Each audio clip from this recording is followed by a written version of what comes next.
There we go. Oh, Oh, no, hey, oh, there we go. We're good. Hey, Hello. thank God. Oh, How's it going, everybody? My ads are still going for a minute, but that's fine. That happens. Oh yeah, I do that like the 3-minute break, so Twitch is nice to me for a while. Yeah, that's how I always do it. I did 3 minutes. I did 3 minutes. Because honestly, if they let me do 6 minutes every 2 hours, I would take it. Yeah. You know, that's. Oh yeah. Almantas is built thick. I would normally put him next to me, but he will actively cover me. So yeah, no, I'm a big guy. I'm a big guy. It was an important part of what I told my artist was like I don't want to be thin. I heard you send a picture of a fridge with glasses, and they're like, I know what to do. The actual thing I sent them, well, I mean, I sent them like a whole PowerPoint presentation about it, but the real summary of it is Uncle Iroh dressed for Knives Out.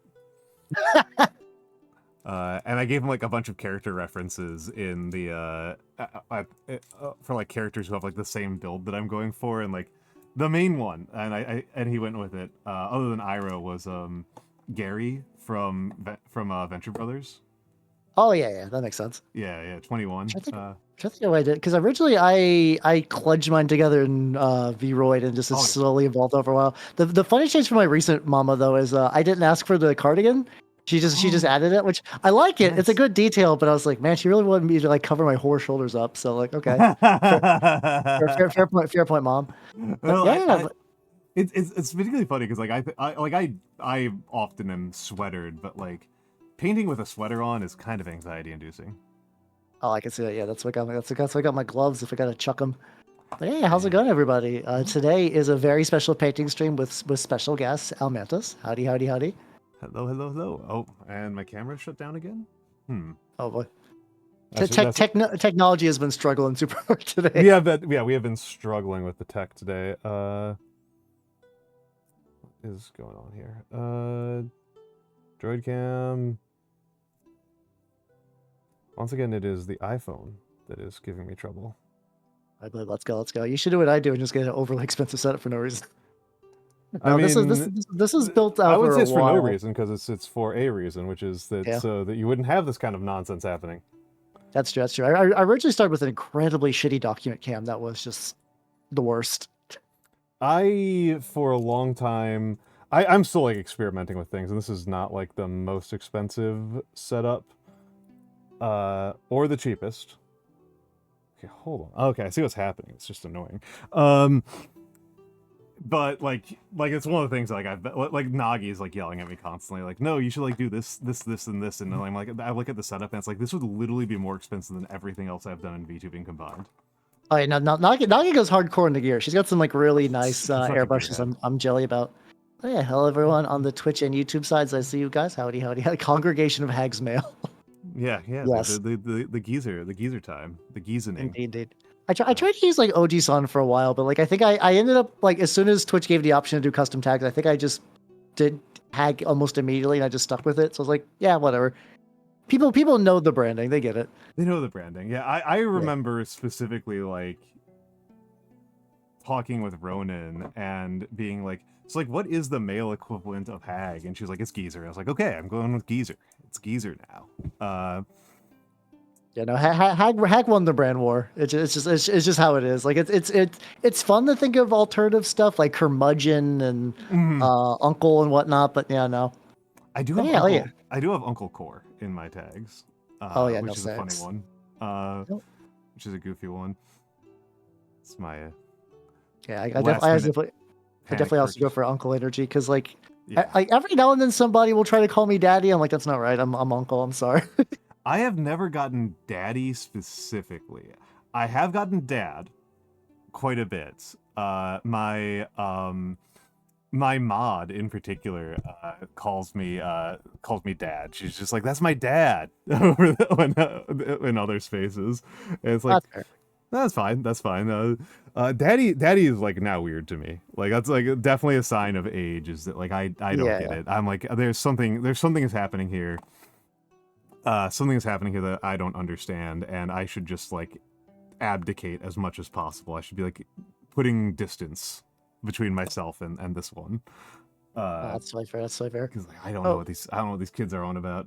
I don't want to assume responsibility for things. I know. I get like secondhand Zoomer knowledge, so like by the time it gets to me, it's already out of date because I'm hearing it from other VTubers who are like slightly out of date Zoomers. It's really funny the way that trickle down effect. Yeah. It is. I can definitely get the same kind of thing where it's like the one VTuber who I talk to frequently who I know is a Zoomer is Saf, and like she's like the least fashionable person ever. So like she's not helpful on this front. You know, like she's like trapped in like 1970s academia.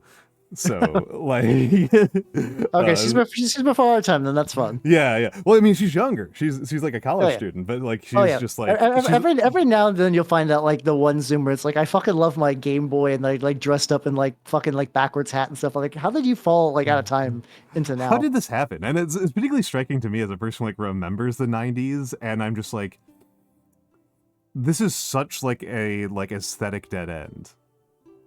Like, for sure. It feels like such an aesthetic dead end compared to like the long overhang of the 80s and the 70s. It just like never stops. Yeah, we're probably due for like 90s core revival at some point. Oh, also what we're painting too. I am painting. Yeah. I'm doing some models for. Both of us are doing Trench Crusade. I'm doing Knights of Avarice, the gold drip boys. I said I wanted to be learning flesh things, but then Hal said no. No, that's not true. Like Almantas is like, I want to do like face flesh things, and when I do flesh, I do like hideous meat monsters. I have I just got these yesterday, so I haven't even done like a full audit of them. Matthew the Rice Seeker, thank you very much. I should type in the full shout out after I put my keyboard under my desk so that I wouldn't accidentally use it. Matthew Rice Seeker. Oh, Matthew's not in right now. Matthew _ Rice _ Seeker.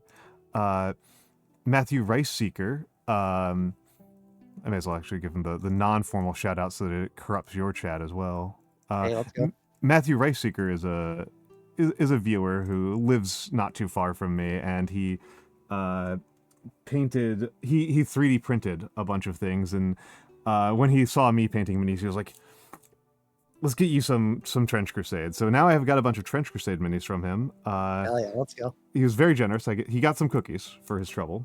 Ooh, that's just like a fair exchange. Yeah. And you had my cookies. You know they're pretty good. I'm not even gonna try to pretend to be humble about it because that's just like dishonesty. I would not be humble about cookies either. Yeah. I mean, why be humble about the cookies? So this is not everything that he got me out here. He got me I've got a whole kind of box over on my couch. But I've got the Azebs out. I got a couple Azebs out. I've got some lions out. Some lions of Jabir. The autofocus is going to take forever to catch up. It's actually probably a good sign to do a quick refocus. Yeah, I think I generally have better luck switching to manual focus after a while. Autofocus just always leads me astray. I have found that for the program setup that I'm using, mine like captures a focus.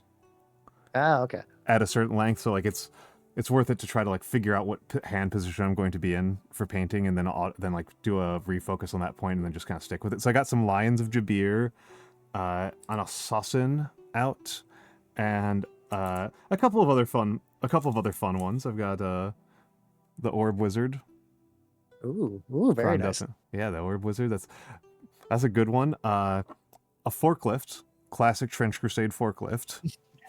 That's a good forklift. I've painted a Turret 28 forklift with that similar model, and it's pretty legit. Yeah, and got this funny fella. Hey, who's that totally cool handsome guy? Yeah, who's this totally cool handsome guy? Matthew was like, "Oh, you can jump scare Hal with Hal," and I was like, "I don't think he'll actually be jump scared. I think Hal will be pretty chill about it." Yeah, it's still kind of amazing because like I remember just like ages ago, like, oh boy, it'd be cool if someday someone would make like fan art of me, and then now it's like, hey, I made Hal as a minion. Like, what the fuck is happening here? Yeah, that's a pretty goofy one. That's a pretty goofy one. So I got to figure out what my strategy is for these. Let's go. Let's go. Let's If you get have to. any ideas and questions, let me know as usual. USB Well, forklift. let's start with a. So I've got them black primed already. I'm just getting some. I'm getting some brown on my bases because this stuff takes forever to dry. Yeah, this guy's unbased, so I'll work with an unbased one, a baseless one. Oh no, first. my model's not based. Yeah, I'm just trying to figure out what colors to use. So, trying to view this in my mind's eye. I'm rotating my nerd in my mind's eye. Let's see. So I'm going to be painting it about this height. Let's reset that again. Rotate the apple. That is the Azeb. Yeah. So, if I'm using some woods for the stock, right? Some woods for the stock, and the chainmail should be silver because bronze chainmail is a stupid concept, as funny as that is. It looks nice though. I've done that. I've done that for with some Death Guard before. But yeah, if you're going for like this is actually chainmail, it's not as legit. It doesn't make any real sense. Yeah. Oh yeah. Don't kill yourself with the double audio. Yeah, And yeah. welcome, real Steve. Yeah. Real evil Yeah, Steve. I was worried for a second that was on mine. I was like, oh god, no, my like double reverberating. I like, did do that the other day. I did do that the other day, so I was like very self-conscious about it. I think I left it like open in the collab thing, and I was surprised that even fed through because I was like, but that's not inside my OBS. How is that doing anything? Yeah, I'm trying to think about what color to make the cloth. See, I know I've been doing orange cloth on mine, which is looking pretty sweet. I think I might bright colors. Yeah, bright colors on Sultanate looks nice. Yeah, I think orange is probably the way to go. All right, if you're going orange, are you familiar with the trick of like painting pink first? No, I'm not. I don't know shit, man. Oh yeah. So orange is one of the worst colors to paint, if I'm going to be honest. Oh, okay. Or it's like orange, yellow, white are kind of infamously pretty bad, just because like I've noticed that white gives me a lot of trouble. In general, if you make like a layer of like I there's some like color theory magic to this that I don't quite recall, but if you layer it with like a pink color and then on top of that just to paint the orange, like that's how I got those like really really bright oranges. Oh, annoyingly, I don't have a pink. I have some Vallejo red, but no pinks. Way close enough. I think it should be close enough. I do have ice yellow, and I guess I could mix ice yellow and some red, and that would be something approaching pink. Let's go. Oh yeah, how you doing, Sully? Yeah, painting is good. Painting do be going good. I'm gonna be doing. These guys are gonna be like mostly metal. So what I'm currently doing is just. I've been really really into the idea of just doing like a base color and then dry brushing the metallic over it. Oh, like okay, I do like a lot of rust effects by painting the metal brown and then dry brushing the metal with like some like silvers and stuff like that. Okay. Yeah, that makes sense to me. That's fully coherent to me. And you can even do like non-brown colors like, oh god, what's this guy at? Yeah, this is my like Playburst crawler. I was doing that with some like blues and some like oxide effect, and you just dry brush a copper over it. You get like a really cool oxidized metal. Yeah. So the minis I've been working on are Conquest, and I decided for some insane reason because like I've got Old Dominion. That's all I've got is Old Dominion, which is like necromantic Romans, which in my opinion is just a theme that goes hard in general.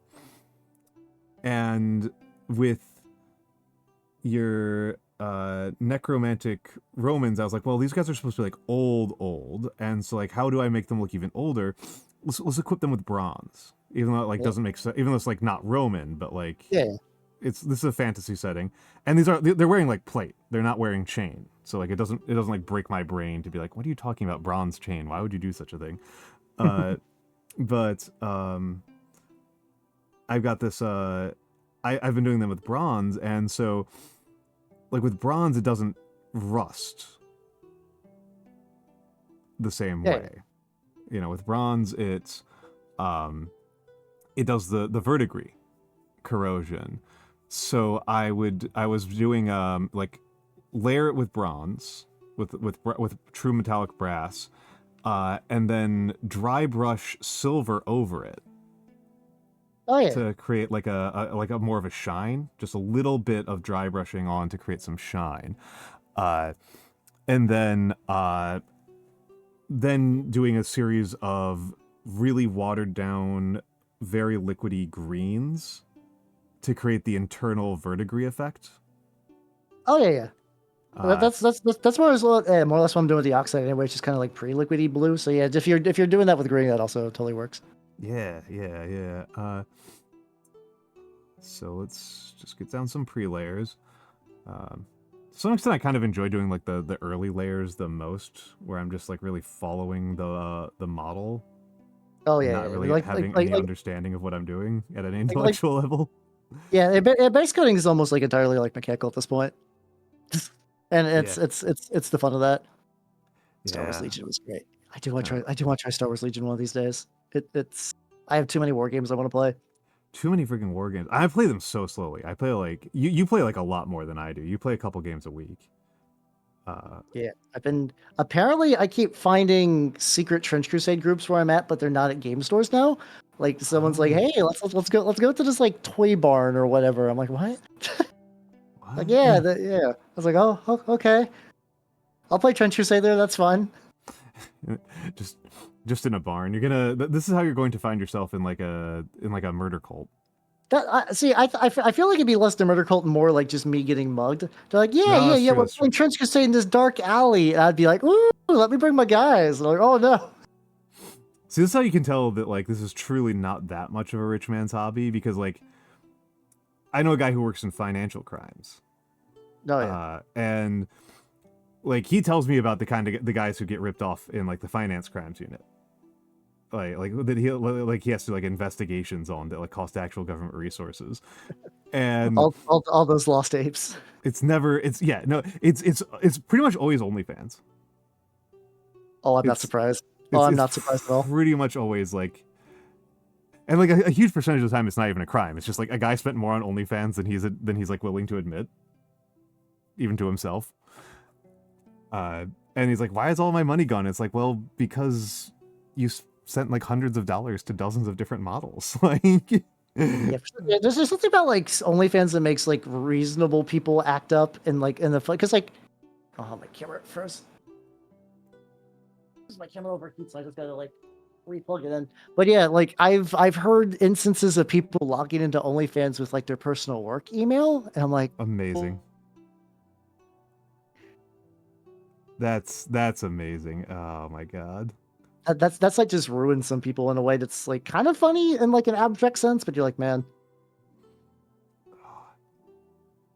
this is looking real nice. I'm doing this like layering this kind of like purple red, and I'm gonna start dry brushing some. Like I got this. I've been really tuned on to these like the Army Painter speed paints for metals. Yeah. Actually, are really really good. Like the glittering loot was the one that people were like, yo, if you're gonna try one, try this. I'm like, okay. Because otherwise, I generally do like Vallejo and stuff. Yeah, I'm pretty much all in Vallejo. I've got some Citadel, which I repotted all of my Citadels because I hate the pots. Yeah, no, same. I did the exact same thing. Awful. I've some of them are still potted because they're like liquid. They're like way too liquidy. Well, I'm sorry, they're like this dry brush. Like I can't like put the dry brush in a in a spritzer, but like. Very pain in the ass day and a half of ruining a funnel, ruining an otherwise perfectly functional funnel. See, when I did it, I didn't funnel. I just raw dogged that in. For the most part, it actually turned out pretty well. I just got like really good at tilting it. Oh no, I don't trust myself on that one. Yeah. I don't trust myself on that one. I put a funnel in into the bottles and turned the pot upside down and waited a couple hours. And just did that again and again. There's Matthew. Howdy. Hello, Matthew. Yeah. Twitch worries about what you post. Of course it does. Yeah.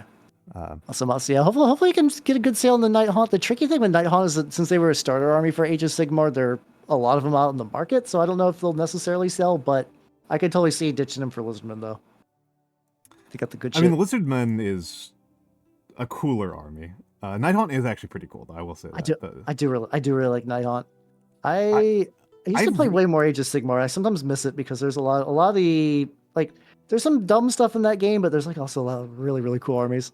There's a lot of really cool armies. I think it's really kind of funny that like so you've probably had this experience, right? Where like talking to people who haven't played, most of the people who I know who have opinions on Warhammer have not actually picked up either a game or even a rule book of Warhammer in like 20 years. What? No, people who have strong opinions on things but don't engage. What? Never. Yeah, and it's like they don't really.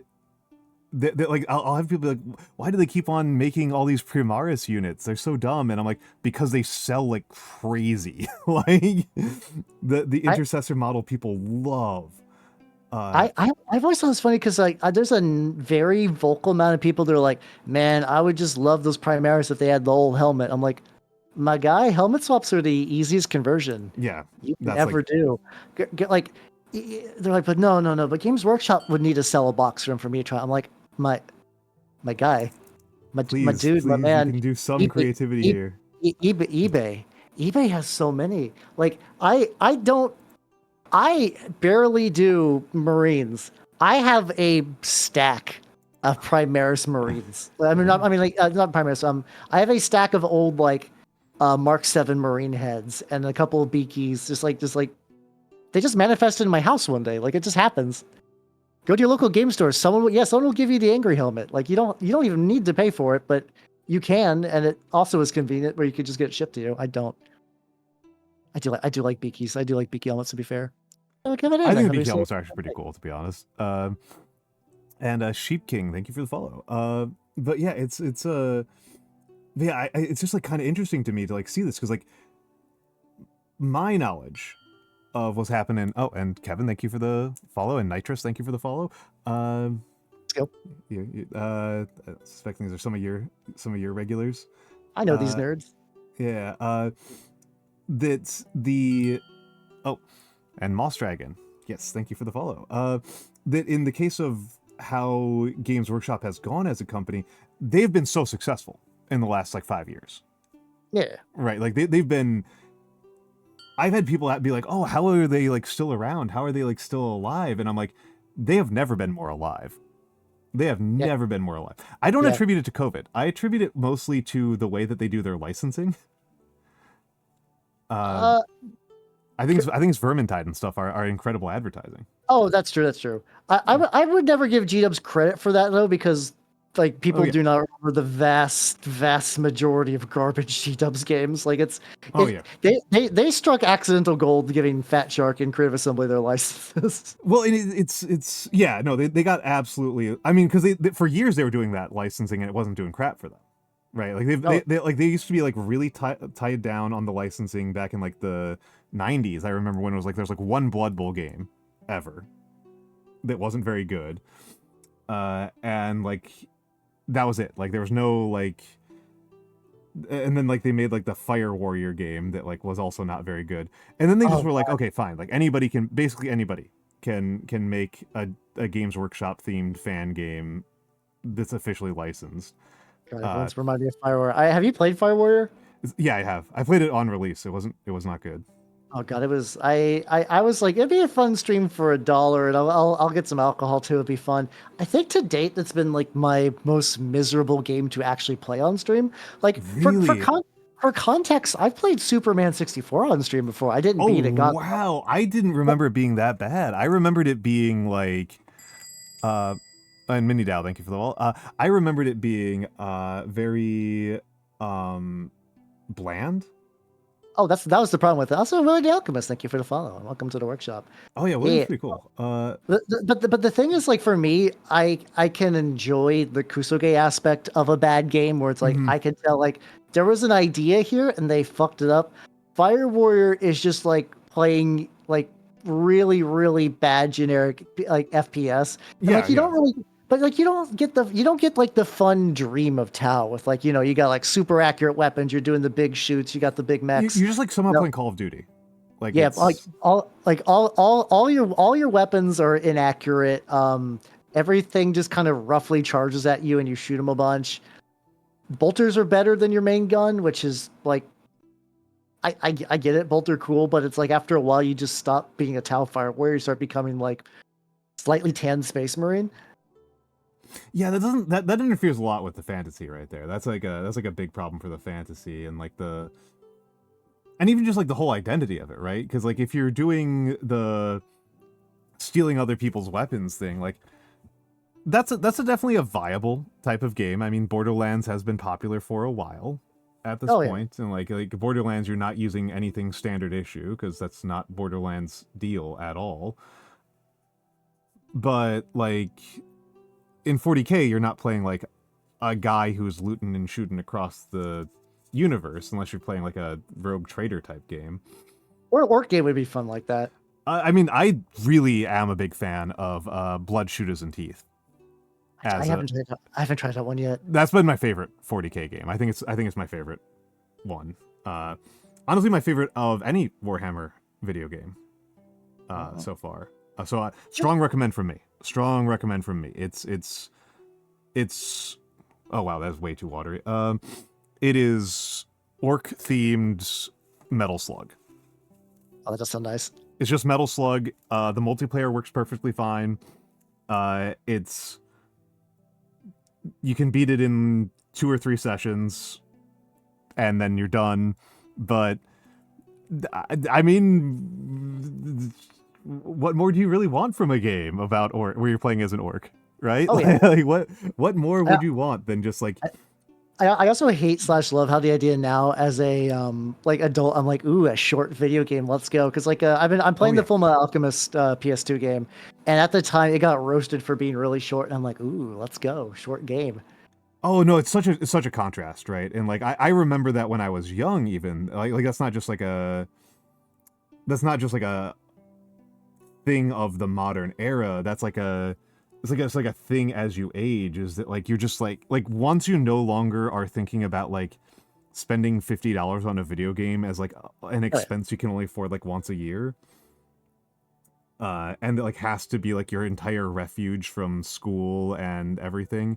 Oh yeah, like because if you don't, because like I remember like one of my biggest disappointments growing up also was just saw the 6 Mars terrifying, like slightly out of sync Jupiter. But I remember getting Pokemon Snap for my birthday because I love the Pokemon so much, and I beat Pokemon Snap in like 3 hours. Like I beat the main missions in like an half an hour, and I got 100% it in the remaining ones. And I was like, oh, this is all the game I'm getting for a while. This is it.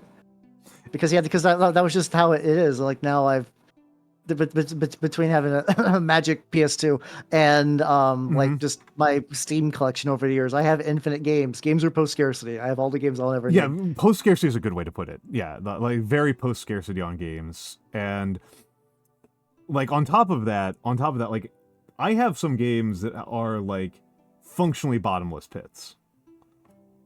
Like I have 3,000 hours in Warframe, and I still have a lot left to do in Warframe. Oh God, Warframe. I used to play Warframe a decent amount. Oh yeah, we're both doing Trench Crusade. I'm gonna have to manually relink Almantas because YouTube does Twitch doesn't like me.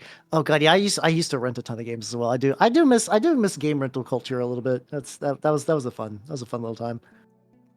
That is definitely like a there's certain elements of older gaming that are just like not really recoverable in our current like economic and social environment, like definitely like getting together with a couple of guys and going to Blockbuster and renting a game and playing it on the couch is just kind of dead as a concern. For sure. Yeah. Also, Mara, thank you for the follow. Welcome to Workshop. Mara. Don't say you're honor League of Legends for oh, you're just joking about it. Yeah, it's like League is some people's endless game, and I'm like, oh, I feel sorry for you. What he says, I'm generally going to hurt someone's feelings about League because like I always treat it as like alcoholism. I am kind of amused because like I've got a couple of people who raid into me and they'll have been playing League, and I can't remember which ones of them are in the camp of like talking about League in like a sarcastic, like, oh, it's so horrible way, and which ones are the ones who are just like, no, I just genuinely like League, and I keep on mixing it up, and they get mad at me. Yeah. Like somebody will come in and they'll be like, oh, were you been playing League? I'm like, oh, were you just like mauling to death? And they're like, no, I like League. What are you talking about? I'm like, ah. No, I'm always just like, it's okay, buddy. Help is out there. Like your friends and loved ones will care. The craziest thing to me with League, right, is I've never played League proper. I played original Dota back when it wasn't a standalone game, a little bit, like at like a LAN party. And I played a fair amount of Heroes of the Storm.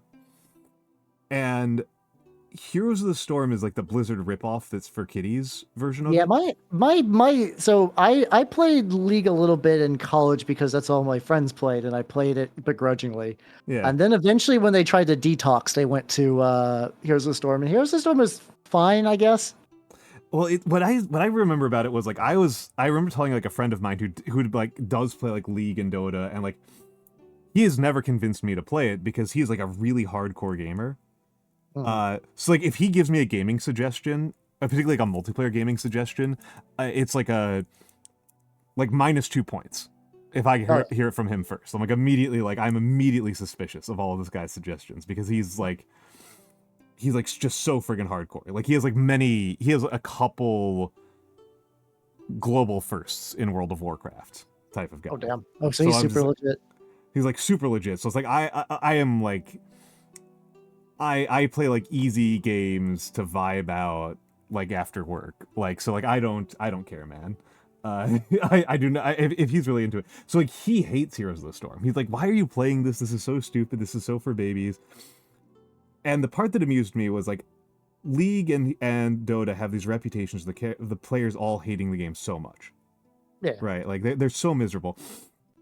And every single time I go and like I'm like, okay, so like what's going on with Heroes of the Storm? I'll go to like the something awful thread for Heroes of the Storm because I'm old. I was gonna say, getting quality information there. I assume, yeah. And they're just having a nice time. Oh, okay. They're just having a nice time. Every single time I look at what's happening in the Heroes of the Storm community, people are just like, oh man, this new map is really fun. Like, they're just having a nice time. Like, they're just vibing and having a nice time with idiot Dota, with the Dota that is over in 10 minutes. See, I can understand that. Where like, cause like that was always the thing for me with League is like playing a game where you come out the other side feeling more miserable, and I can understand like a fighting game where you're like, man, I got trounced that game. Well, time to go back to the lab and get better at fighting. But usually it's like the coming out the other side of like a evening of League when you do bad is just like suffering. It's just suffering, and it's like when the part that always gets me, the part that like really sticks in my head with League is just how long League and Dota matches are.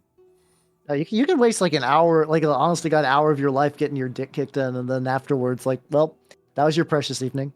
Yeah, so that's your whole evening, and then like sometimes it's like you lost the match in the beginning, right? Like you like lose the fight like in draft, and I was like, great, like we lost the fight in draft, and now we're here for an hour. Like, yeah, no, oh my goodness. It's the worst. I can agree, Grim. Like I've seen really funny fighting game players. They're like I saw a guy repeatedly get his ass kicked at Melty Blood, and he justified it in the way that he was like, oh yeah, no, I'm overthinking. Like he was like, I'm too good at the game. Like it's weird. It's absolutely cope. But he was talking about just like he was like overthinking the matchup, and the other guy was like, I'm gonna rush you. I'm just gonna rush you now. Yeah. But it's like he didn't seem angry the entire time. Like a League player would be just like actively hemorrhaging blood. And see, I'm thinking a lot about I had a roommate who was like legit really good at Overwatch, like legit levels. And he kind of went back and forth on it. He never went pro. He just kind of like got really good at it, and then like kind of burnt out, and then he'd come back to it a couple years later. And I remember talking with him because I was getting kind of sweaty about Overwatch for a little bit there. When I was very first starting in streaming, I got kind of sweaty on Overwatch, which I cannot cash. My ass cannot cash that check. I am bronze. I am probably forever going to be bronze. I am not the good Overwatch player. And I was talking with him in the kitchen about it, and he was like, so here's the stages to being good at a video game, right? Here's the stages to it. The first stage is like you're picking up a new game and you're hanging out with your friends and you're having a nice time, and you're just like playing around and you're learning it. Yeah. And then like you start taking it seriously and you get sweaty about it, and then at some point you get good, and then you start going, wait a second, I could like actually do something with this, right? Like I could like get into tournament matchups, I could like be like a really good player at it. You're leaving your like small town meta to like actually like play against people who aren't just your buds. Yeah, and then the next stage is you hate your entire life.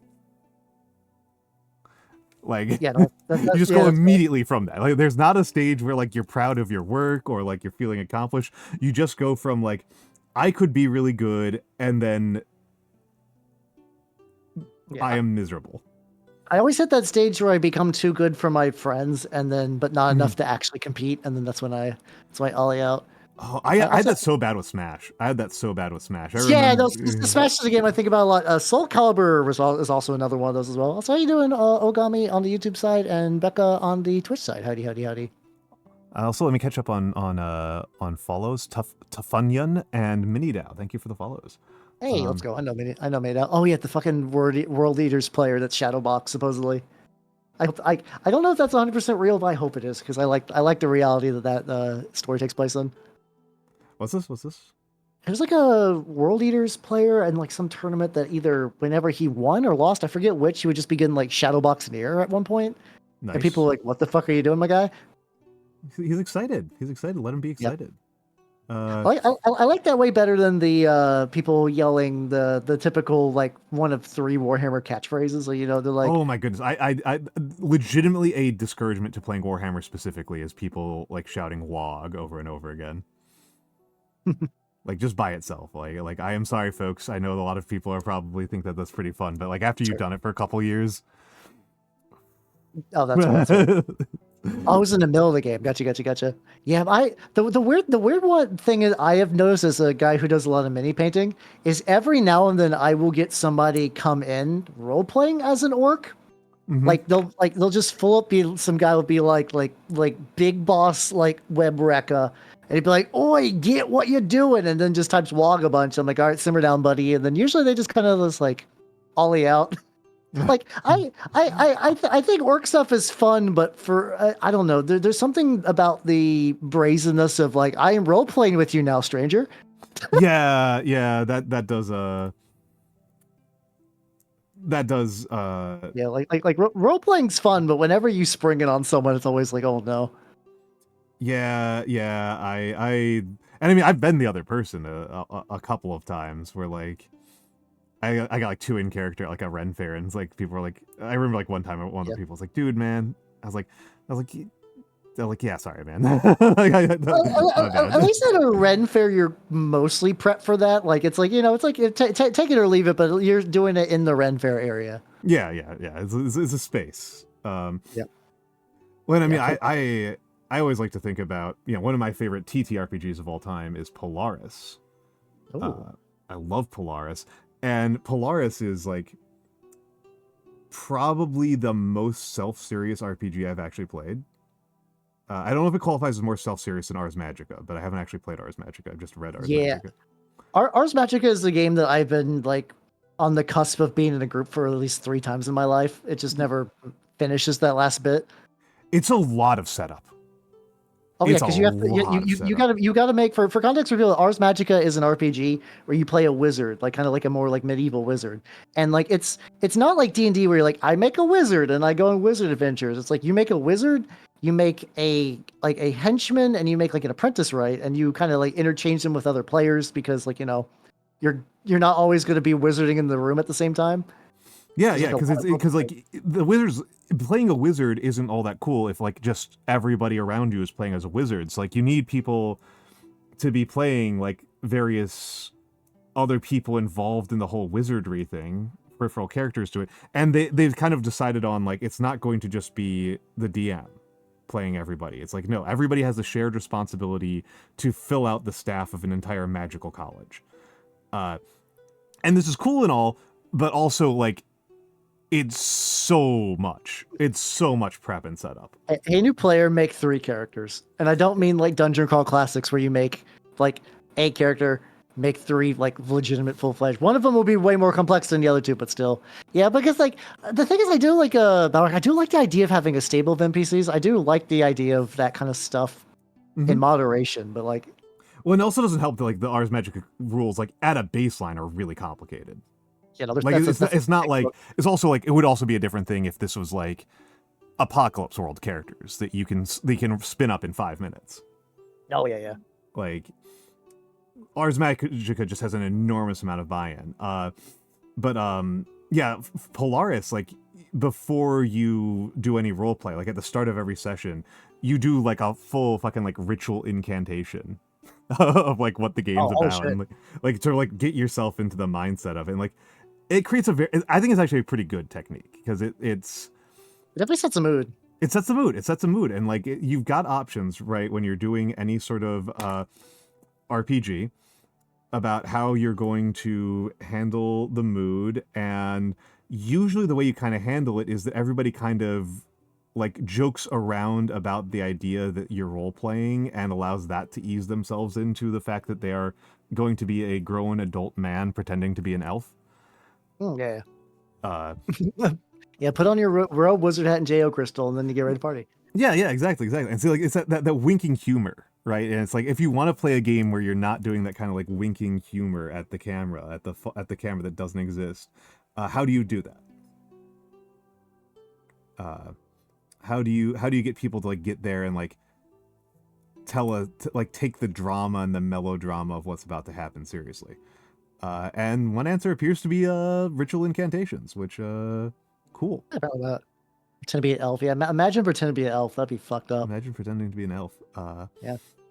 It's a good thing I gotta pretend. Yeah, let's go. Yeah. Yeah, you're definitely not pretending. Definitely not anything other than just an elf here. I don't know. Definitely elf. not. Normal elf. Normal elf hours here. My magical incantation is just preparing the 8,000 programs I need to stream these days. Yeah. I need to like re-get like tits back as well, and I have not even bothered to get that set up. I've had that activated a couple times over my career, and I need to like people keep want to give me like paint assets and stuff like that. I think yours just be looking pretty legit. I've been just slowly working the same color on these guys over and over till I build a layer that I can start using for dry brushing. Oh, you're being even more deliberate than I am. I'm just trying to see what things look like because this is my first time doing a Trench Crusade mini. This is the first time I've worked with one of these 3D printed minis. I'm definitely noticing like the texture effect of it, which is actually not unpleasant for the cloth. Oh, yeah. It's I don't know if I can get the camera to focus on this appropriately. Let's refocus it. You can kind of see some stripling there, like it's like linen. Oh, yeah. I don't even think that's bad. I don't even think that's bad. I think I know some people that purposely introduce that into their minis by using like sewing needles and like old what's it called? The needles for airbrushes, just like purposely scratch the texture in. Yeah. That makes sense to me. I think that's quite clever.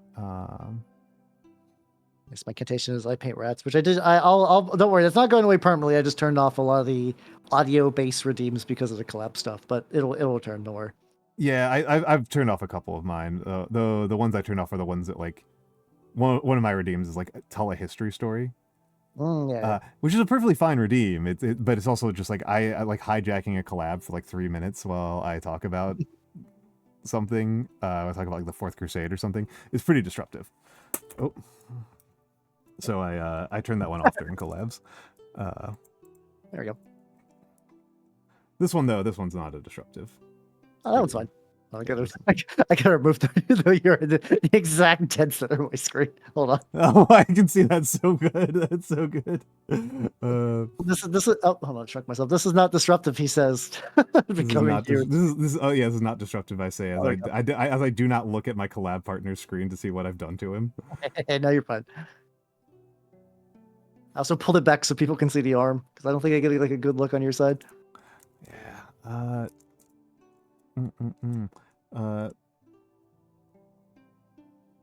But yeah, it's orange is looking pretty good. Though I can probably. It's very flat looking, so that's always a lesson learned, right? I can do, you can always like highlight it up later to make it less flat too. Yeah, that's exactly what I was thinking. I was like, well, particularly because of like the way the cloth works, I feel like there might be some highlighting. The orange is kind of bright though, which limits my options a little bit on that. But the good news, from my perspective, is that means I've got space for adding for using washes. Hey, let's go. Yeah, for using a. Yeah, it's better be brighter for washes anyway. Which I paint dark and then I wash dark and I'm like, I wonder why I can't see anything.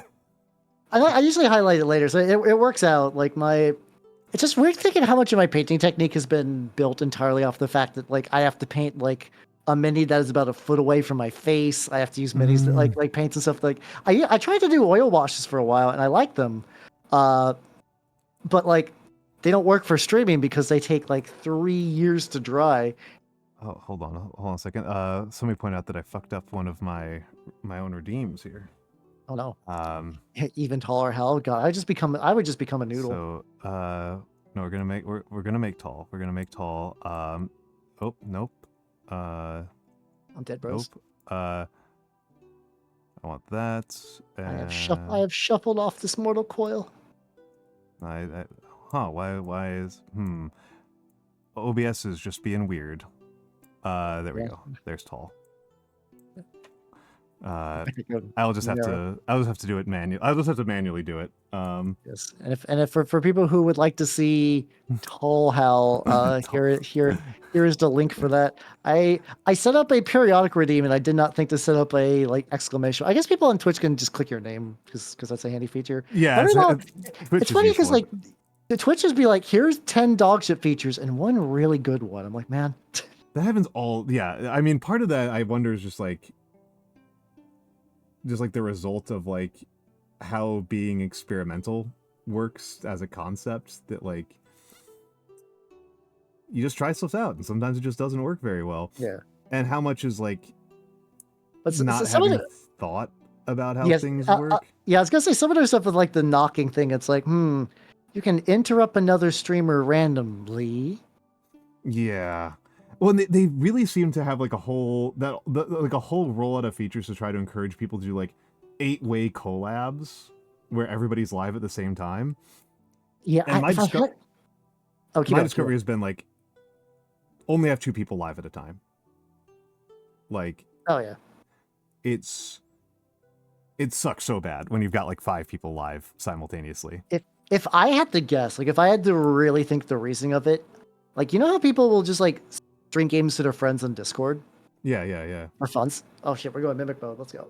I gotta keep the apron. What I'm guessing is that like, I wonder if they're trying to entice people to do it on Twitch. They're like, hey, listen. Oh, there's the apron. There we go. If they're trying to be like, hey, buddy, do that same thing you do on Twitch, but then like that way, maybe you might get some like ad revenue money. Ooh, and maybe you'll get some subs. With the idea that like they want you to do that because then you inflict advertising on people, like your buds who would normally watch these big streams. So my understanding, we're getting real insider baseball here, people. Sorry about that. I always kind of worry when talking about like insider baseball of like the behind the scenes of streaming is really boring for the audience. But sorry about it. You're getting some business chat because I find business chat interesting. I find it fun too. I don't get to shoot the shit about this kind of thing a lot. I love to shoot the shit about it. Like anytime, I'll shoot the shit about it. To my read of how Twitch works as a business, they're losing money on us streamers up until we have a certain view count. Oh yeah. up until we have a certain view count, because video hosting and video distribution is expensive.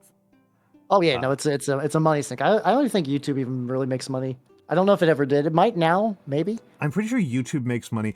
Well, like Twitch is pretty transparent about its finances because they're not. I don't know. I don't know why they are. They seem to be more open about it than they need to be for a publicly traded company. They have nothing to hide. Like they've got nothing to hide, and like they're just like openly like, oh yeah, we're losing money. Well, it helps manage expectations, but it's really bad for pumping your stock numbers. Yeah. It's also bad from like a corporate espionage perspective. Like it's unusual. It is unusual. And I don't know where there's some point where a streamer is making enough money off of ad revenue that they're making money, but I really do not think it's at affiliate. I would have to assume that's the real, like, if you think about for partner, like the number 70 is really arbitrary. Yeah. Like you would think, like, I don't know, if you were just to go and make Twitch 2 and you're just picking numbers for like regular Twitch person and like super Twitch person, you would think intuitively like 100, right? Like, 100 would be much more normal. Yeah. 100 was what you would go for your brain, but I have to imagine that they did like the business math and found out that like 70 is when that actually kicks off to being profitable. So that's why they want you to get that number. So that way, it's like they'll incentivize you with like stuff like that used to be like the animated emotes and whatnot. But like, I think you still get like transcoding better at partner. You get a lot of things at partner. It's you get quite a bit, yeah. You get quite a bit. I mean, the biggest thing that you get is the better revenue split. That's the big thing. That's the big thing is the revenue splitting and the Partner Plus program. But like, yeah, like they're definitely losing money on. I'm pretty confident they're losing money on me. Oh, for sure. And for me too, probably. I have to imagine the vast majority, most streamers, which isn't like the biggest deal. Also, everyone seems to be pretty down for insider baseball, so hell yeah, let's go. We can unleash the beast. We've been 3 hours of autism talk, which I mean was going to be the stream anyway. Well, yeah, I mean, come on, man. Like, yeah, we know. They know. Well, I mean, what they're getting a couple of things here. One of them is like, a bit of a contrast between like I'll be kind to myself and say a novice painter, and a more experienced painter. I would normally just say a dog shit painter, but people get mad at me when I. Yeah, but people want like. Self-deprecating tends to get frowned on for artistic stuff because, like, generally people want everyone to succeed. Like, outside of people who do tutorial stuff as like a business, which that's also like a fair thing to do. I get it. Like a lot of people just like, oh yeah, no, this is how I did the thing. This is what I get. Like, I get DMs a lot for people that are like, hey, I found a model you did. Usually it's I turned Rowboat Girly Man into the Minotaur's chapter master. Okay. With some funky conversion bits, and I will get so many people asking me for what the bits for those are, and I'm like more than glad to give that info out because I'm like, hell yeah, let's go. Oh yeah, I mean it's well, I mean, bigger like ultimate insider baseball thing here. I'm just definitely like a big believer from my perspective as a streamer, right? This is less my perspective on Twitch as a business. My perspective as a streamer is very much that we succeed together.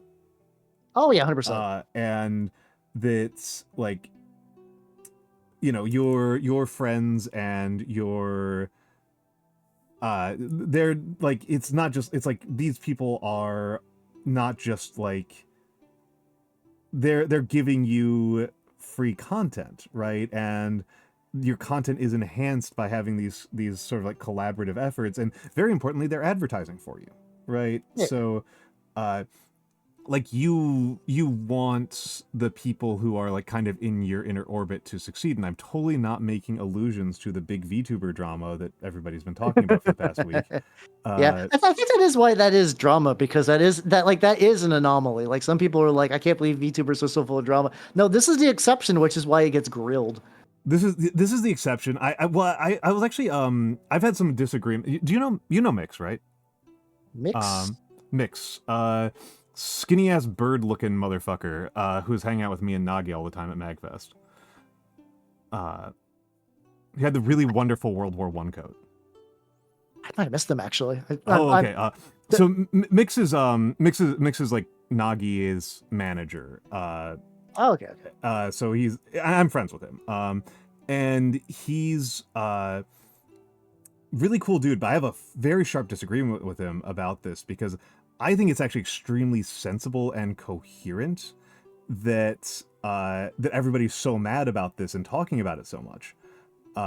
Yeah. Because this is such a violation of social norms.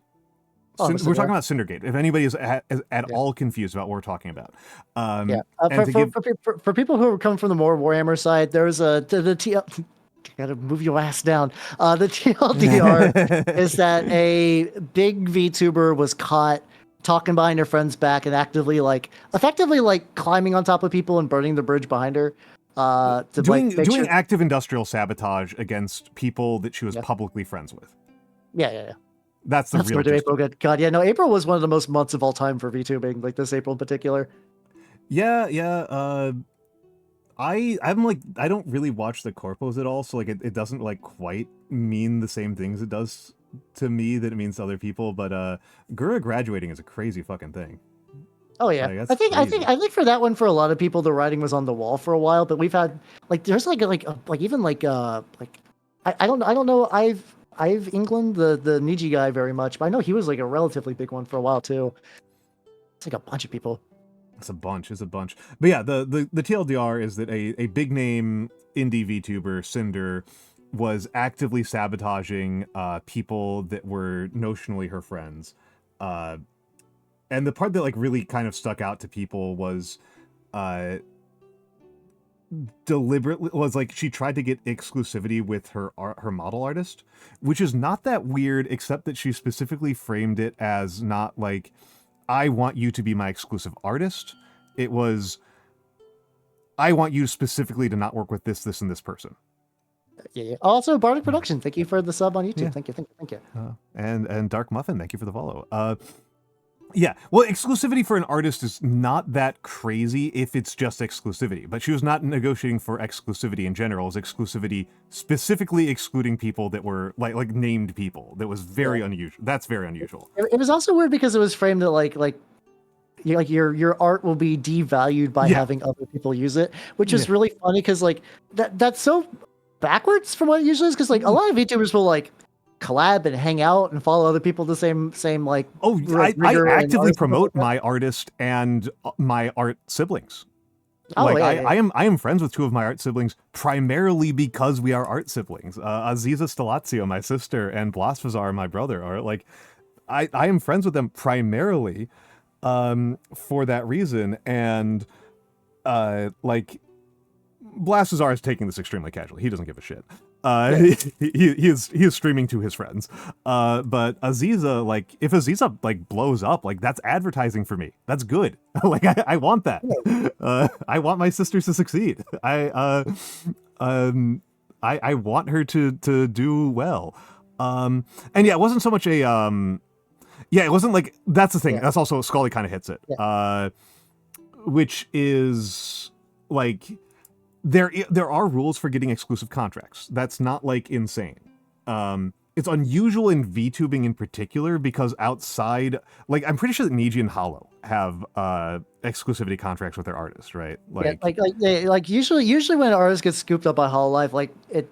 Sometimes they still make people like there are indies that are like, oh, this was a Hollow like artist, I'm going to get calm them. That happens from time to time, but I think a bit less these days. Yeah, I mean, like part of that is also like there's been changes in like how artists fit into the structure and yada yada yada. But yeah, so it was very unusual, and it was particularly the part where this was a person like she was doing this to people that were like publicly seen as her friends. Is like I think a big part of it. Yeah. Publicly seen as her friends, and it was also like it was a bad deal for the artist. Like, and she was pressuring the artist in some ways that came across as really sleazy. And so kind of where I was going with this is I think this is actually the fact that people are like expressing so much outrage about it is actually reasonable social policing and signaling. Because a lot of people, their reaction to it, I think justifiably, if a little bit paranoiacally, I think a little bit of justified paranoia, or at least not unreasonable paranoia, was, what if my friends are like this? What if my friends are like this, and what if my friends think I am like this. You know, like what if what? Yeah, that's I think what a lot's going on there is like people.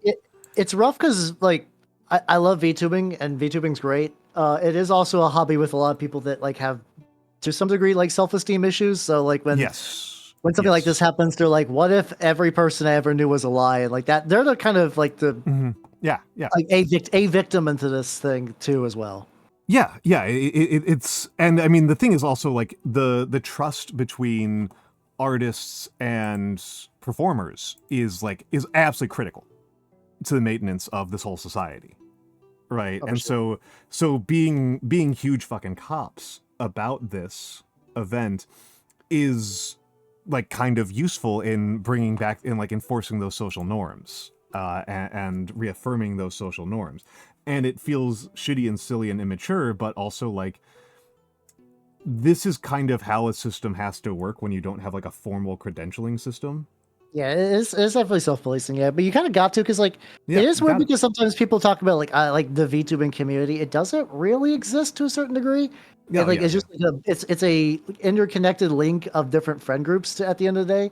Like VTubing is definitely like a medium now for sure, but like it's still very much in its infancy, even if it feels like the golden age is gone. It's and that's a lot of that golden age is just everyone was stuck inside. Like, let's be real. Well, I mean, I forget if you know this about me, Hal. I know my audience knows this about me. My other job is I write and edit on economics and politics. I did not know this, but also this is not surprising. Yeah, it's also not surprising. Like I wouldn't be able to get away with hiding that up for forever. Yeah. It's like you would tell me that, or you're like a museum curator. I would believe both of those equally. Yeah. There's a lot fewer jobs in museum curation. I imagine it. It's not those guys are not doing well. What I think that VTubing and streaming in general are probably counter-cyclical goods. Oh, Matthew, thank you for the gift sub to Last of the Jamesians. The silver age of VTubing is it really is. I mean, the thing is, like, we do have some really cool, like, we have indies who can afford to do like full 3D concerts and shit now, which is bananas. Yeah. I mean, the tools and accessibility have really increased. Have really increased. Curator jobs are real. And but yeah, I don't think it's like a golden age that is over. I think that it's a counter-cyclical good, which means that the market, from our perspective, from our sleazy ass perspective as the people selling you VTubing, right? Selling you the service of VTubing. We get a downturn. It's bad for us when the economy is better. Yeah. So a total economic collapse would be good for us. Which I don't want. Just let everyone know that I don't want that. Because we do also live in this economy. Because we do also live inside of that economy. I mean, this is the thing about being in a counter-cyclical industry, right? Is like the famous one. I think in case people are wondering what the hell I'm even talking about, the famous counter-cyclical industry is alcohol. The famous one is alcohol. That when there's a huge economic crisis, alcohol sales go through the roof. That's the big famous one. And so that means that like if you are a liquor store or a beer producer or something, a bad economy makes you a ton of money. That's how you do in horror loving. The circus of bread and circuses to a certain extent. Yeah, to a certain extent. And I guess I'm just kind of going with like we could see a return. I don't think it's just the pandemic conditions. I think a similarly, and I think we'll find out, right? Because I'm very pessimistic. I'm a very pessimistic man about the current situation. I think we'll find out within about 24 months if VTubing was only the pandemic or if VTubing, if other economic collapses will be very helpful. Also, I'm waiting for, if people are wondering my opinion now, while the guys are drying a little bit because I put like a kind of thicker layer of the purple on, these were, I forget when I picked these up, but somebody tried to DIY their own Plague Marines with effectively like heated metal to like gouge holes into a bunch of old style Marines. Oh, okay. And they're all fucked up and weird and they're put together wrong, but I kind of find some like weird, charming outsider art to them. So I've like been cleaning them up and like on bases. So that rules. I'm into that. I've not tweaked the models at all. Like, I mean, I did some like little tentacle faces on the bases, but like the bases are fine. And besides that, I've been just kind of painting them on and off as like a very slow grow project. So they're using the same color that those guys will be using. So it's like I don't have to waste the paint. Nice. I'm a mailman, and man, the mail volume for the past few weeks has felt like COVID all over again. Yeah, I freely admit that I completely panic bought made in China brushes just like yesterday. Like, yeah, no, it's real. It's real. And yeah, so I don't know. I'm kind of curious about that. I don't know if we might have a second golden age, a third golden age, a fourth golden age. I don't know.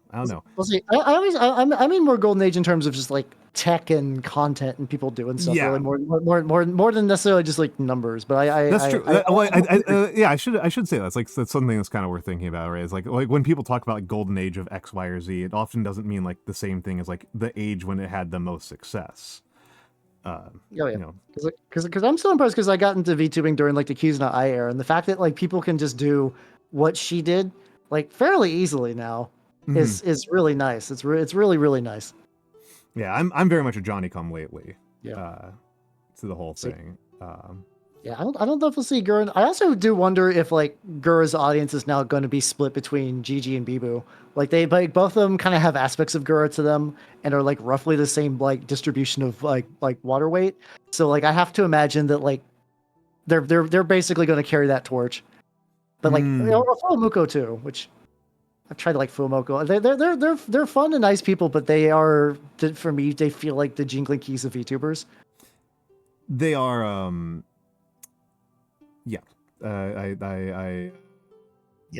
I don't really tend to watch corpos at all. So sorry folks who are expecting me to have like real thoughts on corpos. I started from indie VTubing and I continue with indie VTubing, and honestly getting into VTubing has made me even like more focused on the indie side, like more like resolutely, because like I do have like a sort of like a bit of that small business owner brain about it, where like I look at somebody from like Hollow or Niji and it's like, well, I'm never gonna meet this person. That's fair. Kind of. I have heard like some people like I know like there's a VTuber named Juniper who has like kind of likes the idea of like have one streamer person that you can look up to and know that you will never interact with them. It's like a sanity valve almost, and I can actually kind of see the like joy of that. They're like, I will never meet this person, I will never talk to them, I will watch passively, because I think that is how some people do just in generally enjoy VTubers. But once you become one, that power dynamic is just gone. Yes, this is true. I do have a couple of streamers who like I really like, and like I haven't met them yet, and I'm like almost like dreading if I like actually develop any sort of like friendship or relationship with them. I'm like, oh no, like will I be able to enjoy them the same way? Fortunately, I don't think they're similar enough to me that it's like that big of a concern. That's fair.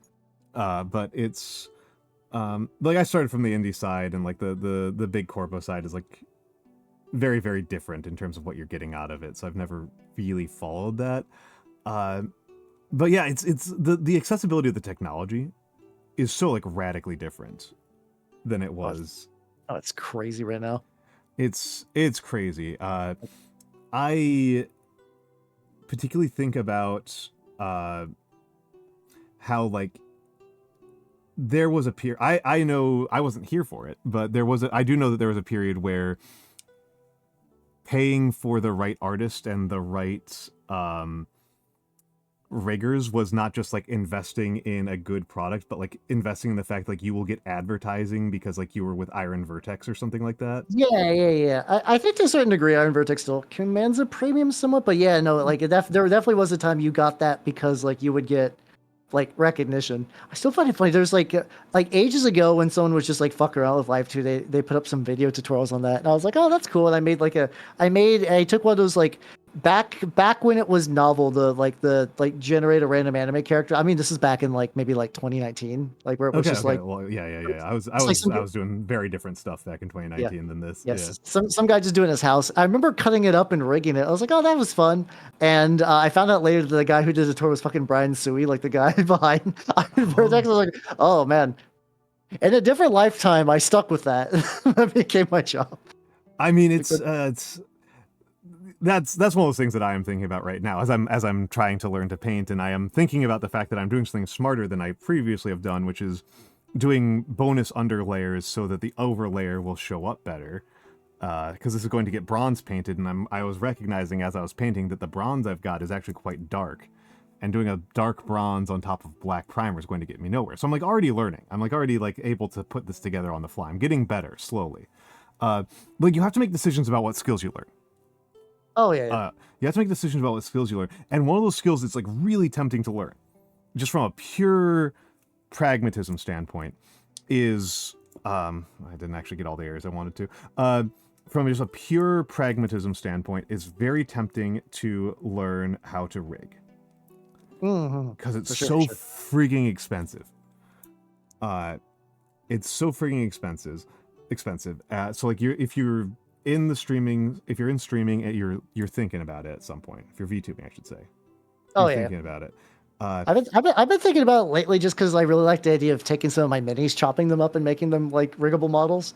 That's pretty cool. That is actually very cool. That is a very cool one. And like I don't know, you just have to like make a decision about what you're going to spend your time learning, because it's like the main thing I'm learning off stream is Japanese. Oh yeah, let's go. I'm getting a lot better at Japanese. My kanji bank is up to, I'm closing in on 2,000. I think I'll be through the Joyu by the end of June. Oh yeah. I took Japanese for years when I was younger, and I think my Japanese is actually now the best it's ever been. Yeah, I took it back in college, and I just had like a huge break because I took I was blessed to have very many good Japanese teachers until my very last one, which is like the most stubborn, no fun allowed. Like it was also the worst class because the other ones were like typical Japanese courses, and then I took a kanji course because I figured that would be a good thing to do. And it was just like, all right, class is in session. Basically memorize these 10 kanji this week. We're going to go be a test next week. Now do that for the rest of the semester. Yeah. It broke my spirit. I was just like, oh god, I hate this. I do well with that kind of method because I'm a very like rigid and structured person in some ways. And it's not it's because I have really bad ADHD, and so I have to overcompensate. Oh, gotcha. Yeah, it's like an overcompensating for really bad ADHD. Like I have to be like rigid and structured about a lot of things in my life, or like I just don't do them. Those are the options. Like the rigidness was okay. It's just for me, I have poor memory, so having to like brute force memory learn kanji is just not intuitive. Yeah. And again, I do well with brute force memorization. On top of that, like learning kanji is like relatively smooth for me. Oh, I'm jelly. I'm so jelly. But I mean, the biggest part for like the way I'm learning from like a specialized like kanji course that's like, so like I'm learning in like a really impractical way. Like I'm learning like some kanji that are like really obscure before I'm learning like really common kanji. So it's been kind of funny because like I took it before, and it's like to eat showed up as like kanji number like 1600. Really? It was like one of the first kanji I learned. Yeah. I was gonna say that was the first one I learned back in high school. Yeah. Yeah. Good old, that's one of the few I remember. Those good old taberu. Taberu, yeah, cool. Taberu. Like it's learning in like what are the ones that like how do you write them similarly? And so it's an interesting way because it's like for just learning kanji, just learning kanji, not learning how to speak Japanese in a practical way, just learning kanji. It is a very, very useful way of reducing the amount of time you spend backtracking on learning parts of kanjis. That's kind of the structure of it. But like, yeah, if you're not a person who likes to learn in that kind of like really structured way, it fucking blows. Yeah, I'm always thinking, I definitely learn better with like in context for things. So, like examples. It's very non-contextual. Yeah. I need that context. That's how you doing. That's much more normal. That's much more normal. Oh yeah, blue's wonderful. That's much more normal. I think it's much more how most classes for most subjects are taught much more based on that. And I think that's probably much better for taking advantage of how people naturally learn things. That, like, the way that humans naturally learn language, for example, is like you're a baby and you don't understand anything, and you are around people who use language while doing things, and then you piece together how those things fit together in relationship to what people are saying via context clues and intuition. Yeah. And that's how a baby learns language. And that's kind of our natural language learning facility. And so it makes sense to me that that's like the usually much better way to learn a language, is like, we're going to learn a unit on meals. We're going to learn a unit on going to the hospital. We're going to learn a unit on giving directions, kind of thing. I am learning in a very weird way. I think it works for you at the end of the day. Like whatever works for you. But yeah, like you have to make decisions. I'm only really saying this to say, like, you have to make decisions, and like rigging would be one where it's like, oh, this would save me like thousands of dollars. And then it also introduces, like, I have a weird, like, begrudging, like, not begrudging, I have a weird respect for people who are also their own artists too, but I've also seen the pain they live in because they know that they are the ones responsible for the new models. And so it's like, they'll make a model, they'll be like, I want to do another one now. And then, or they're like, oh no, I see a flaw that no one else saw. I need to like redo every layer. It's that second part. It's that second part that really makes me like not like really that invested in like learning these kind of like super practical VTuber skills. Like, like, oh my god, like even just doing like the adjustments to my rigging via like the VTS parameter changes drives me insane. Oh yeah. Like I have to like not look at my model while I'm streaming, because otherwise I'll be like, ooh, what if I like change the mouth Y index to U parameter by like 0.2%? It's like, I can't be thinking about that while I'm on stream. I can't do that. I periodically will just sit days where I just try to do that and tweak that a little bit. Same with like audio and stuff. Like there are like, when I get the chance, man, I don't think I've been home not doing anything like at all in like the last 4 days. It's been a lot over in Howland, but like on those days I get some quiet. No, it's all good. It's all good. It's some of that was fun, to be fair. But like those kind of quiet days, I sit there and like, okay, time to like maybe tweak those parameters and whatnot. And then it's like it's a lot. It's a lot to do. It's a lot, and but like, yeah, I mean, I know some artists who still paid other people to make their models, because they're just like, if I make my own model, I will not be able to pay attention to whatever I'm doing on stream. I will just be constantly noticing like these tiny little flaws that nobody else ever notices or thinks about. Like I can't do my own model on stream, and like I get it. I get it. Yeah. But then on the other side, I'm just like, man, having a model that you can work on and not have to pay like thousands of dollars also sounds really nice. So it's like, yeah, that's the other part of it, right? Is like, if particularly with the rigging's so expensive. Oh, is Babinka here? It really is. I don't think so. Also, Matthew did ask how we cook a steak. I do got that butter, got that thyme, got a bunch of garlic. Do the thing where you spoon it over the steak. My answer is I don't know how to answer that one entirely, because I'm vegan. Okay, yeah, that'd make that pretty hard. So unless either the answer is I leave the poor cow alone, or the answer is like I guess I could say like a cauliflower steak, where like that's rosemary's a good one for that. But the key for that one, like cauliflower is actually a kind of amazing flavor experience, if you like roast it well. Yeah, it's like the most hippie ass thing I've ever said in my life. But vegetables is where the flavor is stored, man. Vegetables are where the flavor is stored. Don't let them fool you. Yeah, that's why they're not technically vegetables, but that's why I put mushrooms to everything, because they just like delicious. And yeah, I'm a horrible vegan. I'm not actually very into mushrooms. That's fucked up. My mom's like favorite 2 foods in the world are like lettuce and mushrooms, and like I don't like either of them.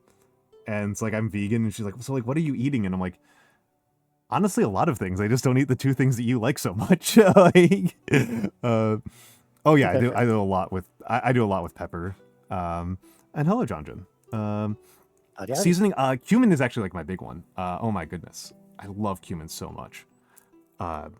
cumin is a king of a flavor. I've been using a lot more cumin in my like roasted chicken stuff. It's been pretty legit.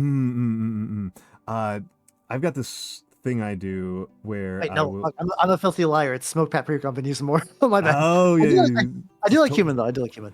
I like to do 2 parts cumin, 1 part cinnamon, 1 part turmeric as like a curry mix. And toss some potatoes in that with garlic powder and cayenne, and roast them, and then make like a tahini lemon juice dressing, and that's like that's good. Yeah, that's like really easy in terms of like actual work that you put in. It's like 3 minutes of work. So today we're gonna learn if Army Speed Painter metals dry brush well. I'm gonna be putting that shit on my armor. Let's go. And yeah, battle rec. My main cooking school is actually very tofu heavy Chinese. That's like the main thing. The main way I cook is like I do a lot of Shanghainese. Is my favorite cuisine. I can see that. Yeah. I like things with very bold flavors. I do like Szechuan. I do like Szechuan a lot. But I love the Shanghainese use of scallions and Shaoxing. I love Shaoxing. Shaoxing's an incredible flavor. Okay, so see, okay, this has turned out pretty legit. Mine is, I am learning something that I've learned a dozen times before, and it never seems to stick in my brain, that bronze next to wood doesn't look like anything. There's not enough contrast. Yeah. You can always like I go for a lot of like distressed woods. I will dry brush like a kind of like a greenish gray into it. I use this I use Leo Durgrave a lot. Okay, greenish gray. There we go. Oh, this guy's base is a good example where it's like it might be kind of hard to see, but like it's kind of like bring up the window. I've got too much shit open. Okay, I got you. So yeah, you can kind of dry brush it and like kind of like fades the wood a bit, so it just looks like it's older. That's a good call. That's a good call. I will do that once I get. Actually, no, I should do that now, so that if my dry brushing fucks up other things, yeah, that's the spirit. I will paint over it later. That's the correct way. That's the order of operations. Don't pour in pot. I mean, cooking in a pot for stuff is always legit too. I used to do a lot more. I should do a pot roast. I haven't done a pot roast in a hot minute.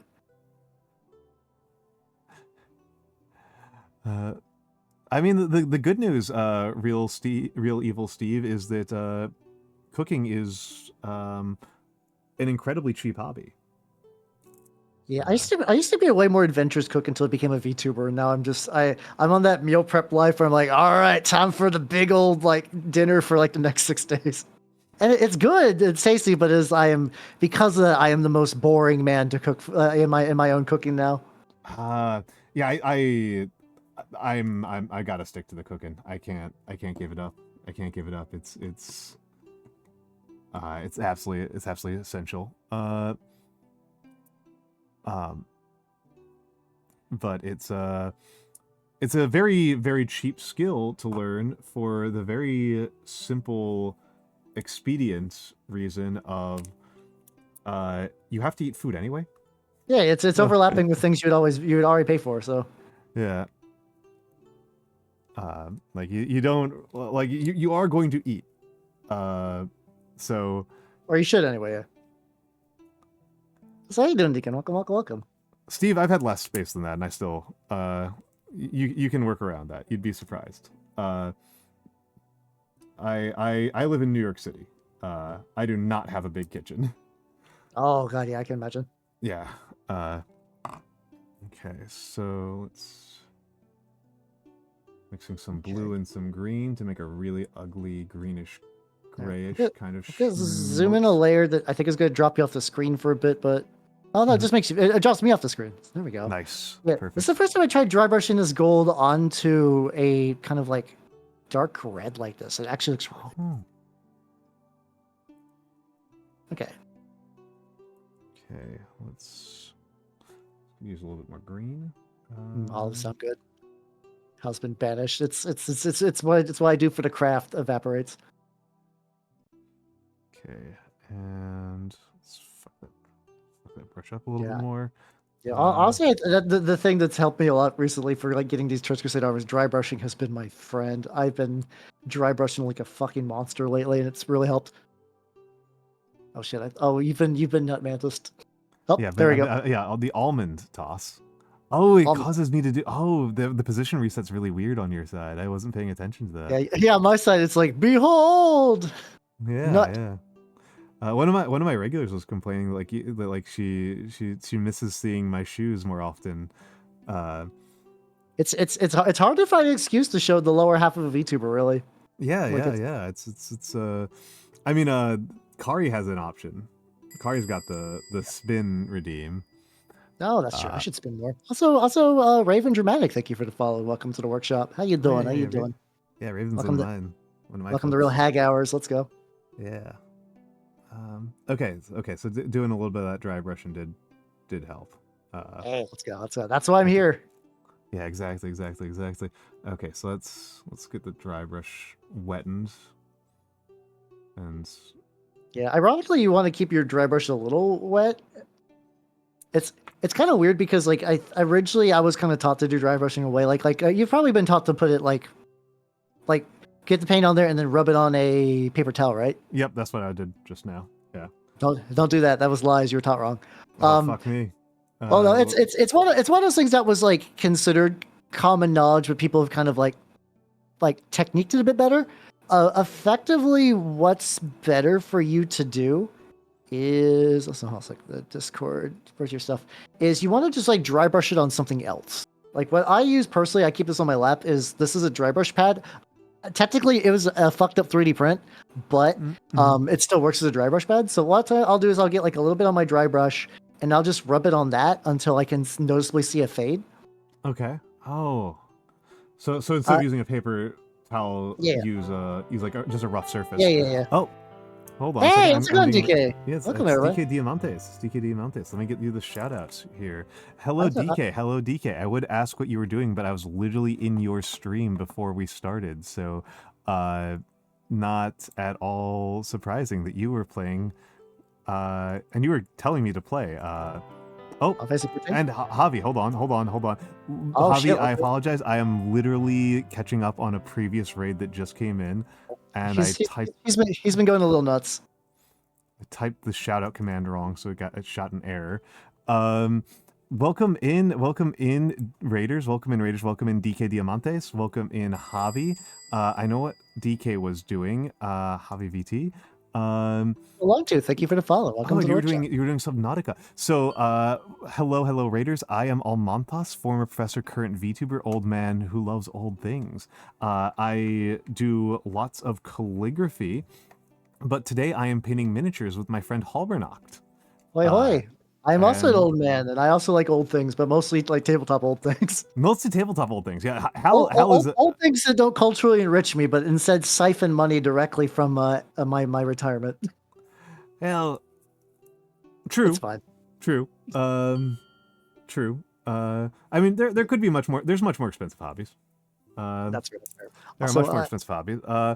But yes. So obviously Raiders, if you need to raid and run, please do so.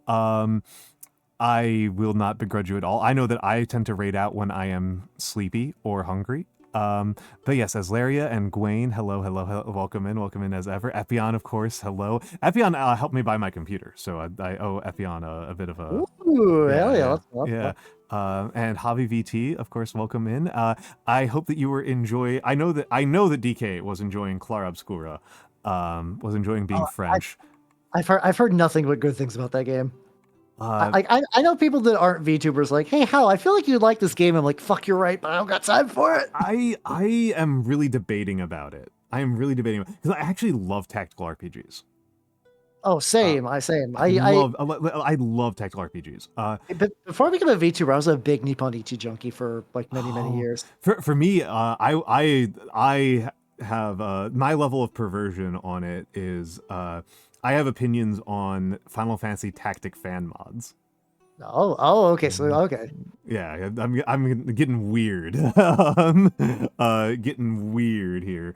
I've only really been recently exposed to just how intricate a lot of fan mods are. Like I saw the other day, I saw like a very elaborate like Banjo Kazooie fan mod that was like a bunch of like effectively it's like a lot of like member berry N64 reference stages, but it's like so wild knowing all these games that when I was a kid, people were like, yeah, we're just like remaking them for fun. Yeah. Oh no, Gwen, I love FFT so much. And if you want the tactical RPG recommendation from me that I always give, it is the one that I constantly am recommending is Last Spell. The Last Spell's amazing. Text Quest is basically Doom, yeah. I mean, Doom is crazy. Doom is crazy. Those guys, the guys over in the Doom world are maniacs. I see that entirely through the lens of Bloom, and those people go fucking nuts. Like the fact that Bloom could stream Doom mods every day into the end of time and not run out of stuff. And like not even need to do like, can you beat Doom with only a pistol? Like he doesn't even have to do that shit. There's just new Doom all the time, just waiting. Doom is to this day a more alive game than Overwatch ever was. Like, and that must make someone at Blizzard just fucking shit blood. It's crazy. My favorite illustration of how alive Doom is that there are multiple competing top 100 mod lists publishing top 100 mods of the year every year for Doom. There's multiple competing lists that compete over what was number 95 most important Doom mod this year for 2024. Like that does not surprise me. It's crazy. It's so crazy. Oh yeah. No, I always like to tell people. The funniest thing I've seen people run Doom on was a pregnancy test. Oh, I think I've seen that too. Yeah. Yeah, Foon is a maniac. Foon is incredible. What an incredible content creator. But yeah, it's there's so many rabbit holes with these old things. But yeah, I've heard nothing but good things about Clair Obscura. Battle Wreck, it was not. He's got there's video footage of it. Yeah, you could basically run Doom. Like people are insane with it. I've seen very few things that like fail to run Doom. I have, but not very many. I'm doing Heretic Legion. I can't show Almantas because of technology, but I will link him. He's doing Iron Sultanate, which I got to play recently, and ooh boy, is it fun! I give me the option of playing in a tactical war game, and I'm going to choose the most obnoxious skirmishy elf bullshit every time. Meanwhile, I like make a beeline for who's got the most hideous freaks, and it's like, yeah, not surprised. I mean, eventually I worked my way to Iron Sultanate, and they do got some very nice hideous freaks. That's just why I did House of Wisdom. But like, yeah. And the Duke XX99. Thank you for the follow. Yeah, no Duke. How you doing, Duke? Yeah. No, it's kind of interesting to see this like contrast, right? Because like in gamer terms, to use the filthy, disgusting. Oh shit! He's dropping gamer terms live. Yeah, dropping gamer words live. So in the Magic the Gathering sense, I am very much a Johnny. Yeah.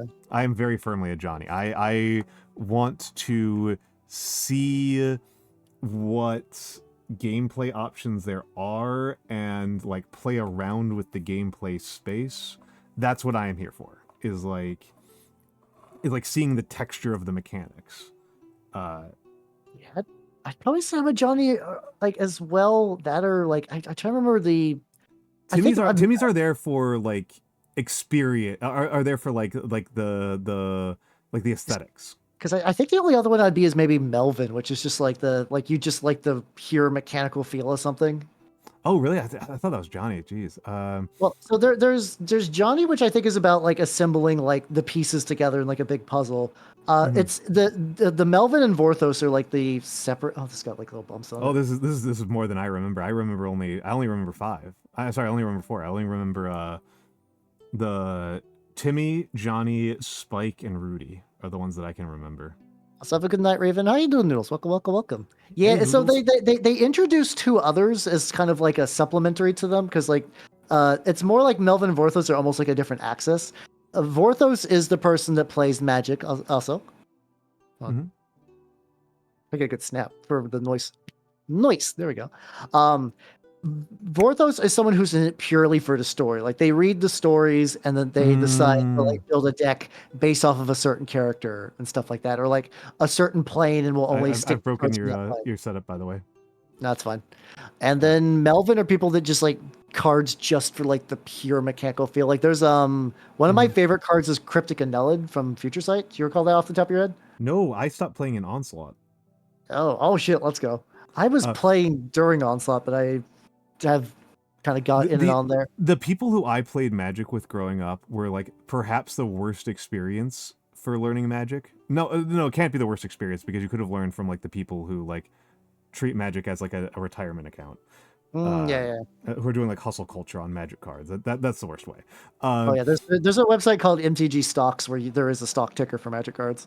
Yeah, the Rudies, they're the worst ones to learn from. But the people who I learned from were like the next worst category, which was like most of the people in my local meta when I first learned Magic had been playing since alpha or beta. Oh damn, okay. Like the people who came in during like Arabian Nights and Urza were considered like Johnny come latelys. So like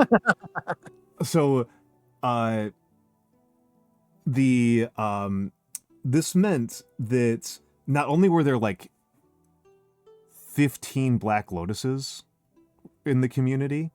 Did you get to play the infamous like 15 Black Lotus and then like the rest were Fireball decks?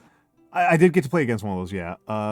But the part that was much more the part that I think is like the most alarming is most of the people had Ancestral Recall and would just kind of use it casually. Holy shit. Yeah, like Ancestral Recall is just a normal way to like use like to play the game. That was like a normal part of like there's just like this is what a blue deck just has on average is a couple of Ancestral Recalls. For people who are not familiar with Magic, Ancestral Recall is it's a card that is extremely banned for being too strong. Yeah, it automatically is the pot of greed of Magic, where it's just like it drew you way too many cards, and they just didn't think it through of how good that many cards was that early for this little resources. Oh yeah, no, I mean they didn't have a sense of how powerful card advantage was. Because it was fun. Oh, I actually activated the pot of greed nerds. But so for context, I want to run this by all you guys just to really sell you on. So people don't realize that it's part of a cycle, and like the other cards in the cycle are no joke. It was supposed to be a bunch of every color would get something that cost 1, and it would do 3 or something. Yeah. Red so Lightning Bolt is the Lightning Bolt still around? Dark Ritual still around? Yeah. And then Giant Growth has been like a very iconic green card, and then White got Healing Salve. Yeah. Which I believe is either heal or prevent 3 damage. I forget which combination. Sure it's heal 3 damage because even the healing 3 damage isn't very strong. No, it's dog shit. It's just very funny because they're like these are equivalent in our eyes, like. Good old Richard Garfield did a lot for like the card games because he kind of like real pioneer trend center, but also like definitely you could tell the first. Did not know. Yeah.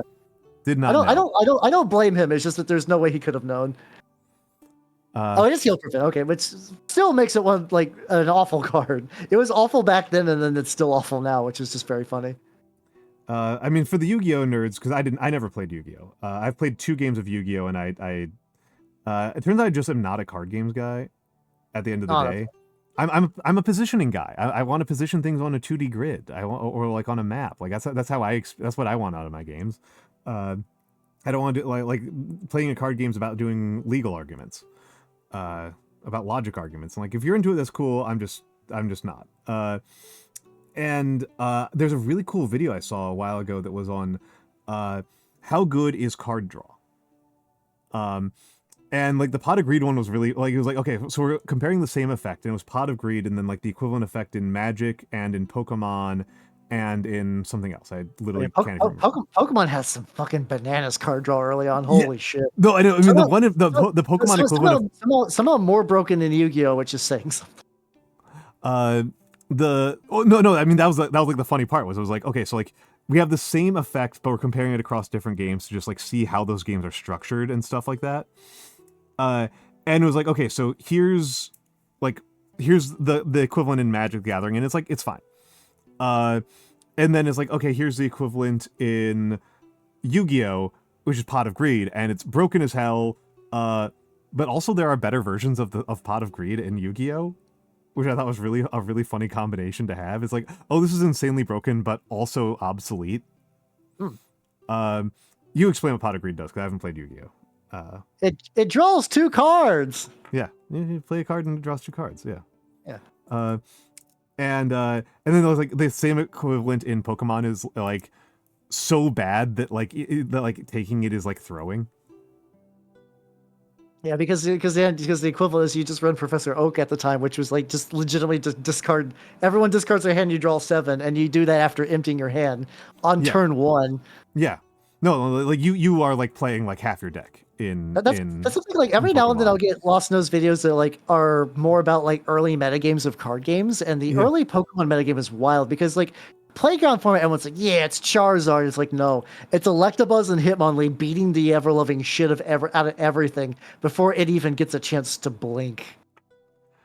It's modern Yu-Gi-Oh is I remember I've got a friend who's like into Yu-Gi-Oh, and like she was describing that like part of the like essential to modern Yu-Gi-Oh is the time limit, the turn time limit, because like legitimately a real way to lose a Yu-Gi-Oh match, there's just like legitimate gameplay that you just have to account for, is you cannot complete all of your win conditions within the turn. Oh yeah, because like I tried to do Master Duel when it was new, and it does like it just feels like you're watching someone jerk off for 5 minutes. Like it's like all right, round 1, and then you just see cards shuffle, and it's like, I have hand traps, I've used them, and like sometimes if you catch them right, like you can stop all that, and then your turn, and then you can whip it out, and then you can do that for a while, and then you'll probably win because they might have spent all their starters. But it's just like, oh god, it's oh Jesus Christ, it does not fill me with joy. Which is a shame because, like, conceptually, I think Yu-Gi-Oh's like archetype system is really fun, and they seem to do like these like pretty elaborate, like interconnected, like anime style stories for a lot of their like settings and stuff. So it's like there's fun bones there. I can see why people get like attached. But the actual card game itself is brutal. I do wonder about like these things that people get like super duper into. Golroth, thank you for the follow. I do. Sorry, I should follow through with a bit. Gorath Obarskyer, thank you for the follow. It's because like I genuinely don't know what the gameplay of Digimon is. Yeah, I keep meaning to look into it because one of my favorite Digimon line, the Dear Boromon one, is a deck archetype, and it's apparently like not super great, but it's playable enough.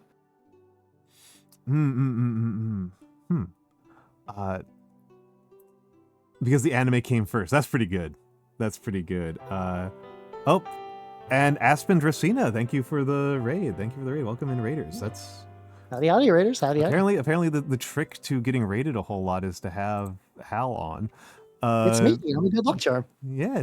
So welcome in, Raiders. I am Almantas, former professor, current VTuber, old man who loves old things. What were you up to, Aspen? Aspen. Oh, he didn't leave. Welcome. Kinda. Spirit City Lo-Fi Sessions. Excellent. You were doing some studying and some co-working. But yes. Aspen does is a literate VTuber. She does she's into the books. I am so for the Raiders, I am a old man who loves old things, and I am doing miniatures painting with my friend Halbernacht, who is also an old elf who loves old things. Indeed.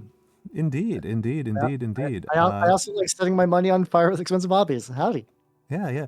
We were discussing games that we know are popular, but we don't actually know the rules to. Like card games like that. I've also heard the One Piece card games pretty legit, but I One Piece is a series that I think if I would have got into it like a decade ago, I probably would be really into it. But like the backlog is too big. I was dating a woman over a decade ago who was really into One Piece, and even at the time, I was like, Baby, I love you, but I don't love you. One Piece watching. I need this to have an ending. I need this to be going somewhere. It's like I really like anime and manga, but I hate the ones that have like no definitive ending. So like whenever something does have an ending, I'm like way more intrigued to read it. Yeah, no, I mean, in particular, I'm not gonna lie. Like now in the year of our Lord, I'm fucking up on this part of my painting. I'm doing a really bad job on this one. In the year of our Lord 2025, in the post Game of Thrones era is where I'm going with this. Ooh, fancy. Where in the post Game of Thrones era, where Game of Thrones last couple of seasons are so bad that it retroactively makes everything worse. Also, I should have said, Aspen, obviously, if you need to raid and run, please do so. But if you just want to chill out here and cool down from your co-working stream and listen to me and Hal ramble about old nonsense while we paint miniatures and Hal occasionally tells me a cool way to improve my painting technique, I would appreciate that. That would be lovely. That would be very lovely. But please, do whatever you need to do to take care of yourself. Also, Moss, what you must do, you have to introduce her to Baki. I'm sorry. If she's perceptive to JoJo, you need to go in there right now and just be like, let me show you. Let me show you something fun. Oh man, I love Baki so much. I have to show it all the time. Baki's insane.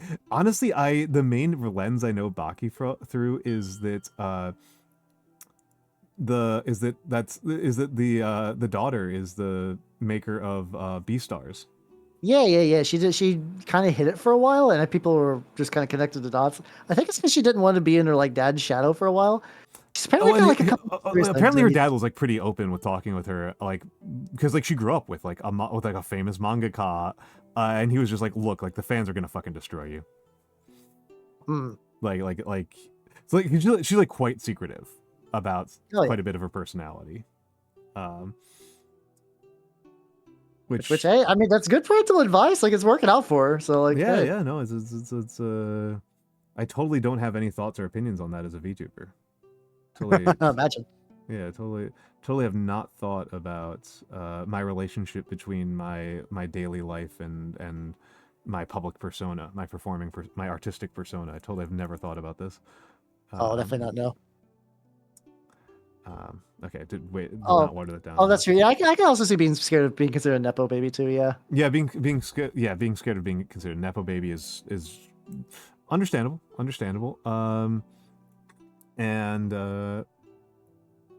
Yeah, that's pretty understandable. I mean, however she came to it, I respect it because you know. Yep. Oh, hello, Ranu. Welcome, everybody. Welcome. How you nerds doing? Yeah, check it out. You get double the old man today. You're getting stereo old man. Yeah, there we go. Old man in stereo. What is Half Sword? I don't know what that is off the top of my head. Welcome, everybody. If you do not know me, I'm Halbernot the Mimic Elf, miniature painting VTuber of the Nerd Landscape variety, and that is Almantas. Hello. I am mostly a calligrapher, but I do like to paint minis from time to time, and Hal has graciously agreed to give me a little bit of assistance here. So I am here as well. Oh yeah, he does really bitchin' calligraphy, can't confirm. Yeah. Like I forgot I did calligraphy, and he's like, "Hey, Hal, take this." I'm like, "Oh, cool! That you printed this really well." It's like, "Oh no, I just drew that." Yeah.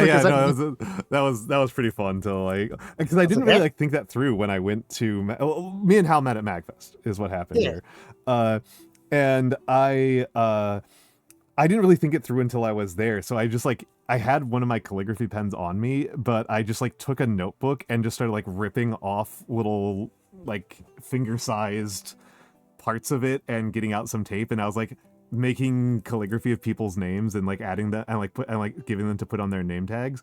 And like for Offkai, I've ordered labels.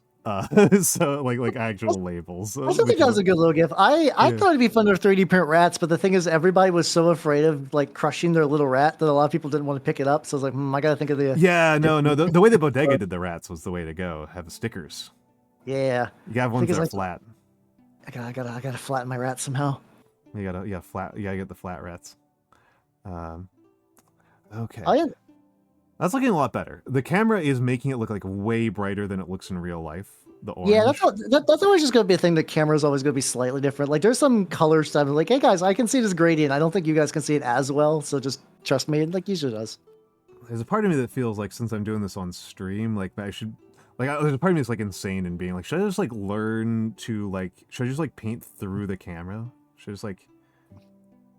I've tried that. I know like in some ways some people do that with like drawing tablets, so they just like kind of like do it autonomously. But like you look at the thing and your hand just kind of like move on their own. I can't do that. That's really difficult to do. Oh, shit, Imagine putting on a 3D headset just so you could do that more easily. Could be nice, actually. I don't know. Yeah. Sometimes when I get like those like magnifier lens. Oh, that's way too bright. One of those like magnifier lens helmet things. Because like I do have to paint at like a distance. So it's like, well, it'd be maybe nice if I could like get like more up in the mini. But those are kind of weirdly jank for the most part. I've used some of those when I was younger. I don't know. I also use them for like stuff I was doing like professionally at a couple points in my life, or at least academically. So like I'm not that bothered by it. Like I've used some very illegible documents that required like secondary readers in order to even tell what was happening. In particular, during graduate school, they charged per page. I get you. And I was like, I am broke. I had to like work overnight to make the money to pay for graduate school. You are not going to squeeze more money out of me, you fuckos. So I would print 8:1. And you would just go home and just like put on your like super zoom specs to read the things you printed. In particular, the one that was really helpful was like it would be like a piece of glass that was flat on one side and domed on the other. Oh, okay. And you would like run it across the page, and that was it would lens it upwards from there. But actually, most of the time, slowly reinventing microfiche. Yeah, slowly, like the Stone Age ass microfiche. And I definitely remember like showing up to class with like a 50-page article printed like that, and the professor just like looked at me in complete horror, and I was like, they charge it. They're charging at the library, and he was like, still, and I was like, I don't have any fucking money, man. Like, no, that's real. That's real. How are you doing, Prince Fox? Oh yeah, oh yeah. So it's like sometimes the people have popped in once. Yeah, don't worry. I've always been a horrible monster freak underneath. Yeah. I've wondered. Have you played Prey? Oh yeah, not on stream. I played Prey a couple years ago. It was like, and that I think it's before the whatever that DLC that came out, the one that made it roguelike. I did not play Mooncrash. But Mooncrash rocks. Mooncrash rocks. I will say that it rocks. I have heard it rocks. So I do want like maybe someday. I don't know. But the problem is I have a real bad thing of saying like I would like to get to that someday for a lot of things. Like oh my god, yeah, no, my I need to come to the I need to come to realization that I won't, and I'm just coping very very hard. Backlog is only ever going up. Backlog is increasing like rapidly. Soon my backlog will itself attain sentience and like take over my stream as like an independent entity. Yeah. There's a part of me that thinks it would be kind of funny as like a bit to have like the backlog on screen, or like the backlog as a redeem, and just to truly overwhelm people with like how far behind I am on things. I'm just gonna pull up my Steam here for a second. How many Steam games do I own? Oh god, I know there's a kind of trendy thing about like showing like how much your Steam library is in dollars. I haven't done that quite yet, but I have to imagine it's like a decent amount. My Steam library is 676 games. Yeah, that sounds about right.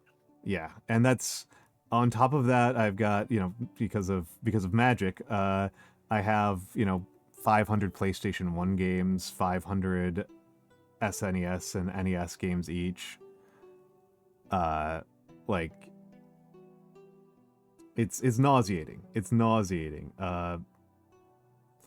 And then I just go back and I just play I just play more Warframe and Left 4 Dead. Like, yeah. You know?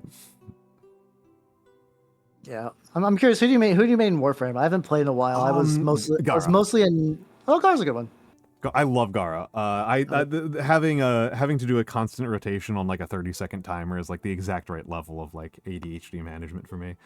I didn't used to main anybody for a long time, but I've really settled in as Gara as like, unless I am doing Corpus missions, I tend to play Gara. Particularly if I'm doing high level stuff, I'm almost always Gara. If I'm doing lower level stuff, I mix it up a lot more. I've always been a Nidus man with thinking Nidus, that of course. Yeah, it's something that will surprise literally no one. Wow, how plays the tentacle meet Warframe? No way. Yeah, no friggin' way. Get those stacks. Get those giant virulent stacks. A million and one virulent stacks. The virulent stacks are so good, except for like when it actually gets difficult and like enemies will start popping those stacks off of you at like 30 chunks. It's like, well. Yeah, that does suck. And I mean, Gara's thing is like you get like millions of stacks of glass, but also like you mess up your combo once or you fall into a pit and it's like, oh no, you have to start all over. And they changed her kit recently. In a way that like I thought was a huge nerf at first, and then it turns out that it's kind of like a lateral thing that just makes the frame play a bit differently, which is weird. But yeah, those are always tricky when you're like, well, this is just fundamentally different for reasons, but okay. Well, it's not even like fundamentally different. It's like instead of like you now have to keep track of your melee combo counter. Okay. Like on top of everything else you're doing with her, which is like a little bit headache inducing. And it causes the energy management to be a lot less even. The energy management is a lot more feast and famine kind of thing. Like you'll just have like periods where it's like, okay, I need to cast everything as fast as I possibly can to take advantage of the fact that I have a ton of energy, and then I can like run without energy for about 30 seconds before I need to worry about it again. Okay. Weird frame, but you know, very good for my type of like needs to be spinning plates constantly brain. But yeah, but yeah, it's also easy. Just instead of playing new games, you just like, ooh, comfortable game. Oof, love it. Yeah, comfortable game, comfy game. Why not? Why not? Why not? I was like that with Slatus, but I had to uninstall it, and then eventually the people got to me, and I downloaded Balatro, which has been good. But like, I've gold staked a couple of decks, and like now I could do like the challenge runs or try to unlock everything. But like, because of that, the drive is lessened. Oh, see, I did not get that far. I got into purple stake on a couple of decks, and then when it kind of hit me that like I just wasn't going to clear, like some runs were just going to be like unwinnable based on like either seed or like very early choices. Yeah. Like my enthusiasm really dropped when I got to that point. I was like, oh, this is like what the game is like. Yeah, there's a lot of times where it's like you like depending on what jokers you get like the first ante, you're like, well, I might as well just restart this. Like it's yeah. Yeah, and that's something that like really reduces my enthusiasm. I could say because like Sinister was kind of like that, but technically you had like a several viable build paths, so like you could pivot a bit more. Yeah, yeah, Balatro sometimes could be like, well, here's a bunch of jokers, none of them actually multiply anything, so like you auto lose. Sorry. Yeah, sorry, bud. you just starved. You just were the seed that was planted in the desert. Yes. And like still fun game though. Don't no. I think it's quite fun, and I don't begrudge the people at all who like it. I'm not like at all like criticizing anybody who's like really like a super Balatro fan. It's just like the kind of way that I engage with games makes that like less exciting for me. Oh yeah. For me, it was a very good game to play like during dinner. Like I would like eat. I would be like eat, and then I'd just put like a YouTube video on, and then I would just like play Balatro because my hands would be busy when I do that. A way to slow yourself down. Yeah. While you're eating. Because I can't paint when I eat. Unfortunately, I guess I could maybe, but probably be a mistake. Yeah, I love those reviews when someone's like, I have played this game for 4 hours a day since release, don't buy it. And like you see they have like 4 billion hours installed. Like, oh, okay. They know what they're talking about at the very least. I mean, that's the thing about reviews. It's like kicks me in the ass, like, chaps my ass. Let's go with that. Let's go with that phrase. Chaps my ass is Kicks your chaps. yeah, like review at 3 hours. Oh, this game sucked. I couldn't get into it. Do not buy. And then people be like, well, but you didn't really experience the game, so how can that be a serious review? And then it's like, played for 200 hours, hated the game, fuck this, don't bother. Oh no, that's not like, but you still got like 200 hours out of it, right? Like, you can't be win. like that critical of it if you got that much time playing it. It's like, well then, like, when are you allowed to say that you didn't like a game? Like, never. Yeah, never. Yeah, the toxic positivity of the gamer space. And do not pass go. Do not click 200. Yeah, do not. You simply must love the game. You have no alternative other than to love game. If somebody made game, you must love. You are legally obligated to love a game if you spent money on it. Unless other people really love the game, then you have to hate the game. Yeah. Because if not, you're a sheeple or whatever. Your review is only taken seriously when it aligns with my POV. It does feel like that sometimes. Yeah. And I don't like it. It's like my opinion, everyone else's opinion. Yeah. I don't like it. I don't like it. Clearly, I'm enlightened with my superior elven opinion. Superior, yeah. The elven. I should just go to random Steam games and just be like, this is too short, like a dwarf, and then just like leave a skip. I think I dislike dwarf stuff. I just think that'd be funny just to do that in character long enough. It's like I think that would be like a good like curator page. Games for short dwarves. And then paradoxically leave positive reviews for Dwarf Fortress and Deep Rock Galactic. Oh yeah. Finally, some good dwarves. Finally, the dwarves put out some good content. Finally. I need to play more Deep Rock. I love Deep Rock. Played it like a little bit. I was like invited to play some people. Played like a couple of missions. It was fun, but then like it's one of those games that I don't think I would ever like start up on my own. Which means if I'm not actively playing with a group, then it's just not happening. I see. See, I am the co-op action games are my main genre, as you might have been able to guess by me playing 8 million hours of Warframe. I guess I don't know. But I played a decent amount of Warframe, and like, mind you, I never really got super into like the clan dojo stuff. Mm-hmm. I mostly just play as a solo. I mean, I did play with like a friend of mine when we played, but like for me, the greater community was only there to sell primes to. Yeah, fair. Fair.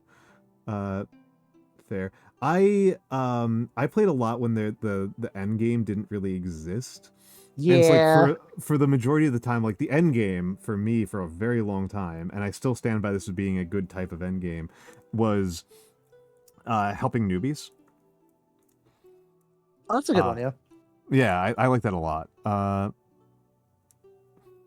So the only other end game I remember at the time for the longest time was just like getting like well, just might as well just up your mastery. Fuck it, like whatever. Use every weapon, grind every weapon on Hydroid, because what the fuck else are you gonna do? Oh my god, so much time on Hydroid. So much freaking time on Hydroid. Which is just weird thinking about that, because like I mean I think it's probably better now, but like Warframe has like an amazing like gameplay feel, and the setting was really cool, and then the payoff for all that was nothing. Well, I mean, this kind of highlights the type of person I am, right? Is like, I didn't really care about the fact that like I had like for a while I was master capped, and I just didn't give a shit. Oh yeah, because number go up is nice though. It's fun to say. The guy who I was playing with for a long time, like once he got like pretty close to the end of the mastery grind, he was just like, "Well, I'm done. I've completed the number, so it's over." And like until he did that, I was like completely. I did not think that was the point of Warframe at all. I thought it was like be a flippy ninja and like the moment to moment experience of being flippy ninja. And so, totally alien way of approaching it. Totally alien to me way of approaching it. And like, I like being the flippy ninja. That's what I'm there for. I am. Yeah, sorry, Grim. I'm not very responsive to Skinner boxes. The Skinner boxes are somebody else's problem. I am here for. I'm not getting a Skinner box out of painting minis. There's no Skinner box here. Or is there? I am just seeing how I improve at something over time. So Jay, have yourself a good night. Oh, like I just censored French. What do the French call arson? Crime brulee. All right, That's pretty good. have a nice. Jay's got some good ones every now and then. So I got one of those like foot pedals, so I can just specifically do this. Oh, okay. Yeah. It's like because the amount of puns. I've got a foot pedal. I just haven't set it up properly.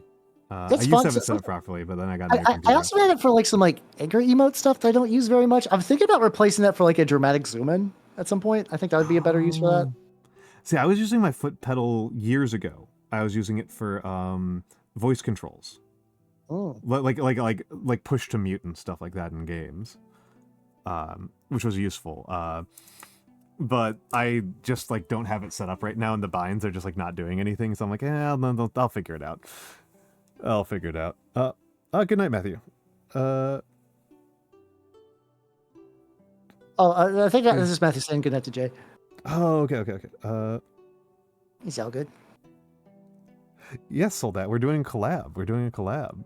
Yeah. We got the. I haven't done one of these. I've done one painting collab previously with Renvalia, who I've not hung with for a while. She's like, there's like the War Dames or VTubers that are very much like if G-dubs ever very legally distinct. Like, I'm not a tech priest. I'm a person with red robes and a lot of cybernetics.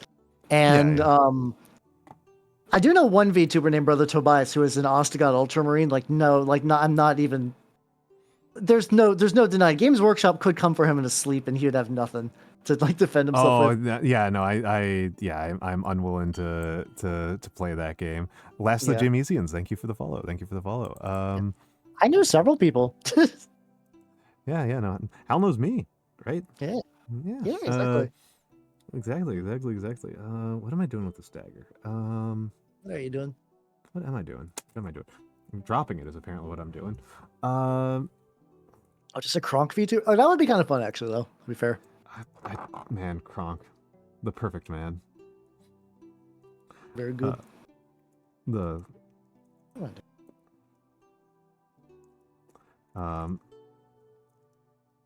yeah, it's these two. Yeah, there's a I don't have the guts to just like fully infringe on an IP. No. At least for me, the fun is being my own thing too. Like, I don't think I'd want to like I know. Like, I think I've also seen a VTuber that's like had like an actual Keyblade, like a Keyblade. Okay, that's a dangerous game to play right there. I think for some people though, it's like a more advanced form of fan fiction, and that's probably where the joy comes from, really. Oh yeah, that's true. I can see it. That makes sense to me. I mean, I haven't seen people refer to their VTuber model / character as their OC. I've seen a couple times actually. Usually, actually going back to like the artist as a VTuber. That's probably where I've seen it the most. Yeah. Like there's a couple people who are like, yeah, which is funny because sometimes they'll redo because they're like, this was my OC. I became them as a VTuber, and I was like, oh, it was a fun character, but it didn't fit me very well, so they eventually need to like change into something else. It always throws me because I'm like a turbo nerd, right? I'm like a super nerd, by which I mean like, but no way. I came from academia, and so like the term OC to me always kind of has this ring of over apologetics to it. That's like an unwillingness to just stand by the fact that like you made a character. Like you're like apologizing to people for like writing a character like a normal fiction author, and I'm like, come on, man, just own it. Well, I think it's just because it comes from the fan fiction background. It's from the fan fiction background. Yeah, it is. This is me being unfamiliar with fan fiction communities. And okay. It's like that's why I'm like this. So yeah, I mean, I do get why they do that though, because like it does help differentiate things. Yeah, it makes it a little bit like I have not been very involved in any fan fiction. Not no involvement, but same. Like I've hung out with a lot of people that are into like fan fiction stuff, but for me, I've always gotten that similar fix from tabletop role playing games. Yeah, I can see that, and it's I guess I just like have not generally gotten obsessed enough with a piece of pop culture that I needed the kind of fix that fan fiction gives you. Yeah, same. I don't know. And yeah, this is an Azeb. This is an Azeb. Let's go. Oh yeah, I'm doing Knights of Avarice, which should not be surprising by this guy with like solid gold armor with like a grinning skull for the chest. It's funny because he's as my heretic priest, he's using a sacrificial knife, but he's such a big boy. It's like he feels like the original model had a bigger sword, but I was like, I want to model it with the knife because that's what I'm going to be using. I mean, I support the big guy with small tool, as a big guy who's using a, tiny minis brush. I support it. I support it in general. I need to clean up the silver on the bronze on this. This is a mess. But yeah, it's just a term that like always throws me off because I'm like it's just your character, like. And in the case of like when you're writing like a fan fiction and like putting your tags up on AO3, I certainly get it there because it like clarifies to people who are like, who the fuck is Halbernacht? I don't remember Halbernacht from Sonic the Hedgehog. I did do a stream where I went to the select character wiki, and I'm so sad. I actually made a Hal the Hedgehog, but before I could upload it to the place, my thing exploded. No. Yeah. How you doing? How you doing, Moira? Under a different name on YouTube. Howdy. Do I consider Shakespeare to be fan fiction? I mean, by all definitions, yeah. It's just that, like, because, like, depending on if you go how many people was Shakespeare theory, I forgot if that's still considered credible or not. It's extremely not. The Stratfordians are considered a real joke. Yeah. Okay. I figure as much. Yeah. I mean, so this is kind of again like this is kind of the thing I come to from like. Is Paradise Lost fan fiction? It's like I guess kinda. It always just kind of feels like afraid of itself. Yeah. And it's like no, you're doing your thing. You're doing your thing. Derivative works are an established, well-known thing. And like I've seen people be like, oh, like that's like the Tumblr fake post that was like the most like I'm usually am not the person who's like, oh, that didn't fucking happen about online posts because it's like no the world is wide and weird and a lot of the stuff that people that like we have like good documented evidence for is a lot more insane than like the stuff that Redditors say they did. But one of the ones that's like a real shit didn't happen to me that always triggers the alarm for me is when people are like, oh, like I was talking with my professor and I convinced him that like Paradise Lost was fan fiction. I'm like, and he was horrified. I'm like, no, he wasn't. Like he was like, oh, that's a new term for derivative fiction. Like they don't give a shit. Like, they don't. They're just like, oh, there's a pop cultural understanding of a concept that I've been working with for decades. Okay. Yeah, I saw one of those recently where someone's like, yeah, I made a code that shut off my professor's alarm so that he slept in through class today. I was like, A, no, you didn't, and B, that's not how you would write that, even if you did do something like that. Yeah. It's like no one says made a code. Yeah. That's no, your professor had something else going on, or you're just lying. You made it up for like the silliest form of clout. I don't know why you would make up the story like that, really, but whatever. I don't know. I mean, it's a we all get kind of those impulses, right? To make up stories and make ourselves, the what's the phrase from French, the wisdom of the staircase or whatever it is, I'll take your word for it. The like you it's their equivalent of like when you're like they've got like a special phrase for like that feeling you get like when you're in a shower and you come up with a perfect comeback for an argument that happened 5 years ago. Oh yeah, okay, that's a very relatable mood. No. Yeah. Oh yeah. Matthew, speaking about fan fiction, the good one, the best one ever. Have you heard of a man called Shakespeare Hemingway? No, I haven't. I thought Matthew was just like doing something and I didn't understand it. I mean he is, but so yes, that's true. Actually, that's correct. That's factually accurate. Shakespeare Hemingway is a fan fiction author. Right. Good for him. Yeah. Who effectively made Garfield his OC. Okay. But the Garfield of Shakespeare Hemingway is a very different character from canon Garfield. Shakespeare Hemingway's Garfield is like what you would imagine almost like a PG version of like, yeah, I'm a tough guy. So he like drives around on motorcycles and does karate and hits things with katanas. And if there's usually there'll be like a character from like a real actor, usually a real actress, or like sometimes like he did one where he covered the entire Mass Effect series. And then Garfield has sex with him. And it's not graphic. This is not pornography, but he is very much like in the Mass Effect fan fiction, they unfreeze Garfield instead of Shepard to go deal with the Reapers, and he basically just goes around through the galaxy, punching everybody. At one point, he gets turned into energy and begins to time travel. It's a work of art. The way the guy writes English is borderline Yoda style. Nice. The ordering of letters and words is just strange. But it's incredibly. I find it fascinating because one of my favorite things is misplaced enthusiasm, which is why I like bad movies when somebody tried to make a good movie but their brain issues would not allow them to. And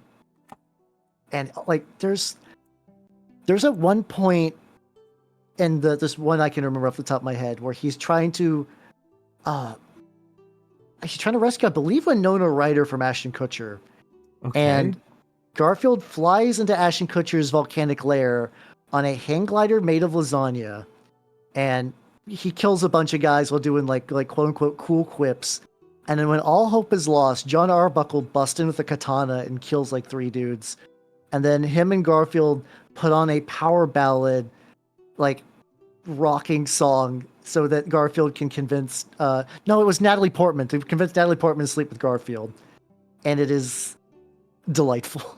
That is pretty unhinged. That is pretty freaking unhinged. I don't know what to do with that. That's I'll have to link you later. It's a good read. There's certainly worse reads. Yeah. There's certainly worse reads.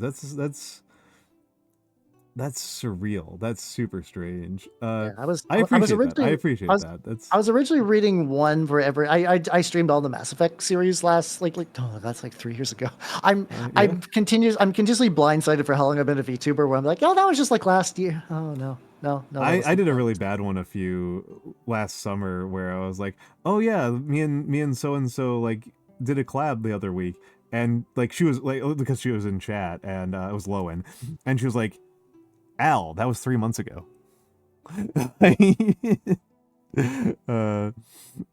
So I understand. I understand already, even though I'm substantially younger in VTuber years than you. I guess you're an elf, so I'm probably also character-wise younger than you because I'm only old by human standards. Oh, I was raised by humans, so I am only 30, 34. So it's. Yeah. I think as elf people are like, oh, you've lived for bygone eras, my God. No. Understandable confusion, but it's very funny. I think that is funny. I think that's a good gimmick. The elf that is actually just a normal human number of years old. Yeah. Because you always get to that weird thing. It's elves are 100. What do they do prior to that? Though I do like the excuse that extreme procrastination is real. Because think of how badly people procrastinate with a limited lifespan. Mm-hmm. You only have so many years on this precious earth, but you're fuck it, I'm gonna watch CSI while eating chips. There's in the grand scheme of oh, you have only so much time, but you got enough. But just extending that over the course of hundreds of years. I mean, something that I think about a lot. Have you heard of the book 17776? I have not. No. Okay. Unfortunately, I'm very poorly read because I spend a lot of time with TRPG books or painting bullshit. So I'm so 17776. Well, I'm gonna take a big old stretch here. 17776. Is that the football in space? Yes, it's the football one. Okay. It's the football I do remember one. that. It's so good. Familiar. It's so good. For filling in the audience, it's called The Future of Football. It is what is football like in the year 17,776. it is the year 17,776. No one has been born or died since around the year 2030. Every human alive has been alive for 15,000 years, and their enemy, and they will be alive eternally. They will be alive eternally. It is American football. Nobody. This is an American book by an American author. It is very, very American. And they have eternity. And the enemy at this point for people who are from a species that evolved to be curious and scientific, the enemy is boredom. You are immortal and you have all of the resources in the world. There are no problems left to solve. The only problem left to solve is that you have infinite time and you are going to become so fucking bored at some point. It's amazing. John Boyce is amazing. There's a football game. There's an individual football game where the 20 something players have been locked on a small percentage of the field for 15,000 years at this point because they fucked up the map for it, and they just keep on showing up because they know they've got infinite time. I don't think I read the book for. I remember just wasn't there a really neat interactive web project? Yeah, it is. Well? I call it a book because it's 90% text. That's fair. That's fair. But it is it's got videos and stuff. In the same way that Homestuck is technically a book, then. Yeah, Homestuck is functional. Yeah, it's yeah. And also, I mean, I'm very book oriented as a person, so I tend to prioritize that way of viewing things. Fair. I will not lie. But yeah, no, it's about this question of if you have infinite time, spending 15,000 years trapped in the bottom of a well is functionally zero time. Is the blink of an eye. So what do you do? Oh yeah. What do you do with yourself? God, that just reminded me of another thing I remember saying. Also, on night, just have yourself a good night. Have fun feeding the Fujos. I don't know if this is old man yaoi territory, but yeah, we're not really doing old man yaoi territory. I specifically have an old man yaoi Fugi. Well, I think it's because for old man yaoi you do require a Fujo to look at just two old guys hanging out with the Fujo glasses, and we don't have one of those here right now, so we're just two old guys. Where's Yomi Quinley when we need her? Yep. I didn't know she was a Fujo, but I'm also somehow not surprised by this. I don't actually know if she's a Fujo. She just has the Fujo glasses as part of her character design. No, and I think of the Fujos, the big canonical ones. I think of are like Margot. Yeah, Margot, Hanamimi, Alice. I guess they're the Fujo Friday group. Which yeah. I'm sad that gets destroyed at the end of every one of those because I always miss the timing. They're all of them are fun people individually, but together they wild the fuck out. Yeah. But that doesn't right. There was a similar it was a horror concept video thing. It was called the billion year button. Where this guy rolls up with a box and he's like, hey guys, check this out. If here's his button. If you hit it, you will be trapped in an alternate dimension for 1 billion years. You will starve. You won't starve. You'll live for the entire time. Nothing will stop you. You can't kill yourself. At the end though, you will forget everything, and I will give you $1 million. And you see you see a guy hit the button. And he's like, yeah, this is bullshit. He hits the button, and then the box beeps, and he's like, here's your $1 million. And the guy's like, oh fuck, okay, let's go. And then you see the protagonist character hits it, and it takes you because he's like, oh yeah, this is just you're some guy's scaring me, but hey, $1 million is $1 million. Hits the button, and it's just this void. It's basically an endless black sky, and the ground is just made of white tiles, and just talking about dealing with the fact of what do you do for 1 billion years, to talk about eventually solving every math equation, ripping his teeth out for musical instruments, not musical, for writing tools and stuff like that. It's when I press it, God, I don't think so. I don't know. I the thing is because I probably would, just because I wouldn't fucking believe him. I'm not gonna lie, I would probably just not believe him. Yeah, that also might be it too. And the way it ends is that eventually the time does go up on the main character, and he does get his $1 million. And then you see a guy press it twice, and then it just cuts, and you're like, oh fuck. Yeah, that's pretty Matthew, funny. thank you for the bits. Cooks random out of his orc. Oh, Matthew is slowly putting together old man cast. Like, I mean, I'm not gonna lie, that is a thing that, and I actually listen to a lot of podcasts, and not having one would be pretty legit. I'm not gonna that's kind of lie. like that's kind of like what me and John can do on a monthly basis. Me and John can pull him over on the YouTubes. Have a standing old man yap. Oh, okay. I think I've seen John come around, but I don't think I actually like checked his stuff out yet. He's not on the Twitch side like at all. He did do a really cool big event last year where he had a bunch of us do rocks, paper, scissors. It was like it was a lot of us. It was like 30 something people. And like that's how I met Reina. Reina Chapeau, who taught me how to knit, and that's how I met Yomi. By the way, here's my my one kind of knitting project I've made any progress on. Just kind of a square. Hey, let's go. It's kind of a square. You going for like a whole scarf setup, or? I mean, this is the skein is dead here at this point. Okay. I just need to practice a little bit more. I would like to make a couple of scarves, some single knit scarves, because I've got some nieces and nephews. That's good. Let's go. Yeah, podcasts are very middle-aged man coded. Yeah, they absolutely are. But yeah, I've been listening to podcasts for like a decade at this point, like probably over than that. I mean, I've been on podcasts. I'm a fucking communist who lives in New York City. I'll get you on a couple. Yeah, you may have heard me.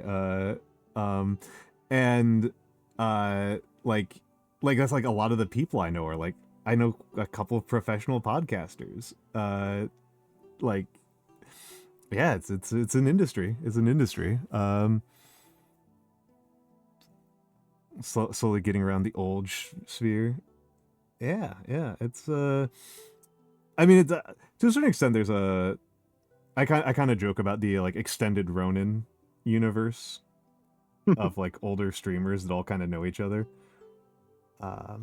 No, that's honestly pretty real, actually. Like I've interacted with Ronan a decent amount, but like I was not aware that like she was also like the nexus point for so much old.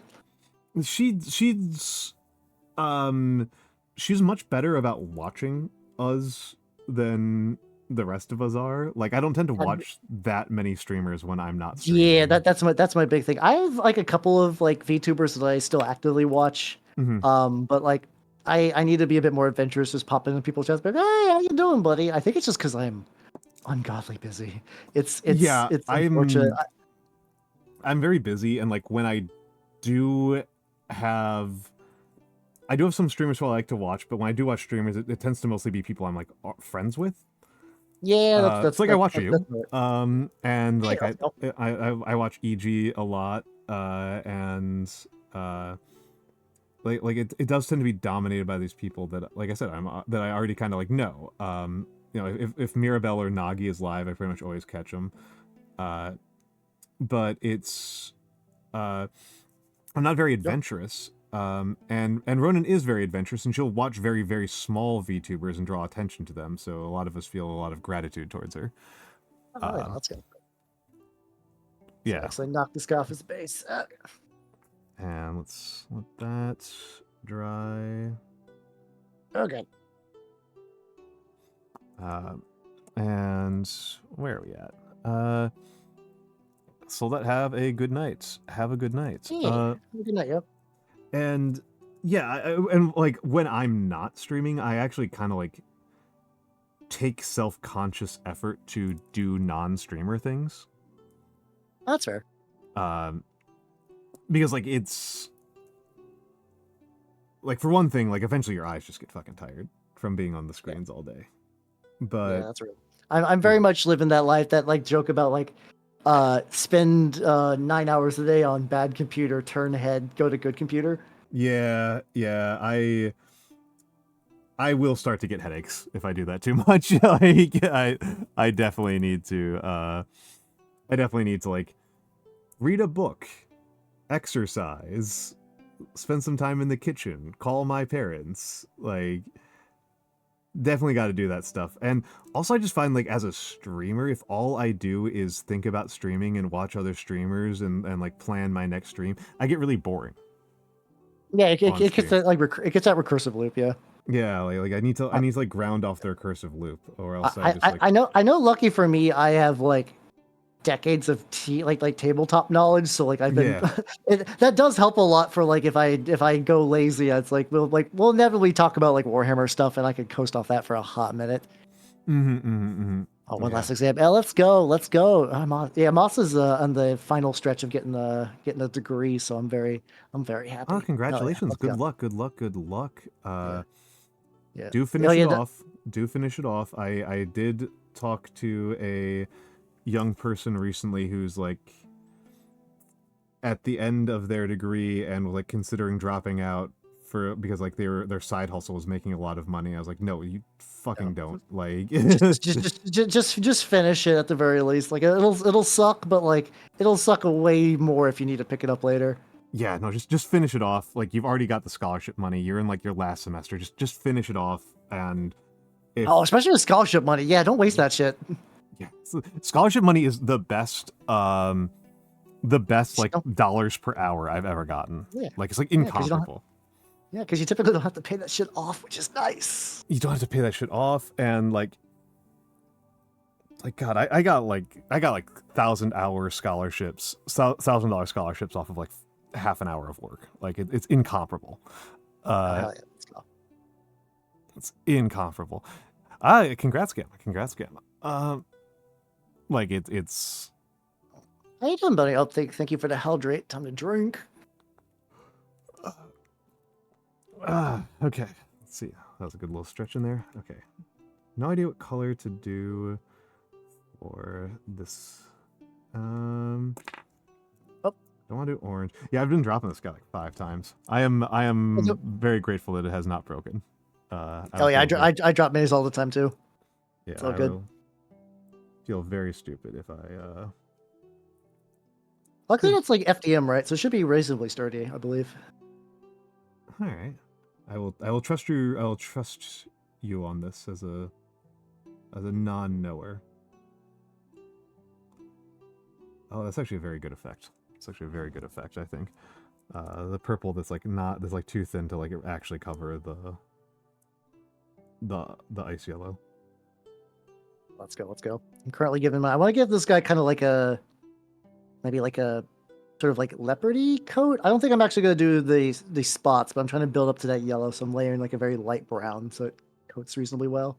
I'm actually very happy with I picked this guy specifically because he is mostly metallic, so he gets done real quick. Yeah. Boss, it's Knights of Avarice. If your guy's in blinged out in gold armor, what's the point? He's got a fun trait that if like an opponent can see him in melee, they have to charge him. But he's also got like a shield and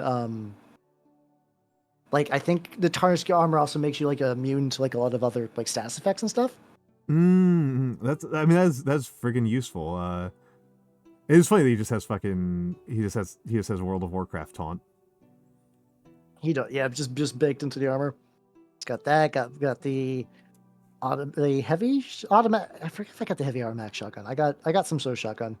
I think this is one of those. I tend up accidentally playing a lot of the factions that let you steal gear from other factions. So like I just find myself with just like weird miscellaneous. Usually it's New Antioch because their strength is the best gun. Oh yeah, no, the New Antioch stuff is incredible. The ability to just like the freaking grenade launcher. Yeah, I want to try. I need to go to House of Wisdom actually because I think I can steal the AR from them and put that on an alchemist, so there'll be 2 shots with fire. I've been really obsessed with adding fire to all my bullets. I mean, I think putting gas on the grenade launcher is crazy. Oh yeah, I usually do fire just because it's like a metal call. Most people I know a couple of guys who run Grail, and also like most people aren't running Heretic Legion, so they don't have guys with fire immunity. Yeah, the Heretic Legion is the only one who like really gets that easy access to the fire immunity. But yeah, I mean, you could do it with you could absolutely do it with it does not need. You can do. I mean, that's the strength, right? That's the strength. Plus you always change it later because the alchemist ability is so nice. Oh yeah, no, very. Are you immune to fire? Nah, I'm just gonna take a risky action, change that. Which, mind you, you do at the end of turn, so it doesn't like fuck your shit over too much. But you don't have to take the action if you do it like between battles, right? You choose it like at the start of battle. Oh, you choose at the start, yes. Like if you know who you're going against, you can deck that. But if you find out they're like, aha, I actually have a bunch of resistance stuff. What's how you doing, Nana? Welcome. How you doing? Oh. She has a really good needs based program. Oh, I'm jelly. I think when I tried to do the college stuff, my state did not. I got a lot of college. I got a lot of. I got some need, and I got a big mix. I got like need. I got academic. I got athletic. It turns out that there's a huge number of scholarships that just like never get claimed, ever. I would not be surprised actually. Yeah, like a pretty large percentage, because like all sorts of people like will bequeath like a $2,000 a year scholarship to the local community college, and like if you don't know about that, people can't redeem it. So like if you go digging, yeah. Yeah, no. If you go dumpster diving at the bursar's office, you can, and like a lot of those, like you're uncontested, so if you'll be like the only person applying, and you know that's again, like I said, best money per hour I ever made. Yeah. Also, that sounds like a great college rock band. Like dumpster diving for scholarships. Oh, dumpster diving at the bursar's office. Oh, the bursar's office. Yeah. That.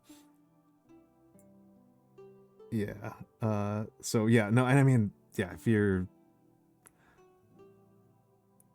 at all close to completing college degree, just please do it. Just please do it. That's the fun thing about being an older VTuber. Give younger people tips about college application. Unironically, I end up doing a lot of it because I was a professor and it's like part of the brand. And so like I think some amount of the people who watch me and follow me use me as like a practice professor. they're like too intimidated. Like if they like are feeling intimidated by their like real professors, they can like come to me to kind of get like the practice at talking to a professor. I can see that. The professor who can't grade them. Yeah, it makes sense to me. It's fully coherent to me as like a practice, as a thing to do. It's just conceptually really funny. It is conceptually funny, yeah. But like it's but like people will kind of come to me and like functionally they'll be like trying out like things that they're thinking about doing for like class, or like to say to like a professor, like ways of like thinking about their major. Like I do get that. Just think the wild equivalent exchange of how many people could not go to college because of VTubers, either being one or like spending money on one, and then all the people who only were able to go to college because of VTubers. Yeah. I mean, it's.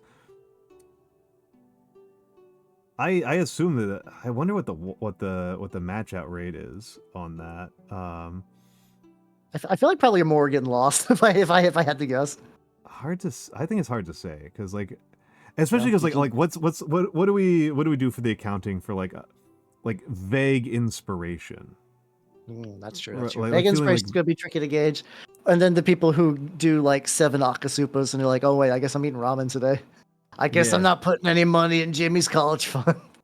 Yeah. Like it's easy to account for the people who just like failed their courses, because it's easy to account for the people who failed because they spent all their money, and it's probably not too hard to do the accounting on people who failed because they were watching VTubers instead of studying.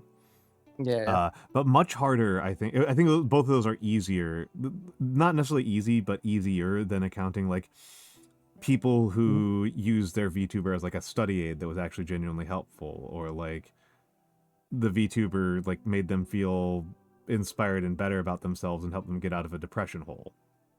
There we go. Moss was like, the percentage of my enjoyment college increased when I started watching a certain goo-based VTubers.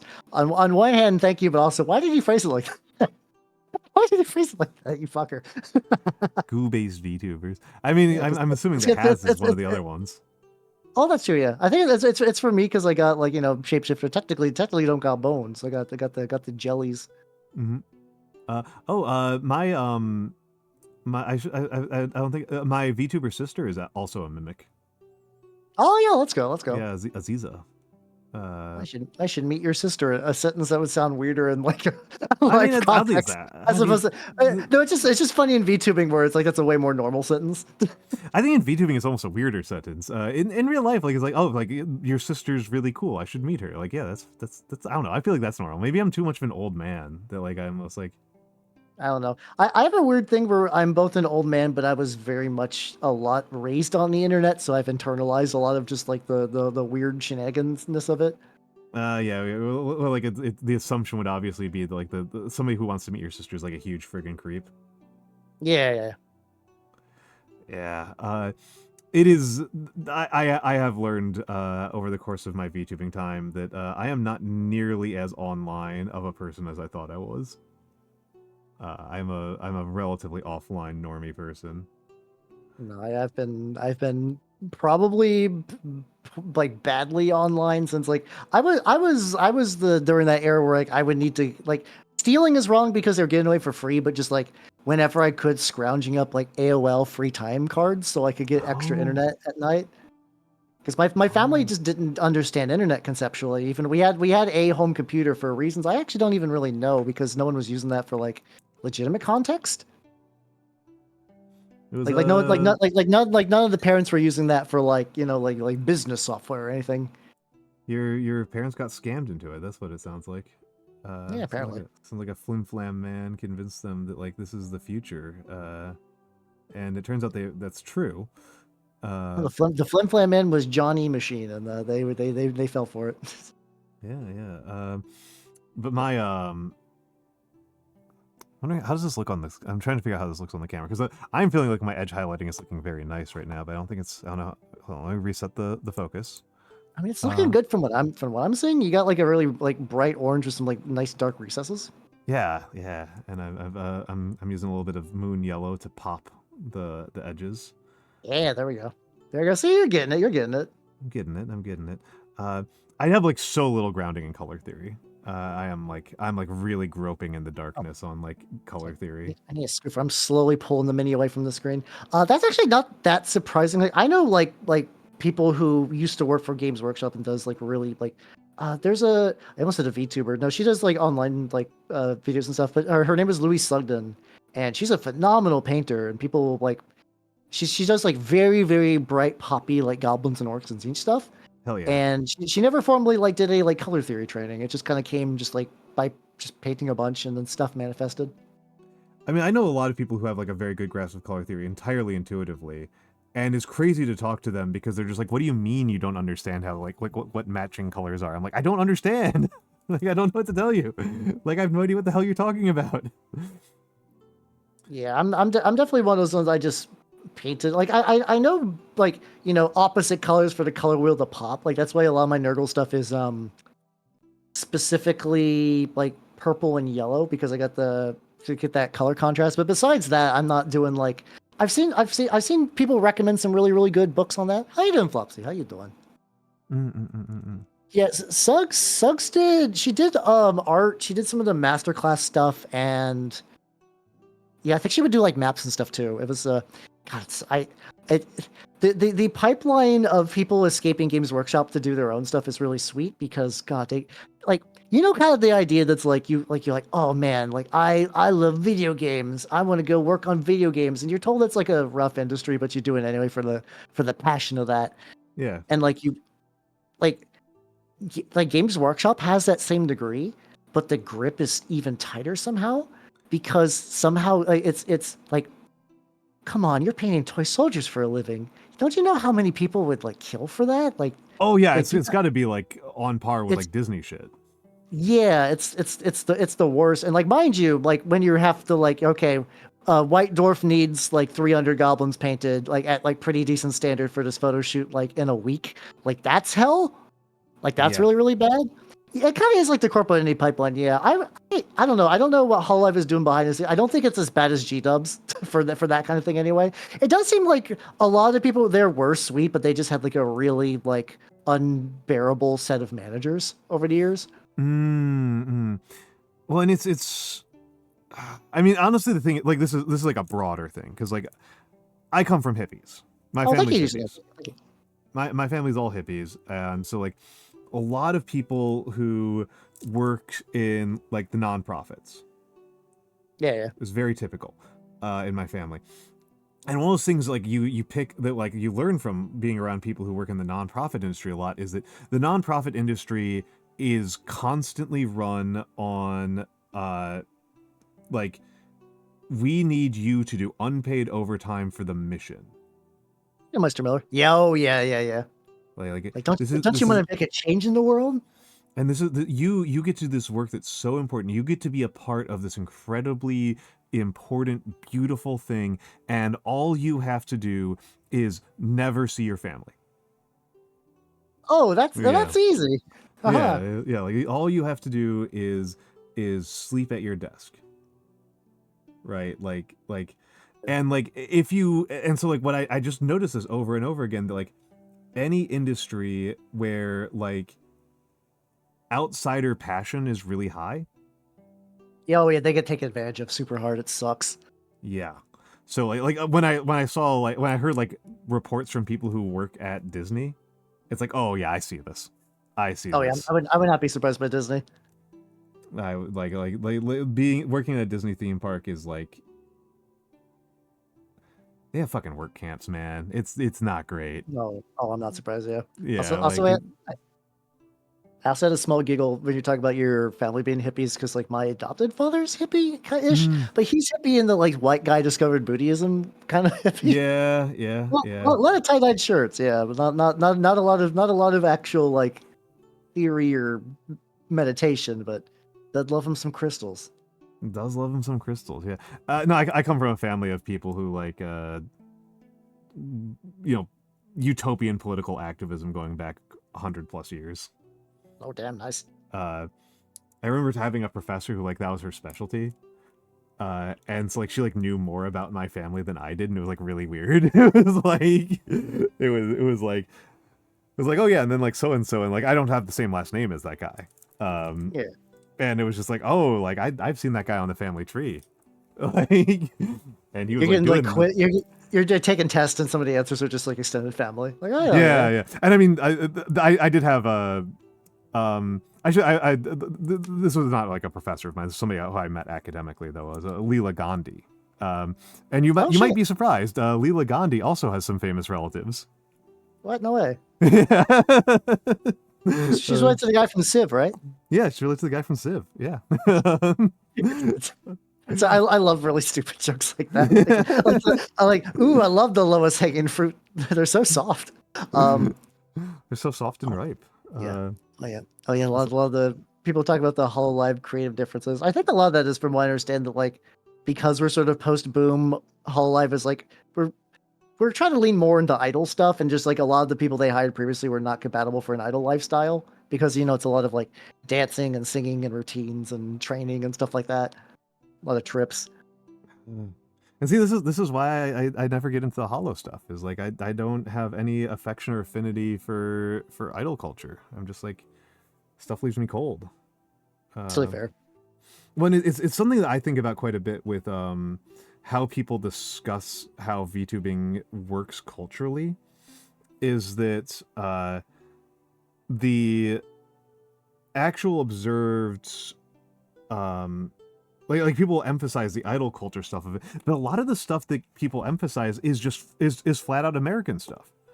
Yeah, there's this origin story in idol culture, but also like it's been an American there's been American VTubing for in VTubing terms several generations at this point. Oh yeah. I mean, people joke about like Amazing Orange and stuff, but yeah, no, like legitimately we've had similar like structures already here before like label. It's also, hey, it's Nagi. How you doing? How you doing? Let me shout out the snack. Let's go.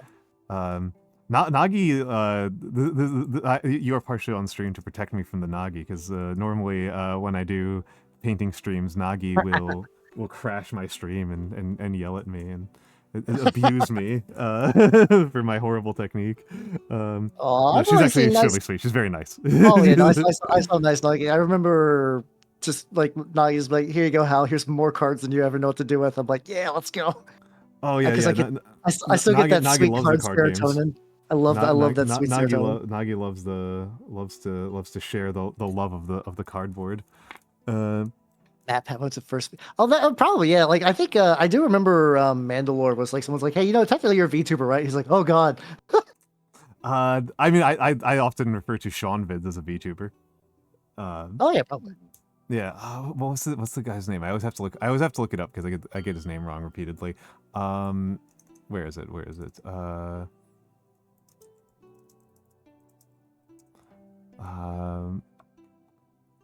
on. Nope.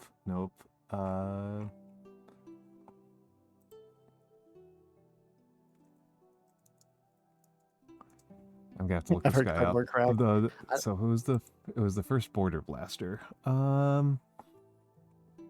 What's this guy's fucking name? How you doing, Mort? Also, Steve, have yourself a good night and take it easy, yo. Oh yeah, hopefully your back does better. Rest that back. How you doing, Pato?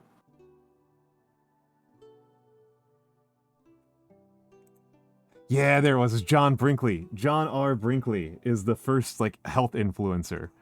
Have you heard of this guy? I don't think the name vaguely sounds familiar, but keep describing him so I can I'm Okay, not doing that thing. I know, but I want you to remind me. But the name does. Brinkley was an American quack doctor. He looked at some men who were complaining that they were not as sexually vigorous as they would like to be. Oh, fun. Okay. And he looked at goats. Oh god. And was like, goats are always DTF. So he figured that that's because goats have better balls than humans. Okay. So he would surgically implant goat testicles into human scrotums. Oh, this ramped up very quickly. Okay. I thought there's going to be juicing involved. No, this is so much worse. It's really bad. It's really bad. Spoiler, this does nothing. This does nothing. I feel like it's going to give you testicular cancer. It will definitely give you some things. It definitely does not give you increased libido. No, they got pills for that. They've had pills for that for a while. The joke about we figured out how to kill boners before kill cancer is very real.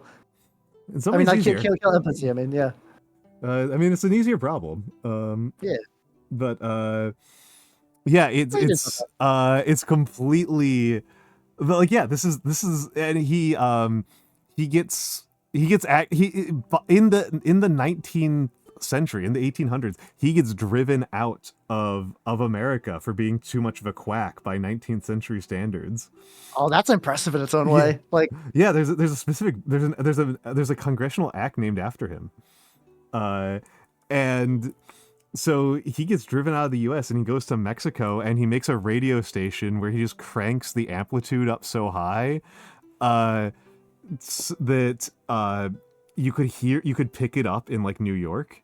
Oh, so he's doing advanced pirate radio. Okay. He's doing advanced pirate radio, and he does a radio show where people call in and complain about a medical problem they have, and he gives them a prescription over the radio. Oh no. And he licensed out to pharmacies in the US that here's the schedule of so if somebody comes in and orders a number 33, it's this much cocaine, this much heroin, etc., etc. And this was his job. He was the first influencer. He's our first health influencer. He's our Instagram icon. I guess we're going back to this era too that you're not doing very well, Sonny. Have some coke. Yeah, have some coke. Just gotta give Granny some coke and give little Timmy's got a toothache. You gotta give him. Well, actually, cocaine is actually good for a toothache. I'm not gonna lie. It's actually legitimately is a good use case for cocaine. Oh yeah, it's probably great. Probably not good to use a lot, but it definitely will stop the toothache. I have been given cocaine in medical contexts. It's a phenomenal topical painkiller. If you're going to get eye surgery, you almost certainly will get cocaine. I haven't quite had that. Novocaine is very similar derivative. The most I've had is I remember ages ago I had some like real like bad like operation stuff, and they're like, "All right, Hal, this is a morphine pump. You press this Oh, button, that's and you get the morphine." good stuff. Yeah. Yeah, that was the fastest week of my life. I was so I had people told me like later that I was so conked out that I was like in no short terms like inappropriately scratching myself, like not doing anything like sexual, but like just like deep ball scratching in front of my direct relatives. And I just didn't care. I was watching Ghost Rider and having my best life. At one point, I got into a heated discussion about Burmese rabbits, and when they're like, "How? What the fuck are you talking about?" I'm like, "It's a rabbit from Burma, duh." And I laughed and I fell asleep. That's pretty good. The confidence of being high, perhaps the highest ever. So I'm saying I think of that line because I think it was like a Om Shinrikyo thing where like the cult leader tried like hard drugs for the first time and he just said, I've gotten high, perhaps the highest ever. I'm like, that you act like a 15-year-old boy when you say that. And he gone on to do the sarin gas attacks. So like, you know, what a strange man. Indeed. I haven't checked into it as well. I find cults fascinating because like they almost follow like a set storyline, which is very interesting. The kind of like an epic cycle element to it. Yeah. Where it's like they start. I'm never gonna say like well intentioned. Some of them are yeah. I don't know how many people know that like Jim Jones was like cruising around Indiana. I was gonna bring that up. I was gonna bring up Jim Jones. So Jim Jones. Samaritan. Yeah. People know about like Jim Jones from Jonestown and like like don't drink the Kool-Aid. Ha ha ha. Actually, it's flavored. Yeah. But basically, prior to that, he was like a preacher guy. Even though I don't think he really believed a whole lot. But the big thing where he was like, okay, I'm gonna help all these. Usually, I think it was like black people at the time who were like, not doing well in Indiana, trying to get them like, like better rights to better. Usually like people would be like, oh, my power's been out, and no one from the electric company has come over. And they're like, okay, I'll get the stuff going for that. Or like some guy would be like, I will never tell the high elf. You weren't wrong there. Or like be like. Somebody's like, yeah, my restaurant, I will not allow a black person there. And Jim Jones would roll in and be like, hey, listen, buddy. Consider reversing the racism and I will bring my entire congregation. We'll clean you out in like an hour and then you all can go home. And like you'll sell out instantly. And he did that. And like he was making legitimate good change. And then it's crazy. It's crazy. He went off the rails. I mean, the thing that needs to be like made kind of clear is that like, I mean, this is the thing that like makes how cults are often portrayed in popular media kind of like a dangerous thing, is that a lot of them do legitimately try to help people in specific ways. It's not all of them by any stretch of the imagination, but quite a few of them do. And like, so like Scientology does actually have pretty legitimate advice for how to deal with overwhelming problems.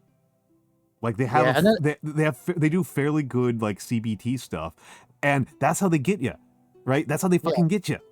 Like that Scientology cockaball torture. I'm sorry. Yeah, the Scientology cockaball torture. But between that, but then you also get like even the connections too for like a lot of actors in Hollywood and stuff is in Scientology. So like they might legitimately like hook you up and give you a movie deal. Yeah. And it's. Particularly if you're a celebrity, they're going to protect you from the really harsh stuff that is happening in there. But like, no, like this is how they get you, is that like, because you've been primed to think that like they just do pure evil, then like you get involved with the Jonestown cult because like they're running soup kitchens and like doing civil rights protests and like they're being legit, but then it's also like, the whole thing is being run by a paranoid serial rapist. Yeah, like legitimately, there were people in Jonestown who were like, my previous life, I was a farmer in Indiana, and then Jim Jones helped like my life out, and now I'm in Guyana. That's how I built my. This is how I built my chat too. Yeah, the Nagi soup kitchen. Snake soup kitchen. Hal, I need to use the bathroom really badly. It's okay. I can maintain both forts while you go. I will be back in a moment. Apollo G's everyone. Sounds good. How's it going, everybody? Can't you just get aesthetic for tooth stuff? Yeah. But for the morphine pump, it was what happened. What happened to me was pretty bad for a while. Guild had to get involved with that, but it's all good now. But Burmese, yeah, I still don't know about that. I still don't know. I still don't know exactly. Like, on my day-to-day life, I don't think about Burma very much. Apollo, cheese to meet you. Me, the rat painter. I don't know. Maybe I should have ever capitalized on the cheese to meet you kind of joke thing. I guess you kind of have to save that for more like you're actually a rat and not just like rat adjacent. Oh, yeah, no, L. Ron Hubbard did a lot too. I find like L. Ron Hubbard pretty fascinating because of his like weird like he ended up working alongside Jack Parsons, who was like a rocket scientist and like I believe he's a Thelmite at the time. Like he was in direct contact with Aleister Crowley, but this was Aleister Crowley in his like waning years of his life. Yeah, Jack Parsons, he would do a lot of sex magic stuff. I believe he tried to do the like ritual thing to get the what was her name? To get the with like a Scarlet Woman to try to birth the Moonchild. I think it's I'm a little rusty on my Jack Parsons knowledge off the top of my head. Oh yeah, because I heard that there's like a L. Ron Hubbard line where it's like the best way to get money is to make a religion or something like that. Like I said, I have like I'm a very casual cult, which sounds bizarre, but like, I find them very conceptually fascinating, but I'm not doing like super duper actual research. My research is pretty cash. Yeah, in theory, I should be. Oh God, it's nearly June. Yeah, I should be getting it next month. Oh no, cults absolutely are true crime because, like, you know, a lot of them do lead to murder. There's very like typically if a cult doesn't lead to like out and out crime, like they just kind of get left alone, really. No, it wasn't a Kickstarter. It was I got the pre-order for the Centauri Carbon, and the actual shipment on when that comes out in like. There's kind of like a weird shipping schedule where like if I got it like maybe like 2 weeks earlier, I would probably have it by now. But I got it like apparently at the very end of the cut off. So, and luckily, as far as I'm aware, that the tariffs have not affected that at all, which is nice, which is good. I like not paying extra money for. Okay, get the little bangle too. I like not paying extra money for the thing I ordered. Oh, also this guy too. I don't know if you guys. I explained this guy specifically. So this is gonna be my chorister. I found this. This is a bestiarum from one of the. I believe this is from the like welcoming box. I don't know if they've ever changed that or not. But yeah, this is I was like, oh, this guy's like mostly a goopy blood thing. Oh yeah, I would love to do terrain stuff. So I'm gonna talk about a bit more later, but I got recently-ish, like this past weekend, I was introduced to a guy who does a lot of like very narrative wargaming stuff. And he showed me his like he has like this like, really beautiful setup where it's like a 3x3 like wooden box where he has some like 3D printed castle ruins glued directly to it, and then kind of building up some like stairs and barricades, and it was really, really nice. It was like really, really, really excellent. I definitely want to do shit like that. I definitely want to do more stuff like that, but I need. You can technically do terrain with resin, but my printer is not big enough for it, and also I don't. I'm fine not doing that. Yeah, I basically have left my Ender, like, I was currently replacing some of the bits. What bits was I replacing? I think I was trying to get, like, a new extruder or something like that. Oh, Gunpla dioramas would be cool, too. That would actually be incredibly sick. This guy's arm work. I am back.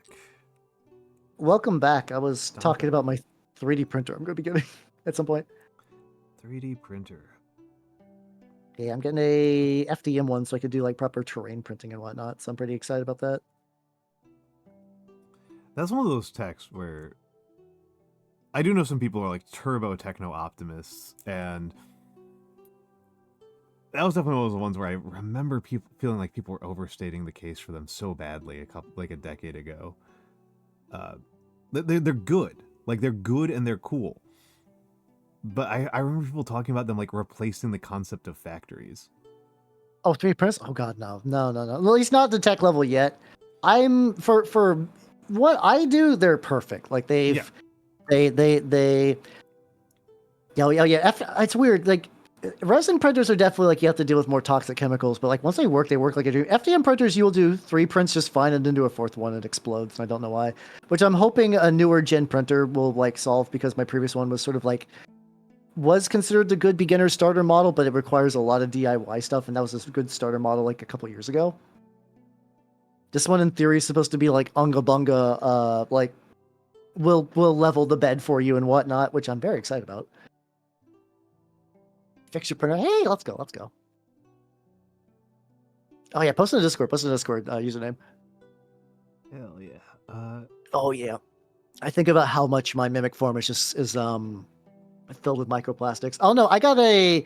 It was a bit of a snap buy. I got the Centaurian Carbon.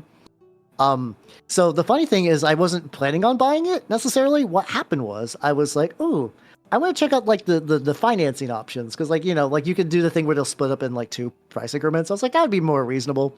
And they're like, yeah, just click here to check those out. I was like, oh, okay. And I clicked there, and it's like, well, your printer is on its way. I was like, what? The fuck? It worked out though. It worked out, so it wasn't too bad. So yeah. I think they're very cool. I would probably have one if it wasn't for the fact that like I have to make so many decisions about how I use my space, because tiny ass apartment. No, that's fair. Especially like New York apartment. I imagine space is at a premium. I'm very lucky. I live in an area where I could rent a house, and it's like not that big of a deal. But I know that's like kind of a rarity. Yeah. I'm doing in general okay on it, but it is like like it is like I don't even consider like a rice cooker worth having. Oh, really? I really like my rice cooker. I mean, I know you can just cook it on the stove and it doesn't matter that much, but like I do love the convenience. It's so easy it's so easy to steam rice in a bamboo steamer. It's so easy. That's like kind of like the final part. Like I don't like how much easier is there to get? This is so easy. For me, the easiest is just putting it in there and just forgetting about it for 15 minutes. It's not that much different. It's not that much different for me. I'm willing to believe you're right, but my laziness knows no bounds. Your laziness knows no bounds as you hear it manually painting miniatures. My laziness is very selective. And I can chat. This fool has revealed his OBS to me. Your OBS is terrifying to me, man. Oh, I need to clean it up. But I'm doing like nested scenes and stuff that works pretty well for stuff. But yeah, I'm due for like an asset clean. I need to do a clean on mine as well. But yours is so much, man. this is so much. So much positive or so much negative? I don't mind if it's so much negative. Just be honest with me. I don't even know. I'm finding it overwhelming to look at. That bad, huh? I have like 10 total scenes, and one of those is a thumbnail maker, and one of those is a test scene, and 2 of them are fully redundant. Oh, that's fair. So like I do the things, so like the for some context, everyone, the halberds each are individually a scene, so I can put them as a nested scene. I have 5 under painting, which is a zoom out for filming, the zoom out which we're on now, medium zoom, max zoom, a landing page that has like the little spinny thing. You're doing some shit there that's like way more advanced than what I'm doing. That's just for painting. Like I said, every now and then I just get in the shit and like try to up my tech every now and then. And this the scene that I'm using right now, like I made like while we were like in the pre-call. Oh shit! Okay. Which is why the tall and small are broken, because I need to manually make those for every scene.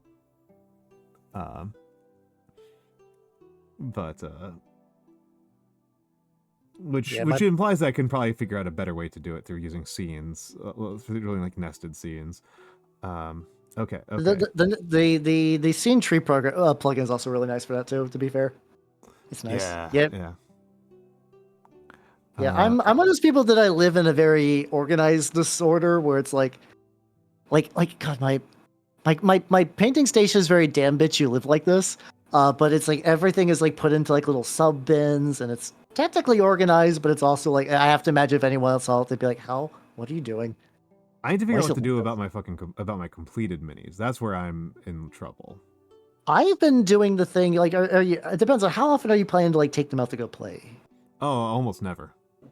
Okay, I mean, I personally really like. They're called like really useful boxes. Okay. They stack really well. They're transparent, so you can look at them. They come in different sizes. The thing I like about them, really useful boxes. Yeah, I usually order mine on Amazon when they're on sale. There's one of those things I think sometimes the prices online will lie, so to shop around a little bit. But they're pretty neat. And then what I do personally, which is overkill for you since you're not planning on playing very often, is I actually take like I cut metal sheets and I use like liquid nail to glue them to the bottom. Kind of like glue it, smush it around, and then I magnetize on. But these guys don't have magnets on them. I'll usually like magnetize. So where's an example of a magnetized mini? I have them. I magnetize my minis. Okay, so yeah, my current storage is I've got like wall cubbies, and all of my minis are currently fitting onto, because I'm painting so slowly. I've painted so few. They all fit onto one cookie sheet. Oh yeah, I used to use cookie sheets before that too. The problem is my cookie sheets would get dusty, so I had to cut that out a little bit. I did put down a piece of what's it called? Parchment paper. Oh yeah. So that to make it easier to clean. And then you set your timer, and then you put the oven. You're like, in the oven. Yeah. I like having it magnetized, not so much because of like the planning on moving them around, but because I know I'm a klutz. And if I tip the cookie sheet or the thing that they're standing on by accident, I don't want them all to spill all over the floor immediately. Oh, for sure.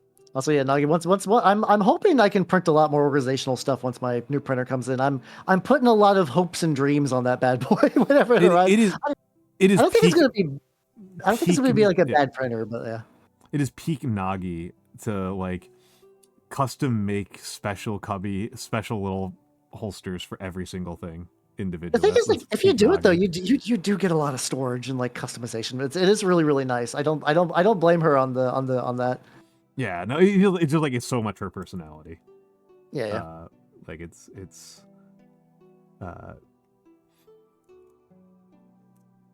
like yeah, I'm if the Centaurian Carbon is legit, I'll let you know. I've heard it was reasonably solid. Oh, that's it. Okay, here we go. Okay, I gotta figure what else am I doing with this guy? Dry brushing this beautiful lion's mane thing on his back. Ooh, this is a good combo. Okay. This guy is just like a bounty of just like really nice dry brushable textures between like the front metals and then now the back hair. Back here's the wrong combination of words for that. Hell of the Noct. Yes. Where do I go with this guy? Could you flip it like more like sideways so I could look at it? Hold on. Which direction? Left, right? Oh, that's good. Over? Flip it over. What needs work? It's kind of hard to tell on the camera. Maybe if you could like dry brush a little more detail into the boots. Okay, the boots are pretty flat right now. That's a good call. Boots are pretty flat. All I've done with them is I put a little bit of edge highlighting at the tops of the boots, and then I gave it an ink wash.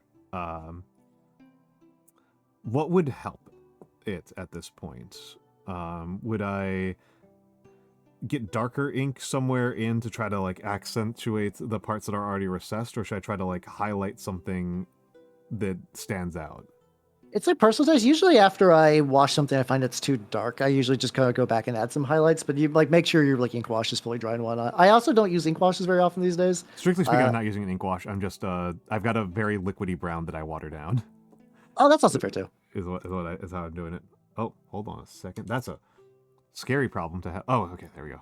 Scary problem to have. Found a cap. I found a cap and I couldn't figure out what bottle it was for. Oh god, yeah. Yeah. Terrifying prospect. Yeah, I usually am better about like only taking out the colors that I have a plan to use, but instead today I just pulled out all of my colors. They're just all on the desk with me. I have like a couple of racks to the left and right of me, but definitely there's the slow creep where they migrate to the desk. The guild has thankfully given me next Friday and Thursday off. I put those in a weird order, but whatever. So I'm hoping I can use at least one of those days to do a proper like I need to organize and clean and do some stuff of the organizational variety. Now, will I? I always have the grandest plans for my time off, and then I just chill. Also, how you doing, Lotta? How you doing? Oh yeah, no, I know so many, many such cases. Yeah, I was talking with a friend just the other day, and she was like, whenever I have a day off, I just like sleep in like 4 hours past all of my yeah, plans. same. It's hard not to. I mean, this is one of those things like I talk about all the time when I'm like trying to make my schedules. As an aside, like people, it may not be apparent, I am an extremely annoying friend in that I am just like constantly asking my friends for inputs on like how to do like very small tasks because I'm like paralyzed with indecision about like, well, should I do like this week? What about this? What about this? I mean, if it helps to get the stuff done and your friends aren't like actively strangling you with it, like why not? Yeah. No, I just recognize that it's a goofy flaw of mine.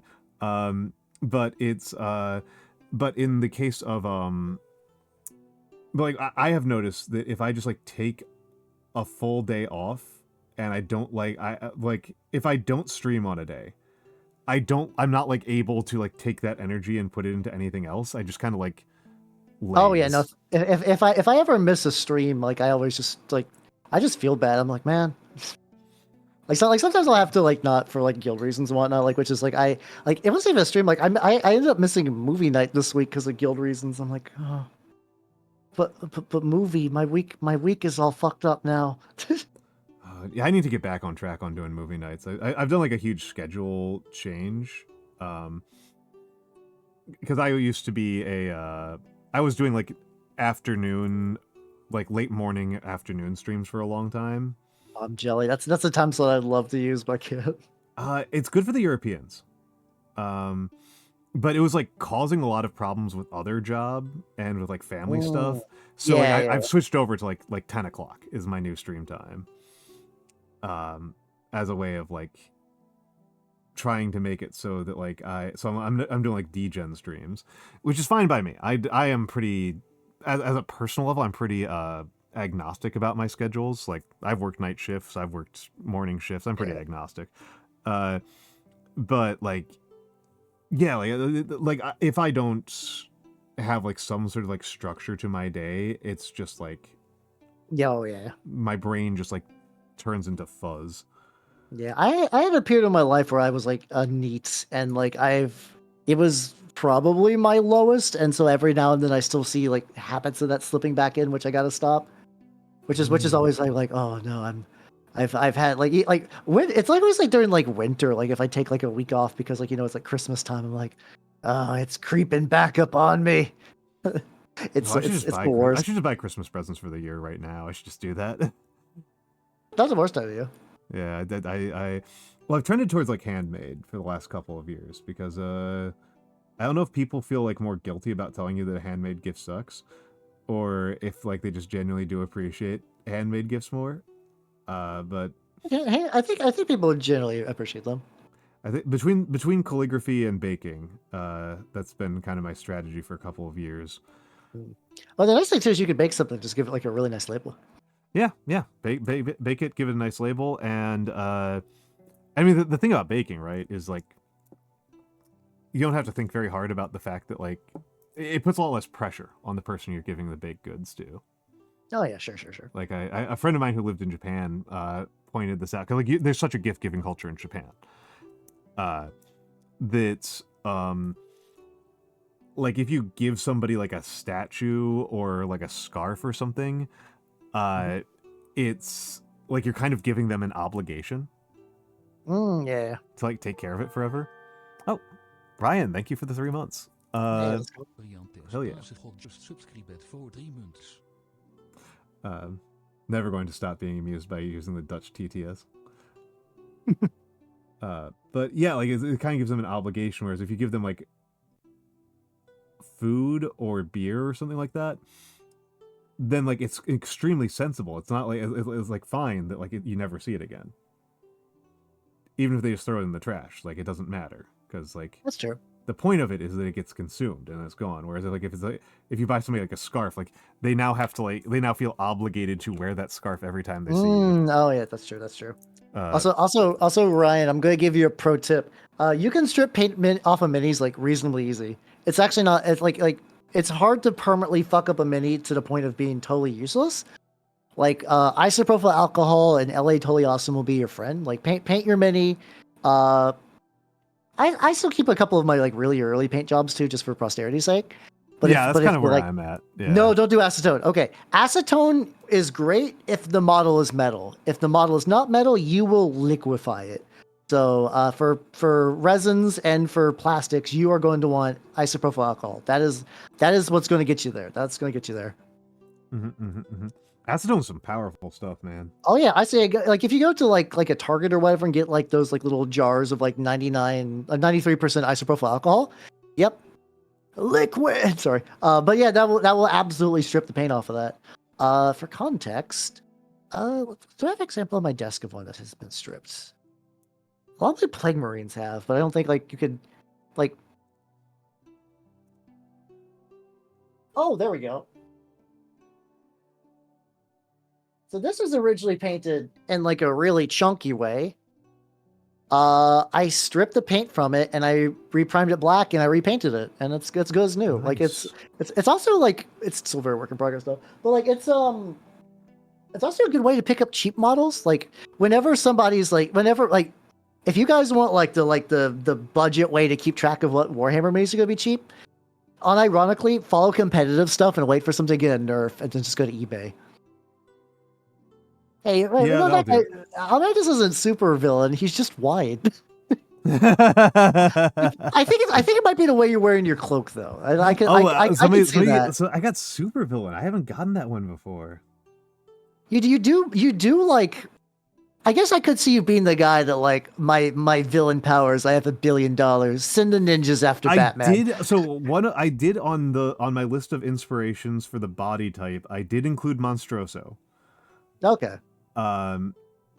Who is a villain, so that one like it's not completely insane, but I am surprised I don't get that one very often. I don't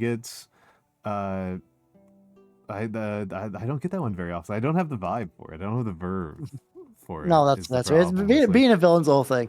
I have Everclear. No, don't dunk minis in Everclear. I'm telling you, isopropyl alcohol is like $4 or $5 for a thing. Get that, put it in a glass jar, take any minis you want to strip and just put it in there. Isopropyl is considerably cheaper than Everclear, yeah. Than Everclear, yeah. You are wasting the Everclear. As insane as that sounds, it is in fact possible to be inefficient with your Everclear. Where would I don't know. I always feel like in like the like movie trope stock character type of way of viewing the world. I'm like I feel very side character coded. I feel very very. I mean, very, like, the thing is, you're very professor coded, so that does kind of slot you into a couple like easily identifiable archetypes and stuff like that. Like I could totally see you like a superhero who's got like a day job as like when Peter Parker is like aged up and he's got like a professor that's like. Oh, that's an option. I was thinking like I feel like I'm very much like in the like advisor roles, right? Is like where I fit in. Like I can see that too, yeah. The quest giver NPCs. Collect 4 boar hides for my research. Yeah, exactly. That's that feels much more natural to where I fit in. Supervillain feels like very surprising. Also the thing is too, when people like remind me of your calligraphy, Almantas, once you get like like you're getting pretty good at mini painting. Oh, I want you to know. I want you to know though, you have a superpower that you don't realize. Oh. You're gonna make an incredibly baller free-handed banners, like quite possibly, like legitimately, you have the skill set to do like old world style like big fuck off like orc banners or like those like classic Space Marine banners with like the full like regalia and company stuff. That's hard. I can't do freehand. Like freehand is a whole separate skill, which you do have. I haven't really tested it out too much because like a lot of the appeal for me with minis. Somebody did ask me a question that I'm going to answer, Moss Dragon. I will answer your question in a moment. But I haven't really played around with it too much because like a lot of what I'm really kind of enjoying with mini painting is like I kind of like doing art forms where the material. Oh crap. Where I'm like really interfacing with the material at a tactile level. I actually really hate doing anything digital art because like a lot of like I notice when I'm doing calligraphy, I can tell the difference between different types of papers and inks on like the friction. I can feel it. And like that's important to me to like being able to do it efficiently. So like with minis, I really like, you know, following the contours of the model. Oh, okay. Like that's a lot of what I'm so like I can see that. It's pointless for me to pretend that I don't have pretty good fine motor control. Like that's just stupid. Yeah. I mean, the thing is, if you still want like the textures and contours and stuff like that, like a lot of people do homemade their banners with like aluminum cans and stuff like that, so you can add like a lot of texture and like waviness to it. You can mix it up quite a bit.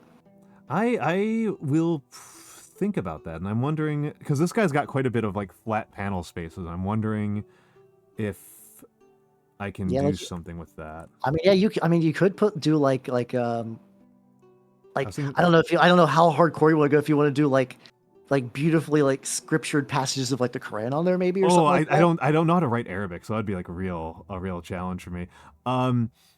So to answer Moss's question, because I think it's actually this like gets me a little bit of an option here to talk about that.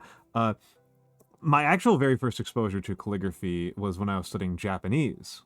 Oh, that makes sense. You know, if you study a foreign language, and particularly if you study Japanese, you in most classrooms you will get periodic like culture lessons, right? It won't just all be pure language.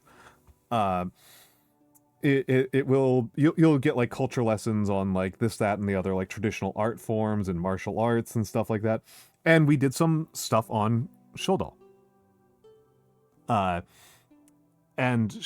Which is Japanese calligraphy. So I learned Japanese calligraphy first in school, and I took some coursework in it because I really enjoyed it.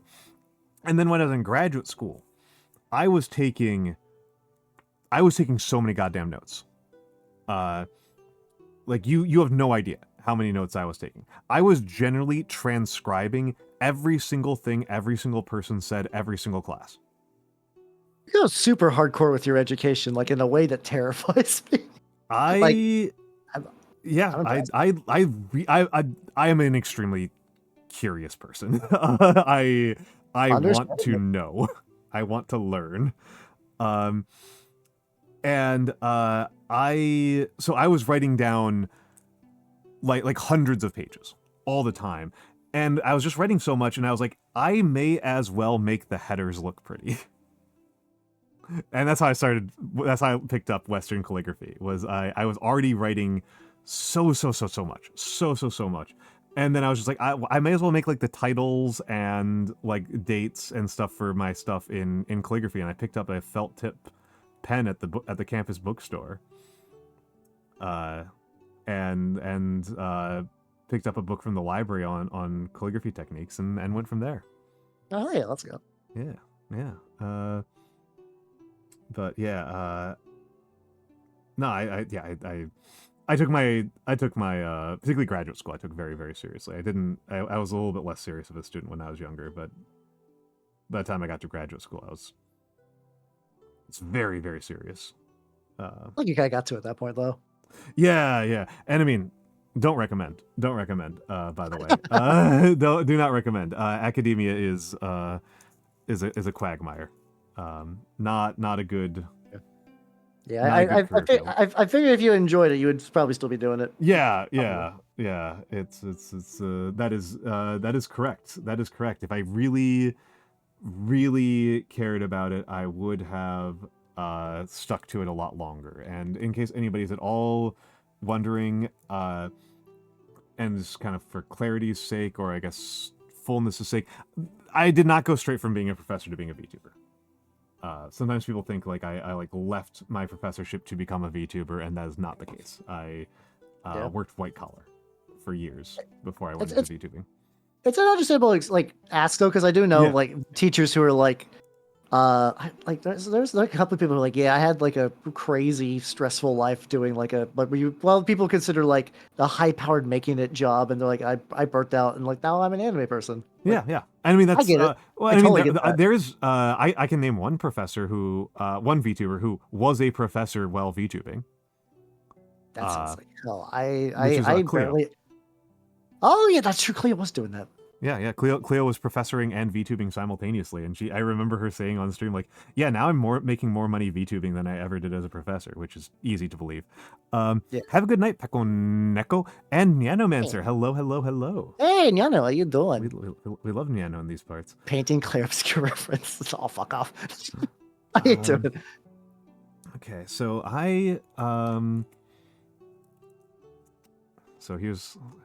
So I fucked up all of my like size 0 and smaller brushes, so I bought a pack of 30 made in China. How badly are they fucked up? They've got like splaying out bristles. Okay, because that's another thing. Isopropyl alcohol sometimes will fix that, because a lot of times, like sometimes with synthetics it's hard to recover them, but like a lot of times splaying out happens when the paint will get caught in the ferrule, and that's what kind of spreads. I'm pretty sure that's what's happened. I haven't tried it with like the real good stuff. I haven't tried to clear it up with the really good stuff, but I have tried to clear it up with brush soap and soapy water and stuff, and hasn't come out. I would say before you absolutely destroy. I mean, also if you're not doing it already, keep old brushes. You can clip the tips and make them into dry brushes. Yeah, I haven't thrown out anything because I am a profoundly cheap person. Oh yeah, no, that's a nerd. I have that like brain thing where I grew up kind of poorish, so like I hold on to things a lot longer than I probably should. Yeah. Honestly, it's mostly served me. I have not been punished for this behavior in my life. My punishment is just clutter, but like I can live with that. Yeah, my punishment is that my room is perpetually got like 10% more stuff than I actually have storage space for. So just kind of like roving piles of like stuff that I need to clear up. Okay, hold on. This brush is fighting me already. Well, I mean, I did buy a pack of 30 for $5, so I assume that there's going to be some losers. That's probably fair. Another option for brushes, which I'm going to go stock up on some, there's a company called Rosemary & Company. They do really solid brushes for cheap. You can't order them in stores. I mean, maybe if you go to like an art supply store, but like a lot of times people like their brushes so much, like a lot of the bigger people like Artist Opus will just have them manufacture their brushes and then they sell them separately as an upsale.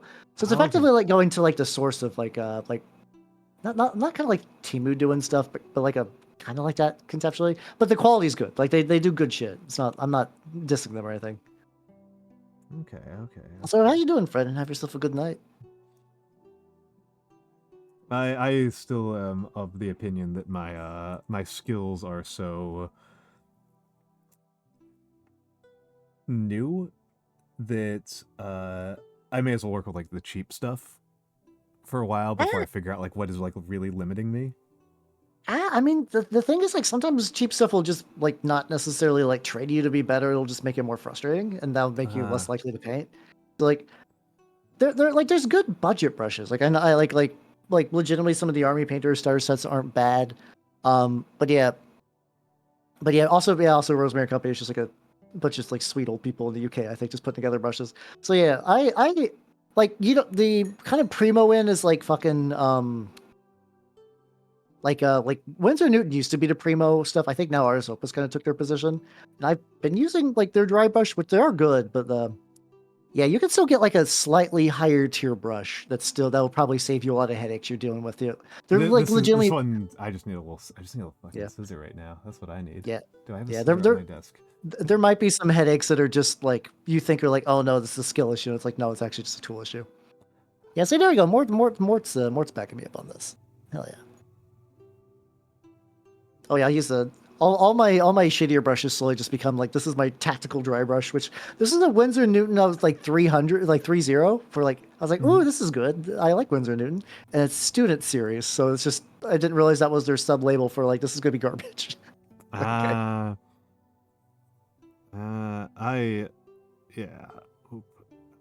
I've also, I don't know, in other fields of my life, I've often been rewarded for going with complete garbage and just seeing how far I can take it. But also, I don't know. I don't know if you've seen this, Hal, but I don't tend to get frustrated too easily. Oh, okay. So you will still just keep on trucking then. Okay. Yeah. Ask Nano about Dark Souls. Oh, I only asked Nano. I rated into you playing Dark Souls. Yeah. I am aware. Do I have a pair of clippers of any kind at my desk? I don't think I do. I have to go to the kitchen. Oh, wait, no, I definitely do. Yeah, Winsor Newton kind of fell off at some point. I don't know why. Like, I don't know if that's just like general enshittification nonsense or whatever, but like, yeah. I can agree with everyone saying that like they've kind of, which is weird because they were kind of always like the go-to, and now I think I've gotten a couple from them and I was just kind of disappointed. It is crazy to me to like, it's also super frustrating to watch like a good old company get worse. Yeah. And I mean, we had a bad piece of news today on that kind of front. Polygon had mass layoffs. Oh shit. Yeah. I guess I'm not surprised, but still. They got Vox sold them to it's like a venture type Oh, firm. cool. Yay, private equity groups. Yippee. Yep.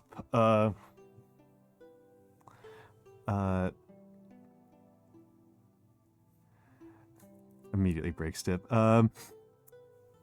Moss Dragon, the part that you might be missing here is I am really bad at Dark Souls. Staggeringly bad at Dark Souls. I failed the tutorial 123 times. Holy shit. And I did not tilt. But you did get through the tutorial though, you know. Yeah. Preservation, let's go. Yeah.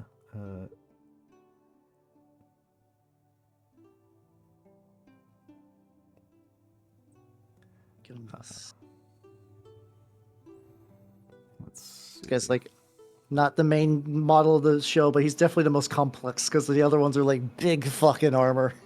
So like, there's my attempt at freehanding a crescent. Oh, that's legit actually. Nice. All right. Another option sometimes too is like they also do have like really good, like I think AK has some paint markers that are really legit, and then I've used a Micron pen to do some like text scratches on my stuff before too. Oh yeah, a pen would not be bad. But okay. So that's. I feel like the boots are still lacking. The nice thing too is like honestly with boots too is once you glue it to a base, you can just like cover it up with some stuff. Like, yeah, like a lot of my boots get that get powdered. Yeah. Well, the lower part of the boots, that's fine. There's a part on the upper part where I think I just like need to clean up a line. It's annoying the shit out of me. That's fair. Yeah, I bought a set of they had like a Rust Effect series of paint markers, so I'm probably gonna actually be using those on Sunday for my Playburst crawler. Oh, way too bright. Just because like you know they're sitting unused otherwise, so I might as well. Yeah, that's true. You're only bad at Dark Souls if you give up. Mm-hmm.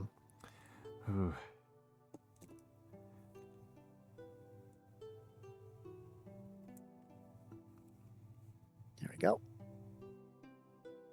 Yeah, I'm always kind of worried about stuff like that a little bit though, because like if they just one day stop making the print markers, I'm gonna be like, well, that's I'm paranoid as hell about that kind of phenomena. I'm so paranoid about that. It's usually about two. Usually the bigger one is more like paint recipes tend to update pretty like not super frequently, but it's not unheard of. Like from time to time, like Vallejo did a big-ish like paint redo like 2 years back maybe, Army Painter's gone through a couple of redos, but a lot of theirs was just more like quality assurance. Like Army Painter, they had a speed paint line which would reactivate when exposed to other paints, which is generally not good. But since then they fixed it. Like Army Painter's paints are pretty, like I can confidently say, they used to be like the budget or like beginner option. No, they're like a legitimate contender now. I used some Army Painter paints today, specifically the like can blonde color for the cloak. Go with this guy dry a little bit. This guy be good. Glue to his base yet. So no, I just have. I mean, it's a deeper paranoia than like within miniatures. I always have a deep paranoia about like anything getting discontinued. Like it's not like the main reason why I like learned how to make my own bread and stuff like that, but it's like definitely a factor. Bread. Like, I bake my own bread. I love it. I love it. Oh no, I was making a joke about bread being canceled. Not in like the like just like no more bread. Anyway, no more bread. Well, even just like you know, if I had like gotten really firmly committed to like really liking a specific brand of bread, like I know it's gonna get canceled. Oh, that's fair. Oh, you know, Flopsy, I have your recommendation for some of those Army Painter colors. I just haven't gone to the store yet to properly pick them up. The rough iron, I think it's like rough iron and another one I have like listed somewhere. It was like a coppery evil chrome. There we go. I think you're probably recommending one of those two. There we go. Oh yeah, Gundam. I guess it's true. Like Gundam pens and stuff like that. Those are gonna be around forever because if Gunpla's dying, things are going terribly wrong for everyone involved. So like, although I am very forgetful, so I do appreciate the reminder. The end of Gunpla. Yeah, if Gunpla ends, we're not doing good collectively. Let's see, how do I do this? Actually, this guy. Let's see, I got this guy looking pretty good.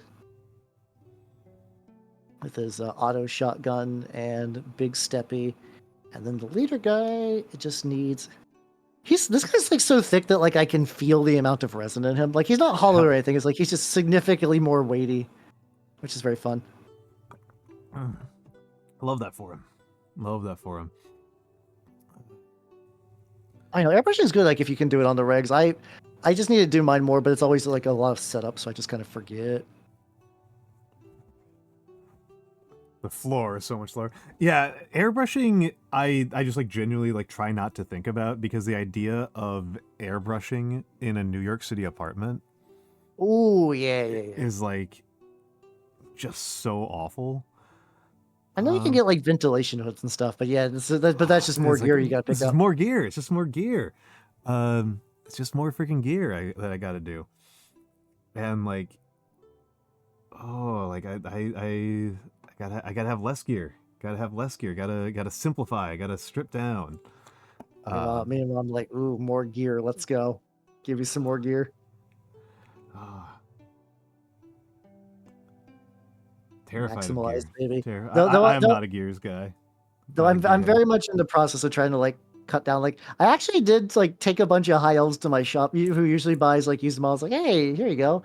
I figured like people would like that for the old world, and it's like they're like, nah, this is too old. Like, well, okay then. I mean, so this for old world, huh? Because like when I think about one of those things I think about fairly frequently, because we were talking a little bit about like GW internal nonsense earlier. I keep on thinking about how whenever I hear reports from about like the sculpting process over there, that's the sculpting for 40K is like is treated like it's punishment detail. I've heard similar ideas. It's one of those things that like it's hard to verify, but also I would not be surprised. It's in the same way that like there's kind of like no one said anything directly, but there's kind of like an implied from the fan base that G-Dubs is really anal about keeping its departments separate, which is why like they really don't want any models between Age of Sigmar and the old world overlapping. But because like otherwise, yeah, a lot of them should.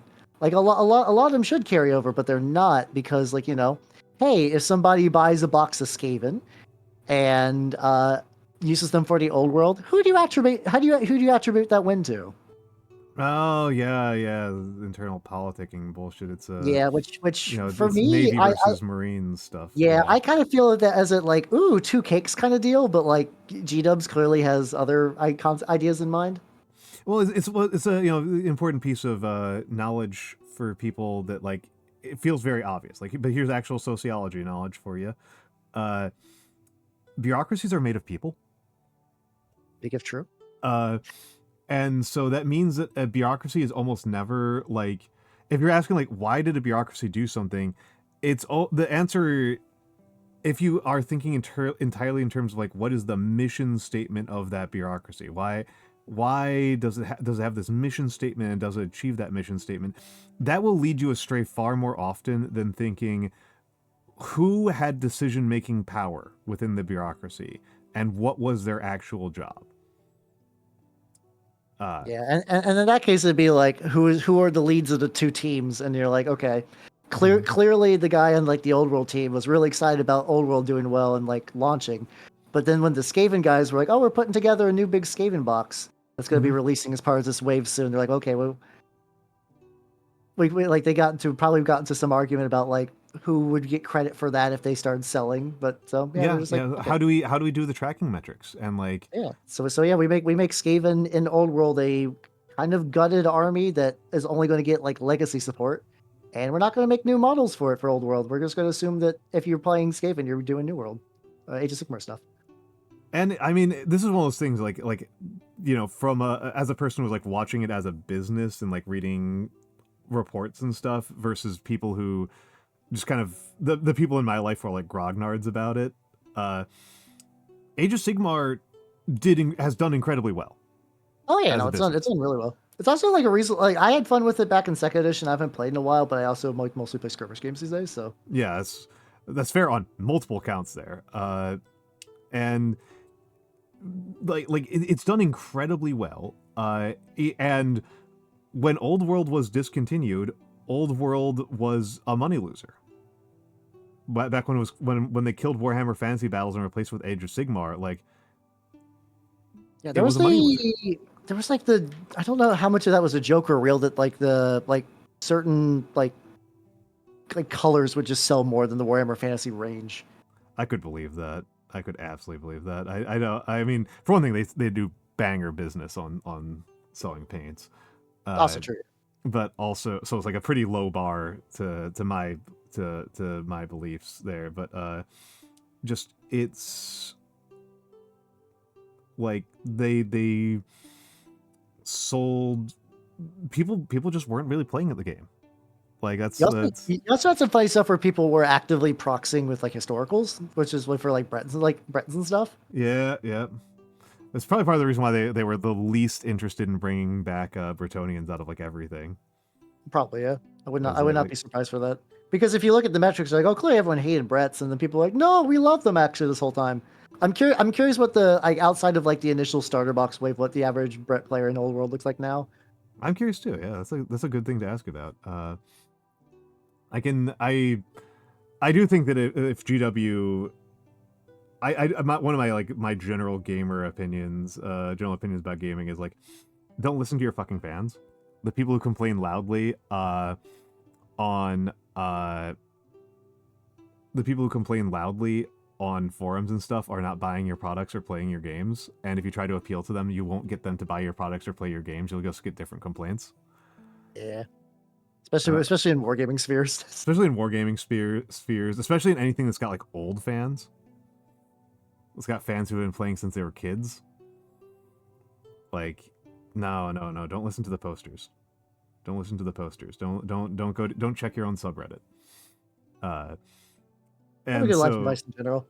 Yeah, I think it's good advice. I think it's good advice. I know Ronan has a subreddit, but it's just like 3 clips of her. Okay, that's good. That's kind of fun. That's fine. That's fine. But it's mostly jokes. Yeah, but like, yeah, don't. Oh yeah. No, I agree. Killing wasn't bad. I honestly, if they had like a better presence at the time, which they did recently after us. Oh shit, you got some raiders, huh? I got some raiders. Hello, Ozzy. Hello, Ozzy. Welcome in, raiders. Hello, hello, hello. I am Almantas, former professor, current VTuber, old man who loves old things. Hello, Fawn. Hello, Zamiel. Let me give the shout out to you, Ozzy. Ozzy is my sister. Is my streamer sister. Oh shit, let's go. And I was actually I'm joined today by Halbernacht. We are painting miniatures together, and Halb Halb is a fellow old man who loves old things, but also Ozzy is a fellow mimic. Oh, you're the mimic sister. Yeah, Okay. Yeah. She's my mimic sister. Yeah. I'm gonna follow you now. Yeah, Hell yeah. You were playing V Rising. How was the new content? I was thinking about playing the new content. They had a huge update for V Rising. And more mimics. So I'm usually more like this. So yeah, usually less obviously horrific. usually.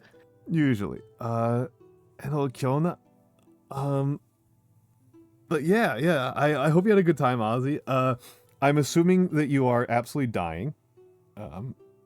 Aziza is in the habit of streaming like 16 hours. Holy shit. The longest I've ever done was a 12-hour, and I was feeling exhausted at that time. I've done a couple of 12 hours. I think I've done like a 13-hour once or twice. It takes a lot out of you. No, yeah. We have a server for Steam Friendos. I may join you for that, because I have actually never properly beaten V Rising. When you're like a vampire, but you also kind of like build a base and stuff too. Yeah. It's a bit of a. I tend to not be super into the crafting sim type games, but it's got enough of like combat and direction to like help me overcome that hurdle. It's got some meat to it. Yeah. I kind of need my games to have like a little bit more direction than just like go check it out. I kind of want like a kind of need like a little bit more than that, but not a ton. I can still be entertained by vanilla of Minecraft because I'll just burrow into the earth like a fucking mole.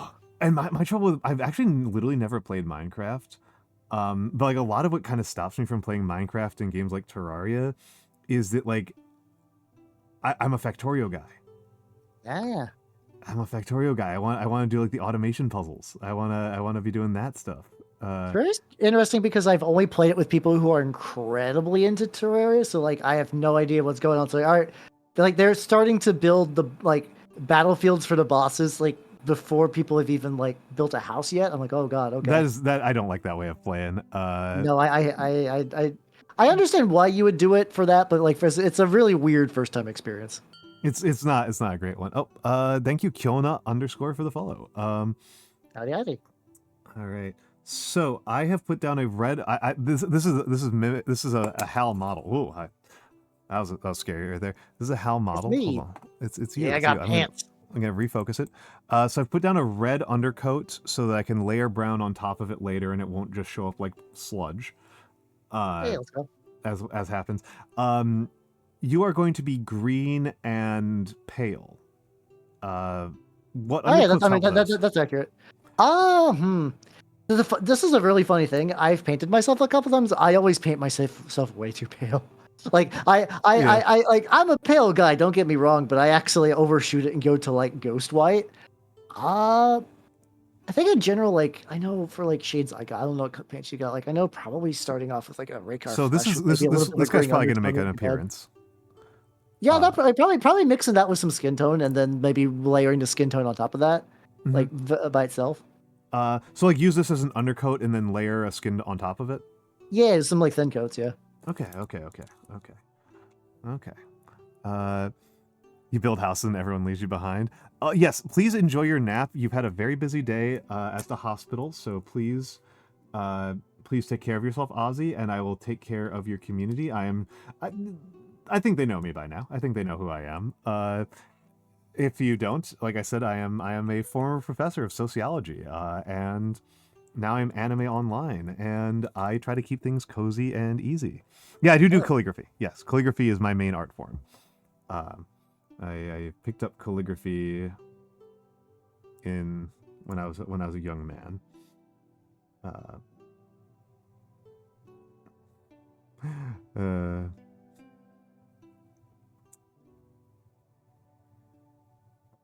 Yeah, Raycar Flesh Out would be good. Yeah, I do want to give myself another paint go because like I said, I keep messing up like maybe I think it's just because I'm like too invested because it's me, so it changes my perception. I'm like for like another mob, this is pretty solid. I'm like, oh no, I didn't capture the essence. I failed, Sir Nicholas. He sculpted me in form. Yeah, that's the guy who sculpted it, actually. His name's Sir Nicholas. Okay. I did make a hero forge of myself, which is less detailed than this. Oh, that's fair. That's fair. I mean, to be fair, Hero Forge, people do really good shit with Hero Forge. There's a non-trivial amount of people whose first Trench Crusade minis were built wholesale in Hero Forge in like the most like wild backwards way of building an army, but like it worked for them. So yeah. Hell yeah, good for them. Did a little bit of calligraphy in high school. Yeah, I've got a little mouth cat. I got a little mouth cat as my as my chat mascot. Not available on stream, but it's people do it. People show him up, and he shows up in fan art a lot. Hey, let's go. Yeah. Yeah. But yes. Yeah, I did calligraphy. I've done calligraphy for many years. It's a pretty good art form. It's a pretty good art form for yapping over. Oh, for sure, yeah. Yeah, it's fun doing like a physical art form while you're yapping. It's got a vibe to it. Absolutely helps. I mean, you said like you have to like be doing something with your hands while you're eating. Yeah. So I get the impression that you just always have to be doing something with your hands. More or less, yeah. Well, it's also just I don't know. I also just like block through. Like it's fun. Yeah, oh god, jump scare again. Hold on. Oh yeah, we got socked. We got socked. Oh good. Let me scoot your cotton ass to the corner. Oh yeah, yeah. You probably saw this because I brought it with me. But oh, hold on. It hasn't come up on stream yet. Hold on, I need to zoom out the camera a little bit. But yeah, the sock is real. Oh shit! Oh shitty real. Yeah, the real sock. We got real sock. Oh hell yeah, let's go. Hell yeah. Yeah, both the model and the sock puppet were made by Lady Saffron. Oh yeah, let's go. Yeah. Yeah. So I love having the little sock puppet. I didn't keep it on for as long as I could have because I'm so nervous about it getting dirty. I don't know how to clean it. I do not know how to clean it. Yeah, you're afraid if you put it in the wash, it'll just explode. Yeah. I'm pretty sure it will not survive the wash. So I very nervous about it getting dirty. I can understand being paranoid about that. And with it's one thing if it gets like food on it, but if it gets like paint on it, like. Yeah, the consequences like I have a lot of like objects around my house and then clothes that are just stained with paint now. Yeah, I have a wide selection of paint splotch jeans, which like not a big deal. Yeah, it's stylish. I say as Cope. Stylish. Shows I'm artsy, but yeah, no, it's yeah. You always gotta worry about that. Like sometimes I have too many minis on my desk, so like every now and then I will accidentally paint blast something. I'll just see like, why do you have like a blue dot on you? I'm like, oh, I think I know what happened here. Yeah, I unfortunately I've not spilled my calligraphy inks particularly badly at any point. Okay. But also, Zamio Payne, thank you for the follow. Welcome to the workshop. How you doing? Nice. Zamiel's nice. Yeah.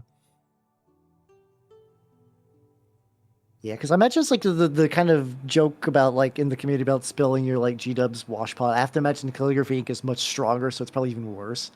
I mean, it's much more liquidy, so it goes everywhere. Oh yeah, true. And amusingly, I have spilled my some of my Citadel paints.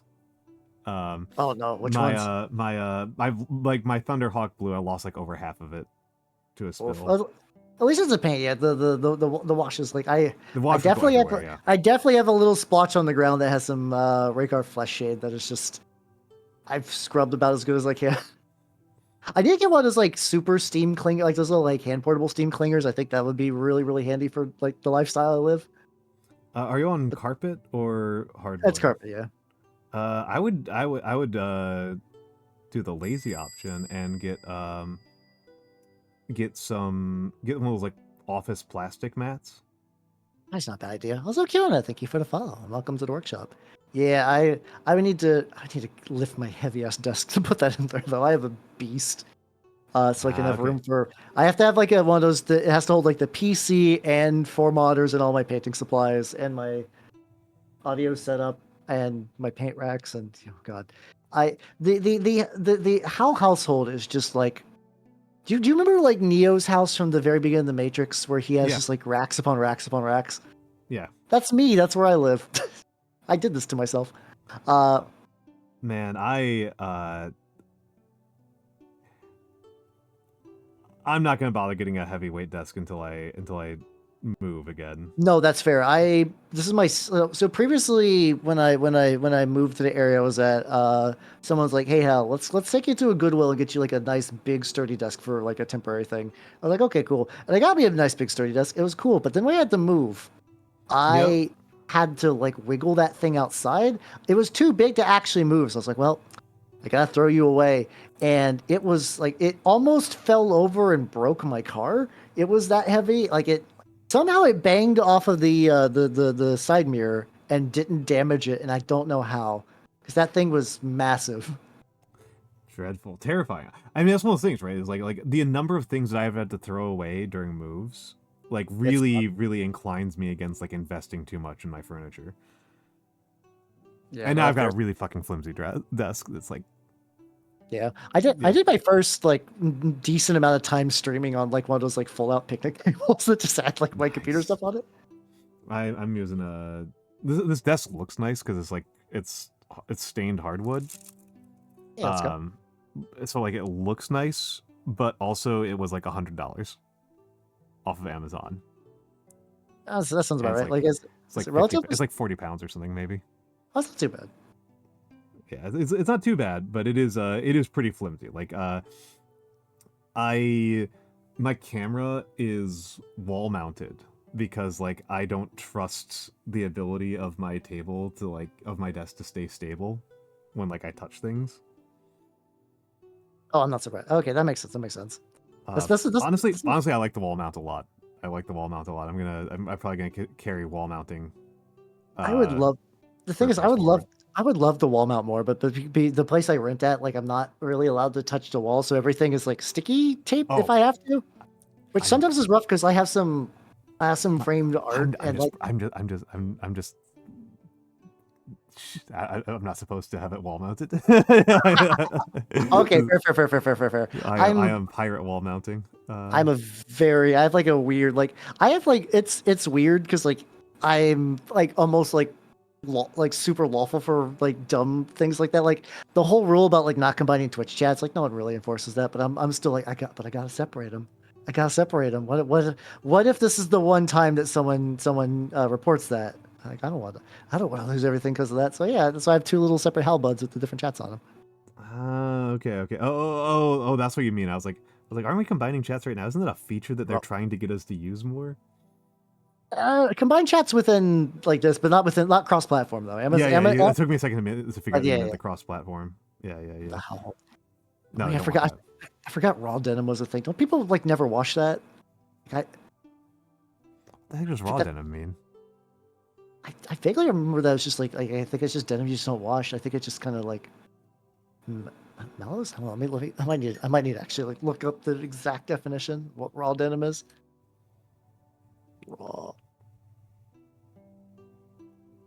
denim. It is raw denim is denim that has not been pre-washed nor distressed in any way. Oh, okay, so it's not necessarily people not washing these, but like it's just the nothing has been pre-washed when you first get it, so it's like fresh, I guess. Maybe some confusing. people. I grew up with a suspicion about factory conditions such that like if as soon as I buy any clothes, it goes in the wash before I do anything with it. No, that's fair. Straight in the wash. Yeah, for some people that's a feature, not a bug. Strange.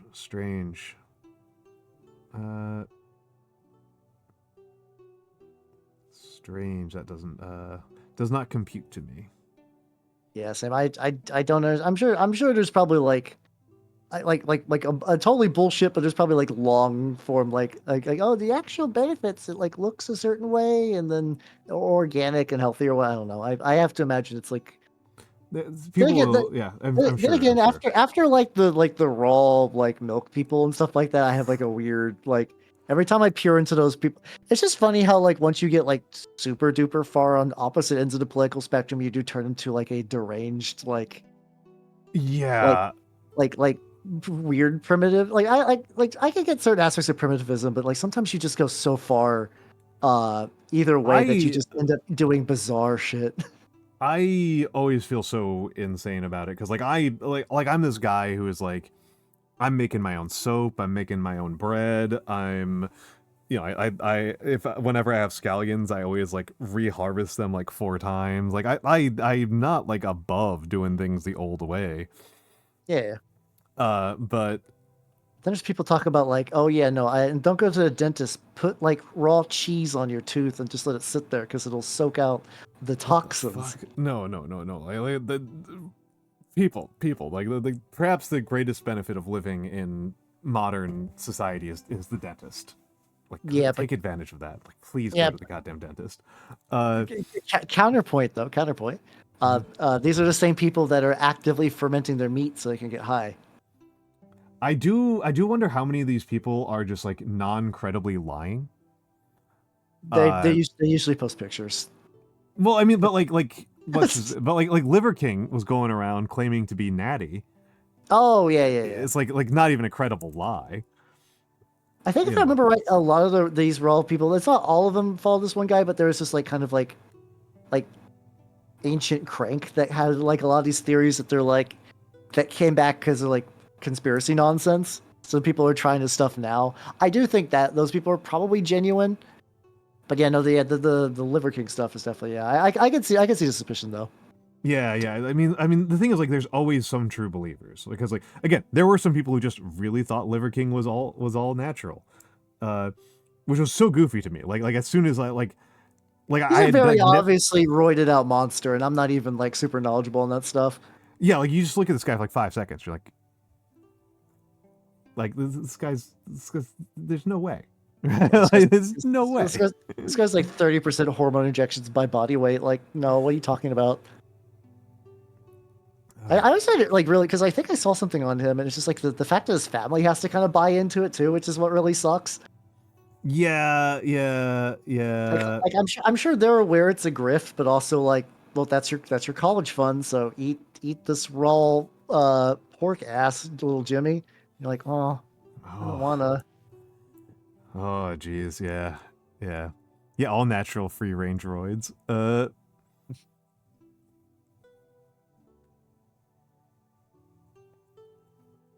Okay, having gotten a little bit of test space on here.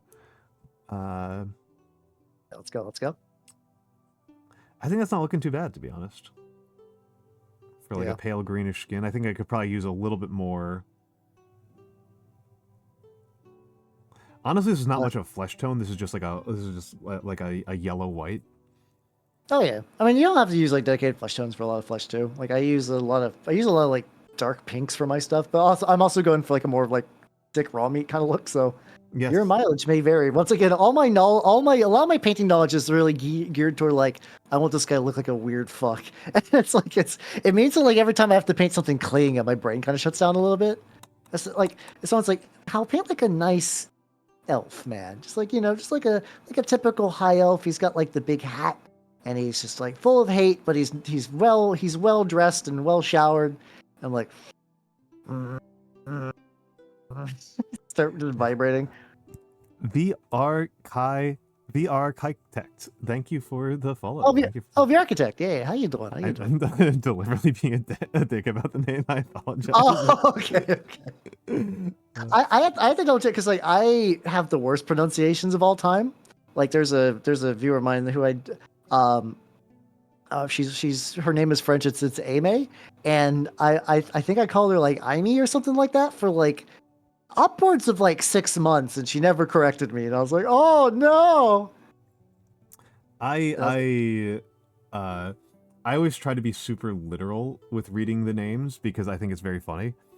That's very fun, to be fair. And one of my favorite ones is I've got a regular who's Xanadu. You know, like the city.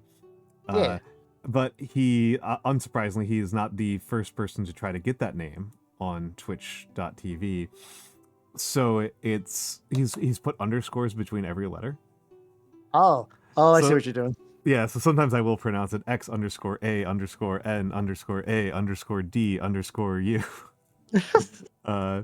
This amuses the shit out of me. This makes me happy. Do love me some hyperpedantry. And how you doing, Beer? Yeah. I'll say your name right over here. And I mean, this is one of those things that's like a kind of amusing to me from Streamerverse is like people come in and they'll have a name that's like super long. And then I'll say like the entire name, and then they'll be like, "Oh no, you can just call me like something completely different." And I'm like, I've taken to just like telling people like, "That's very nice of you to say, but it is actually like way harder for me to keep track of that than to just say a long name over and over again." Oh, it absolutely does. I was how you doing, Cat Attack? How you doing? Welcome. Yeah, like I could do short names, but someone's like, yeah, like my name is like Sephiroth 420, but call me Dave. I will absolutely forget that. I'm very sorry. Yeah, no way, man. I'm bad with. I was doing like a big Trench Crusade thing with like some new people, and I got introduced to like 6 people in a row. I'm like, this is falling on my brain. And me, yup, it's gone. It's like I wish I had memory. Oh, one of those things that drove me kind of nuts was when I was teaching, after a couple of semesters of college teaching, I like developed face blindness. Oh shit! Like I guess that makes sense though, because like just like the sheer number. Yeah, it was the sheer numbers. Like I'm learning like 60 new people's names every like 3 months. 60 to 100 plus people's names every 6 months. Cat Attack, thank you for the follow. Thank you for the follow and for a fun name to say. Hey, let's go. So yeah, it's like one of those things. Like I don't know the current sign, like the standing on like whether Dunbar's number is real or not, but I kind of get the general idea though. It's like I could totally see like a number similar to that being like, yeah, that's about what your brain can process. And then meanwhile, I'm on Twitch.tv with like so many people, and I'm trying real hard, guys. We're trying. We're working on it. We're doing what we can over here. I just go back to something I remember saying. Like, I'm sorry I did not respond in time. I'm dealing with a brain that evolved to eat berries in a cave, and I feel that sometimes. Oh man, I mean, actually, kind of going back to a topic that we were touching on earlier. That like I am usually very skeptical about evolutionary psych, which should not be surprising. Yeah, understandable. Because I'm from sociology, right? I'm going to assume my default tool is going to be to assume that a behavior is culturally learned. But like, man, we are obligate social creatures, and man, do people get a kick out of social enforcement. That's like demonstrating that you understand the rules of your culture better than other people. Like, man, do people love that. People love that. Matthew, have a good night. It was a pleasure having you here. Have a good night, Matthew. Oh yeah, it's getting kind of late-ish for me too. How long you want to go tonight? I was actually planning on not. This was actually around the time I was thinking about wrapping, so I'm down for a little bit longer. But I was leaning towards like a midnight-ish wrap. Oh yeah, I actually usually wrap about half an hour ago, so I'm totally down for wrapping up now. I honestly assumed it would go about 4. I was just I can revisit the HAL model. Assuming I actually revisit the HAL model. I have a bad habit of saying I'll revisit a model and I don't revisit them. Haha, the same. I have a lot of like. The next one. I finished a lot of my projects. There's a lot of like half-finished projects on this table, like just out of eyesight. Oh, I mean, the thing is, like, I've made myself I've given myself a real bad one on this one because it'll be like I didn't finish like the highlights, and it's like I can't tell at a glance that I didn't finish the highlights. Like, it's not obvious to me at all that I didn't finish the highlights. But yeah, no, this was wonderful. This was a wonderful time. Thank you, Hal, for joining me. I should be painting more minis. You should paint your backlog now. My backlog is so rough, man. Folks, I put a list of minis on. I put some minis up on. Yeah, I said this earlier. I put some minis up on my throne, and I did not check how many minis were in one of the boxes. I just saw the price tag was $30, and man, $30 of historical minis is so many. It's the most. All the minis. It's ridiculous. also, Unforgiven IRL. Thank you for the follow and welcome to the workshop. Yeah. All right. So on the one hand, I'm going to give you a shout out. Let's be professionals about this. This has been Halbernacht. Halbernacht is a cool dude. He, Matthew, thank you for the gift sub to Moss Dragon. Halbernacht is a cool dude. He does lots of mini painting. He also plays a fair amount of retro games. Did you finish Arcanum? I stopped playing that. I like Arcanum. It's for me. I don't think it's going to be a good stream game. It's a lot of like wandering around, figuring out little puzzles and stuff. That happens a lot.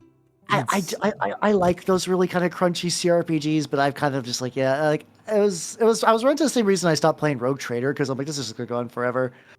Which is a shame because it was fun. But yeah, I mean, I've been having fun with the games I've been playing now though. I've been trying the Silent Hill series, and then nice.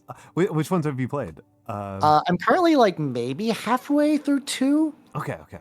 So I played 1 and 2 last year. They've both been really spicy. I loved 1. I really liked 1 too. I really liked it. I do see why people are like 2 is a classic. I totally understand. Oh, I felt kind of crazy because like I played 1 and then I played 2 and I was like, no, 1 is so much better. I love this aesthetic. I love the storytelling. I love this. But I'll let you finish too before I impose too many of my opinions on you. I'll let you keep on going with 2. But yeah, no, I enjoyed it quite a bit, and I'm gonna say if you really enjoy those games, please play Signalis. Okay. Signalis is really good. It's a lot like Silent Hill, but it was very much made by Eastern European communist lesbians. I see. Yeah, it's got a very distinct like East German aesthetic. It's really good. I have been itching that mood since what's it called? I know Disco Elysium is the kind of that general area. I did like Disco a lot. Yeah, no, it's like a substantially more oppressive and horrifying Disco Elysium. Okay. I'm sold. It's super good. And let me take a look around. So this has been Halb. Halb's really good. And that'd be Almantas. I did a similar shout. You should check him out if you're not. I think I saw a lot of cross pollination happening, so I think everyone is. I think so. I think people enjoyed both of us. I think this was a really good one. Yeah, I think the shared chat's a good idea too. It's like a having like a viewer mixer. Well, I was saying. I mean, again, I don't mind talking about the behind the scenes stuff. I know that like the serious like HoloLive type people don't like to talk about the behind the scenes stuff because of blah blah blah. Yeah, but it's not my style. I'm kind of the opinion that sharing more than 2 chats is kind of bad, but sharing 2 chats is pretty good. Yeah, 2's not too bad. Yeah, two is pretty good. More than that, and it starts to get really chaotic because it's just like an endless cacophony of like, so and so, thank you for the follow. So and so, thank you for the follow. So and so, thank you for the follow. Just endlessly. But 2 is good. 2 is good. It's nice to get it's the mingling, right? It's like it's a cultural exchange program. It's a study abroad. The field trip to see how the other half lives. I have a raid target in mind. Do you have if you have one in mind, I'll accept that. But I had a couple options. I'm curious what you're gonna say though. My friend Schemy is doing a gunpla. Oh, let's go. I always like rating the model people. So yeah, give me their link. Yeah, it's either gonna be Schemy or Ronan who is doing Witcher. Oh wait, Schemy. Yeah, no, Schemy's great. It's a very good jellyfish. The good jellyfish. She's one of my faves. Hold on, let me get over to our. Oh my god, I've got too many windows open. I I've got too Yeah, many windows open. Where is our DMs? Yeah, I can't do the usual schedule stream, or else the setup is going to explode. So we'll go directly. We'll go directly from here to that. I can get over to my schedule stream, but I can they'll get to see my schedule stream, which is tomorrow at 10 p.m. I'm doing something. The end. This was an easy week for me. For me, Saturday I will be continuing more of Full Metal Alchemist and the Broken Angel, and then on Sunday I'm going to continue to paint some more and do probably the back half of my Plague Burst Crawler, and I get to use my painting markers. I'm very excited about those. So I'm gonna lose some raid messages. Geezer's raid. Geezer's raid. Oh yeah, just copy that one, everyone. Let's do that. And then and YouTube if you are subscribed to me, if you happen to have a sub, we're going with this classic. So raid Suki. Okay, I can't. I was about to see if I could spell her name from memory. I can't. I can't do it from memory. It's the Dorney part with the H. The Dorney's really rough. Yeah, I was like, where are there's multiple I's in here at some point. It's a cool name, but like it breaks the Japanese naming convention of her first name, which fucks with my head. Yeah, it's rough stuff. Yeah. Okay. Matthew, thank you for giving Almantas a sub to me. Thank you, Matthew. All right. We're going to raid out, and everyone have a lovely night. Thank you all. Did I hit the raid message? Is it going? I can't tell. I think stuff is happening.